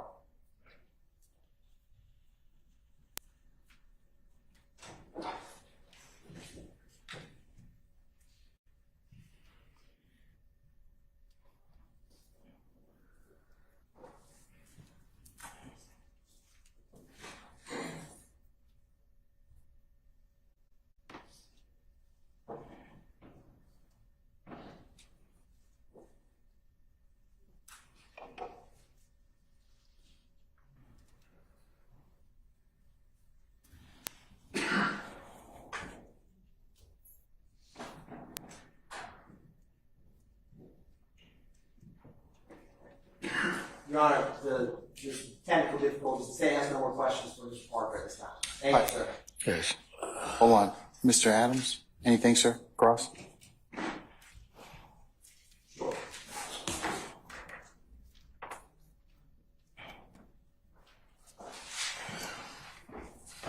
I apologize, John. I didn't hear. That's okay. That's all right. All right, Mr. Parker, good afternoon, sir. How you doing, sir? I am doing well. My name is Keith Adams. Yes. I represent Mr. Williams, the gentleman who's sitting right there. Sure. All right, you are owner or part owner of the barbershop that we've been talking about, right? Yes. Okay. And just a couple questions about what you know about what happened on the evening of January 10th, 2015, okay? Sure. You were there that night. Yes. There were other people in the barbershop, right? Yes. There was a game on. Sure. Football game. Probably Yes. wasn't a Super Bowl since it was early There was January. some, yeah. One of the playoffs, I guess? Playoff, probably, yes. Okay. Mhm. All right. Probably a game where Dallas was probably losing or something like that. Okay. All right. But there were people, it was a regular evening where things were going on there in the barbershop. Sure. Right. In terms of what you saw, first you heard what sounded like firecrackers. Correct. You thought someone was outside playing with some firecrackers or something like that. Exactly. All right. But then I think I heard you say that you started to see people running. Right. Now, was that outside that you kind of saw some movement, people running, or are we talking about inside the store? Outside and then start inside. Okay. You didn't see what was going on. You heard the noise. Yeah. You saw the people running. Correct. And I think I heard you say that you hit the ground. Exactly. Okay. Other people inside kind of Yeah. ground as well. Yeah, took cover. Right. Did you ever go outside when, I mean, I presume things kind of subsided after a while. You stopped hearing any firecrackers or shots or anything like that? Yes. You didn't go outside, though, No. did you? Okay. It is fair to say that you heard your voice. Okay. All right, we're good. All right. You heard your voice on that 911 tape. Sure. Short, you called the police, and I think I heard you say, look, send the police. Somebody done got shot. Yeah. All right. Now you didn't actually see anyone. Yeah, they weren't in the shop saying somebody got shot. That's what people inside were saying. No, there were people from the outside running in my shop trying to take cover. Okay. Yeah. So that's a question. That's a question that I got for you. Yeah. Step over here, maybe this. There's a lot of commotion. Correct. But you're not in a position to really say to the jury or to tell us really what's going on outside, just that there's shots and there's some commotion out there. Right. You didn't see what was going on before you started hearing the shots, right? Mm.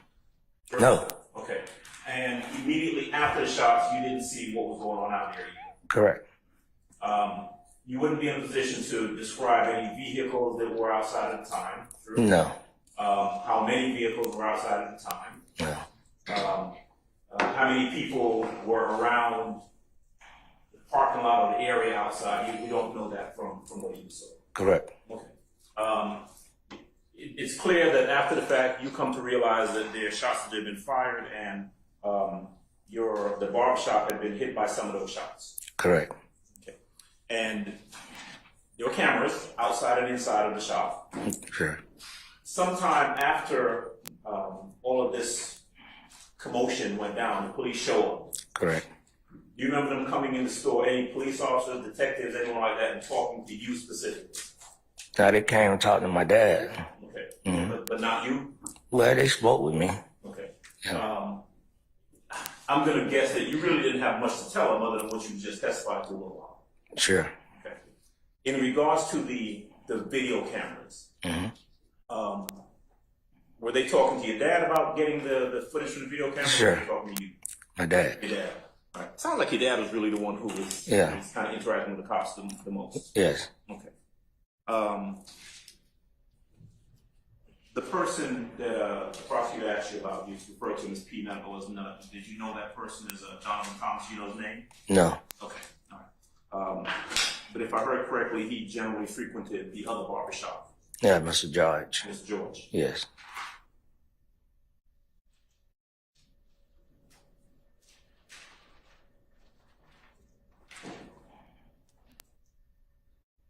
Okay. Do you know whether the police spoke to, other than you briefly and your dad, the other people who were there inside of the barbershop? You know, folks getting their haircut, Right. folks who were there. Did you see the police interviewing or talking to those folks as well? No, I don't remember that. Mm-hmm. How long did you stay around after all of this went down? Until it was over with. It was a crime scene, so I had to stay. Okay, so you were there until the cops left pretty Yeah, much? inside, yes. All right. And that's it. That's pretty much your involvement. You were there, you heard it, you saw some commotion, spoke to the cops, observed some damage to the shop, and that was pretty much it. Correct. All right. Parker, that's all I got. Thank you. Yes, sir. Mr. Weinstein, anything? No, Your Honor. Mr. Matthews, anything? No, Your Honor. Ms. D. Williams, anything? Mr. Garner, anything? Mr. Short, anything? Mr. Short? Okay, all right. Anybody I miss? Okay, all right. State, anything further? Just very briefly, Your Honor. Mr. Parker, Mr. Adams asked you about your father on the surveillance video. Do you remember that? Yes. Is your father still with us today? No, they deceased. Have you ever known if something happened in or around your shop, would it be usual or unusual for your dad to give some surveillance video to the police if they asked? Not all the time. Sometimes. Sometime. Thank you, Mr. Parker. Sure. Anything further? No, sir. No, thank you. All right. All right, may Mr. Parker be permanently temporarily excused as a witness? Mr. Parker may be permanently excused. Mr. Parker, I'm going to permanently excuse you as a witness. That means you can go back to your usual duties and have vacation. Hope you age even younger, okay? Yeah, you come okay. you come see me and get a haircut. I might take you up on that. My beard's getting a little long. All right, but sir, please don't discuss your testimony with anybody except the attorneys in this case, okay? Yes, sir. All right, thank you, sir. Yes, sir.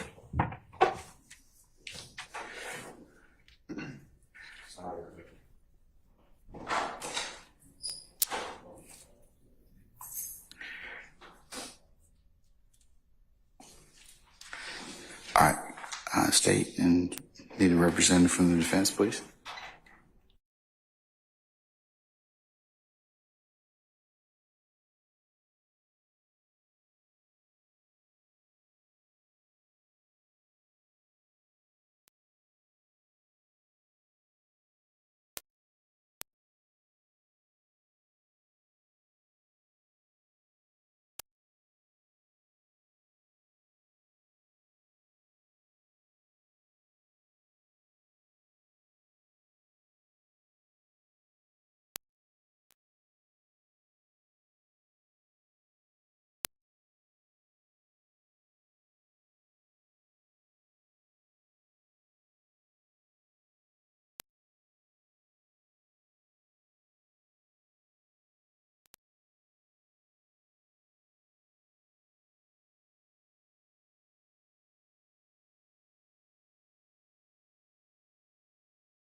We're going to go ahead and recess for today.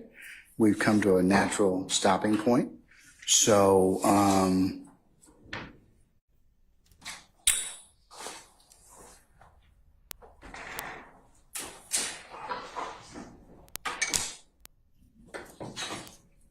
see if I can get the other microphone to work so I can talk and look at the same time.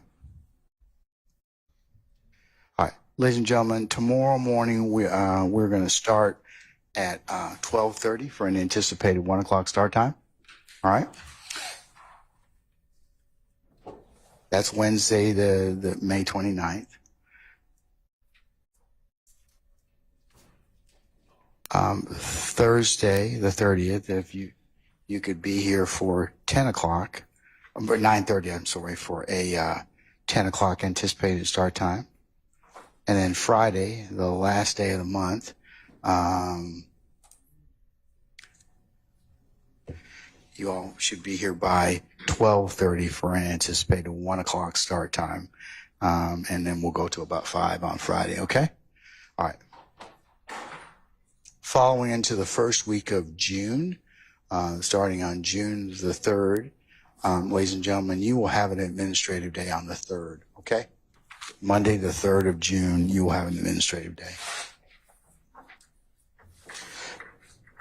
The 4th, which is a Tuesday, you will come in for 9:30 for anticipated 10 o'clock start time. The 5th, which is a Wednesday, you all will come in at 9:30 for an anticipated 10 o'clock start time. Thursday, the 6th, you all will come in at 8:30 for an anticipated 9 o'clock start time. However, on that day, that will be an abbreviated day for you, as we will conclude at noon. Okay? The 7th, we will be here. You need to report at 8:30 for an anticipated 9 o'clock start time, and that will be a full work day.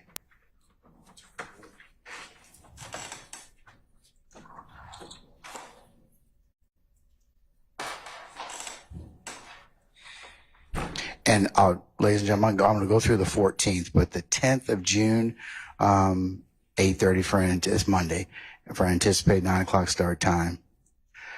The 11th of June, which is a Tuesday, 9:30 for an anticipated 10 o'clock start time. 12th, which is Wednesday, we will convene at 9:30 for an anticipated 10 o'clock start time. Thursday, the 13th, if you could meet for 8:30 for an anticipated 9 o'clock start time, we'll work the balance of the day, rest of the day. And then the 14th, which is a Friday, we will start at 12:30 with an anticipated 1 o'clock start time. Those days on Fridays, I have Veterans Court during the morning. That's why we don't start that early. Okay, does that give you all your schedule for the next week or two? Okay, all right. Do you have, hold on one second.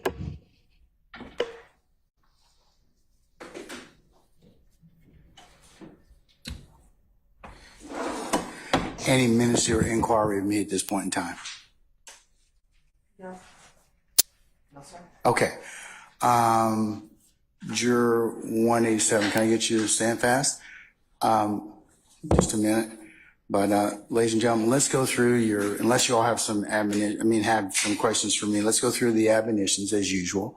Okay, remember, as we leave this place, you are not to discuss this matter amongst yourselves in onesies and twosies with any third parties as you are going and coming, or even when you get back to your homes. Remember, if anyone should try and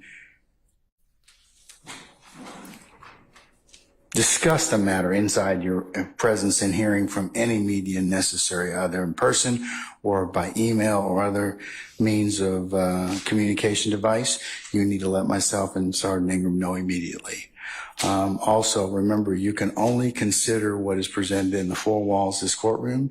You are not permitted to use any outside sources, Google, any other reference materials, any other resource materials, because remember, you can only consider what's lawfully presented within the four walls of this courtroom.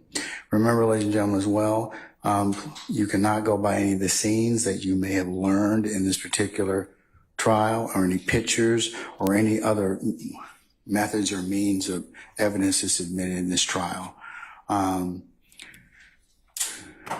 Also, when you go back there, remember to leave your notepads in the basket.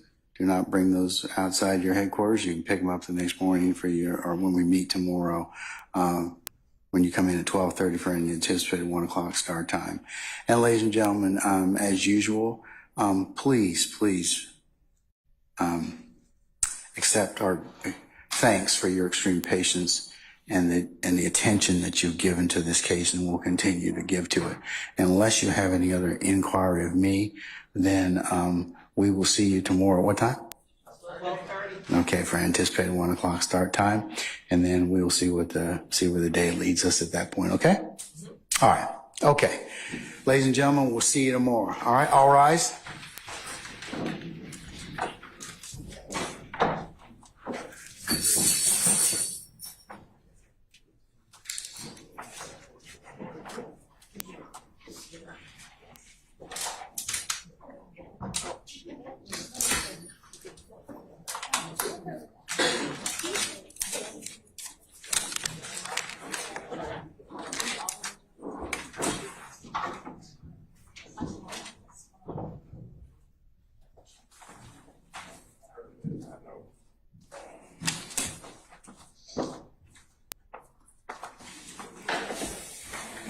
Okay, ladies and gentlemen, please be seated. Juror 187 is remaining with us.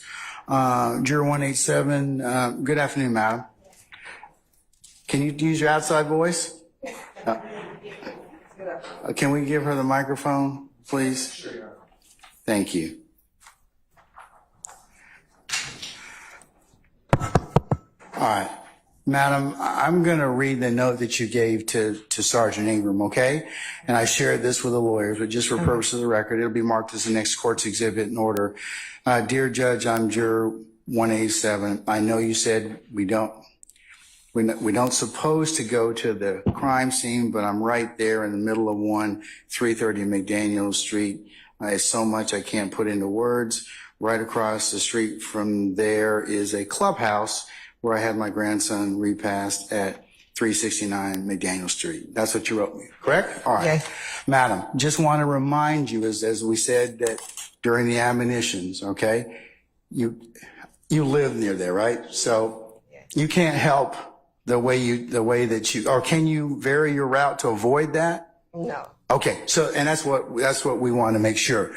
There's nothing we can do about that, but remember not to share anything. Don't take any pictures.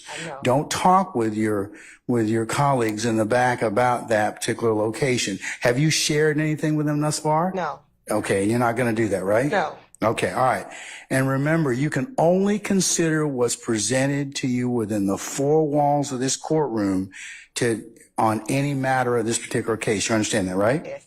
Okay, all right. Okay. You have any questions for me? No. Okay, all right. And we appreciate you bringing it up to our attention, but at this point, bless you. I'm not going to ask you to move. I can't ask you to move, and because you live there, there's nothing you can do about avoiding that particular area. Okay? But just remember what I said. No pictures. No sharing it with your fellow jurors. No discussion about that. And you can only consider what you hear in this courtroom about that. Okay? All right. Okay. All right, madam. We'll see you tomorrow at 12:30. Okay? All right.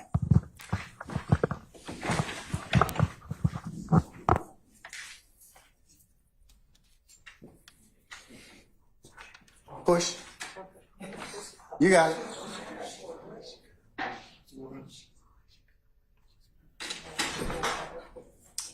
All right, our juror 187 is left us. All right, counsels, do you all have any ministerial inquiry of me? Your Honor, for the time for the schedule that you gave for the days that we're not ending early, is it safe to say we're going to 5 o'clock on those days? Unless I've specified otherwise, yes. Thank you, Your Honor. All right, anybody else? Okay, all right.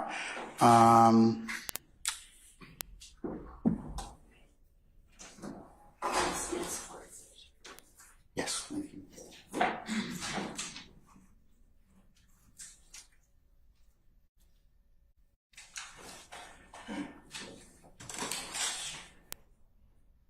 Yeah, I have an administrative question to ask of the state. I had a reminder on my calendar to ask you about the IAB file for Robinson. John, we had it and we have a copy to provide to the defense. Okay. All right, so you're gonna hand that out today or what? Yes. Okay. All right. And at the time designated by the court, we also have another matter we need to just bring up to the court for the upcoming witness. Is that for the witness for tomorrow, madam? It is. Okay, and who is your witness for tomorrow? T-A-G-U-E.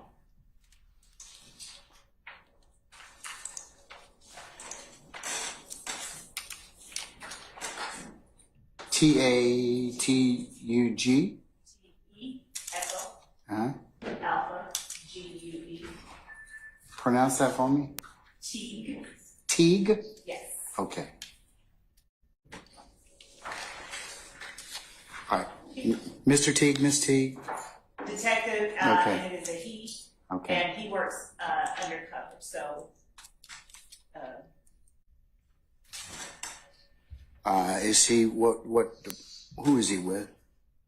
Atlanta Police. Okay, all right. Is that the extent of it? Is he an active undercover detective at this point in time? Yes. Okay. I'm sure that if Mr. Harvey were here, Mr. Gardner, he would probably object. So I'm going to assume that you have an objection as to that.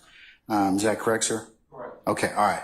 And consistent with our earlier discussions, he'll be permitted to. You can audio tape him, but you're not permitted to videotape him no more. So if you just remind who's ever here from the media to do that, okay? Thank you. Okay. Anything else? All right. Anything else from any defense counsel?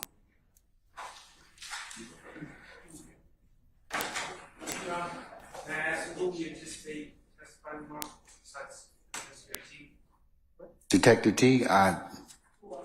Yes.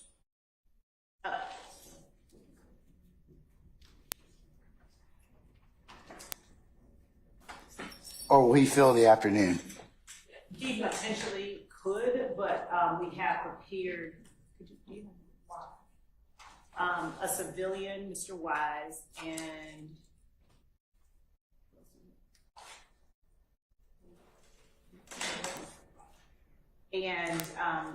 a victim from the scene, Mr. Hendrick, and Mr. Davis, potentially. Okay. All right. All right. We'll see how the day leads us tomorrow then. Anything further? Yes, Mr. Steele. Your Honor, I filed a motion previously. I have to get the number concerning Mr. Wise. I spoke with him with District Attorney Hilton, pursuant to your court's order to make people available. He did not wish to speak with me, but he also said to me, I don't have any information. There's nothing that I know or saw, etc. I put it into writing in a motion because if the state's calling him, then I assume that that's an inconsistency. So In terms of what? Just he tells me with the DA that he has nothing, not only not directed at me, not saying I have nothing to say to you, just I have nothing to say about the issue, the case. I have nothing of relevance, but yet he's being called. So I'd like to know or have a statement or a memo or why he's being called, because that would be an inconsistent statement. He said he has no relevant information Well, And then he's being called as a witness, so I think that that is Brady evidence. I'd like to know about it today. let's find out whether or not, what's Mr. Wise going to testify to? Judge, as we stated earlier in these proceedings, Mr. Wise was at the barbershop where Mr. Thomas was getting his hair cut and where he, Mr. Thomas, I believe, paid for other persons to get their hair cut. This is all in the record. It's previously provided to Mr. Steele on the record. He provides sort of a... He being Mr. Wise provides... Correct. Provides relevant background information that preceded the shooting. We are not asking Mr. Wise, because to our knowledge, Mr. Wise has never informed us, never informed anybody that he saw who did the shooting. He's not here to talk about what kind of car they were in. He's not here to talk about what anybody was wearing that was doing the shooting. He's here to give the background information we previously provided on the record to everyone. So what was going on in the barbershop Right. at that time? Correct. All right. And Mr. Steele, it would probably be relevant. So even though he might have told you he didn't know anything, witnesses often sometimes say that, but I'm sure he's going to have, based on the state's proffer, it seems like he will have something that is relevant to potentially add. Would you consider what the relevance is that Mr. Thomas paid for other people's haircuts? Well, the relevance of that, sir, would be what was going on in the barbershop at the time before the shooting, if that's what is being testified to. I haven't previewed the testimony, but you've asked, you've made kind of a preliminary objection as to it. I'm going to tell you my preliminary ruling would probably be admissible. I'll just ask for a continuing objection. Sure, absolutely, absolutely. Anything else?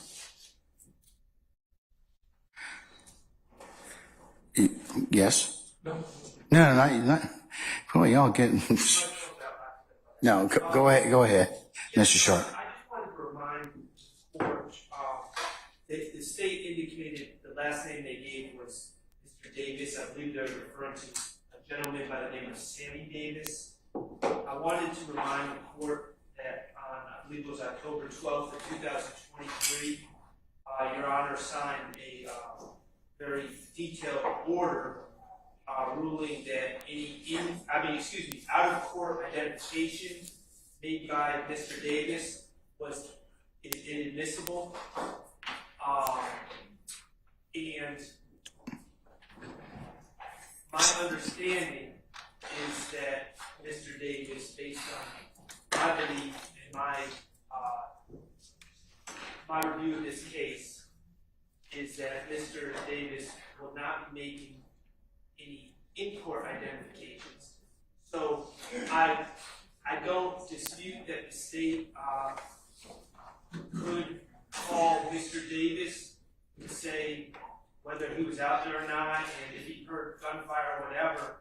But regarding much else than that, I would like to remind the court all of the court's prior ruling, and I intend to make sure that the state strictly adheres to that. If you would do me a favor, provide me a copy of that before we begin tomorrow, okay? Yeah. That order, if you provide me a copy, that would be good. You can send it to me electronically or? I'll send it right now. Okay, all right. Okay, but thank you for the reminder, but, okay. All right, anything else? Okay, all right.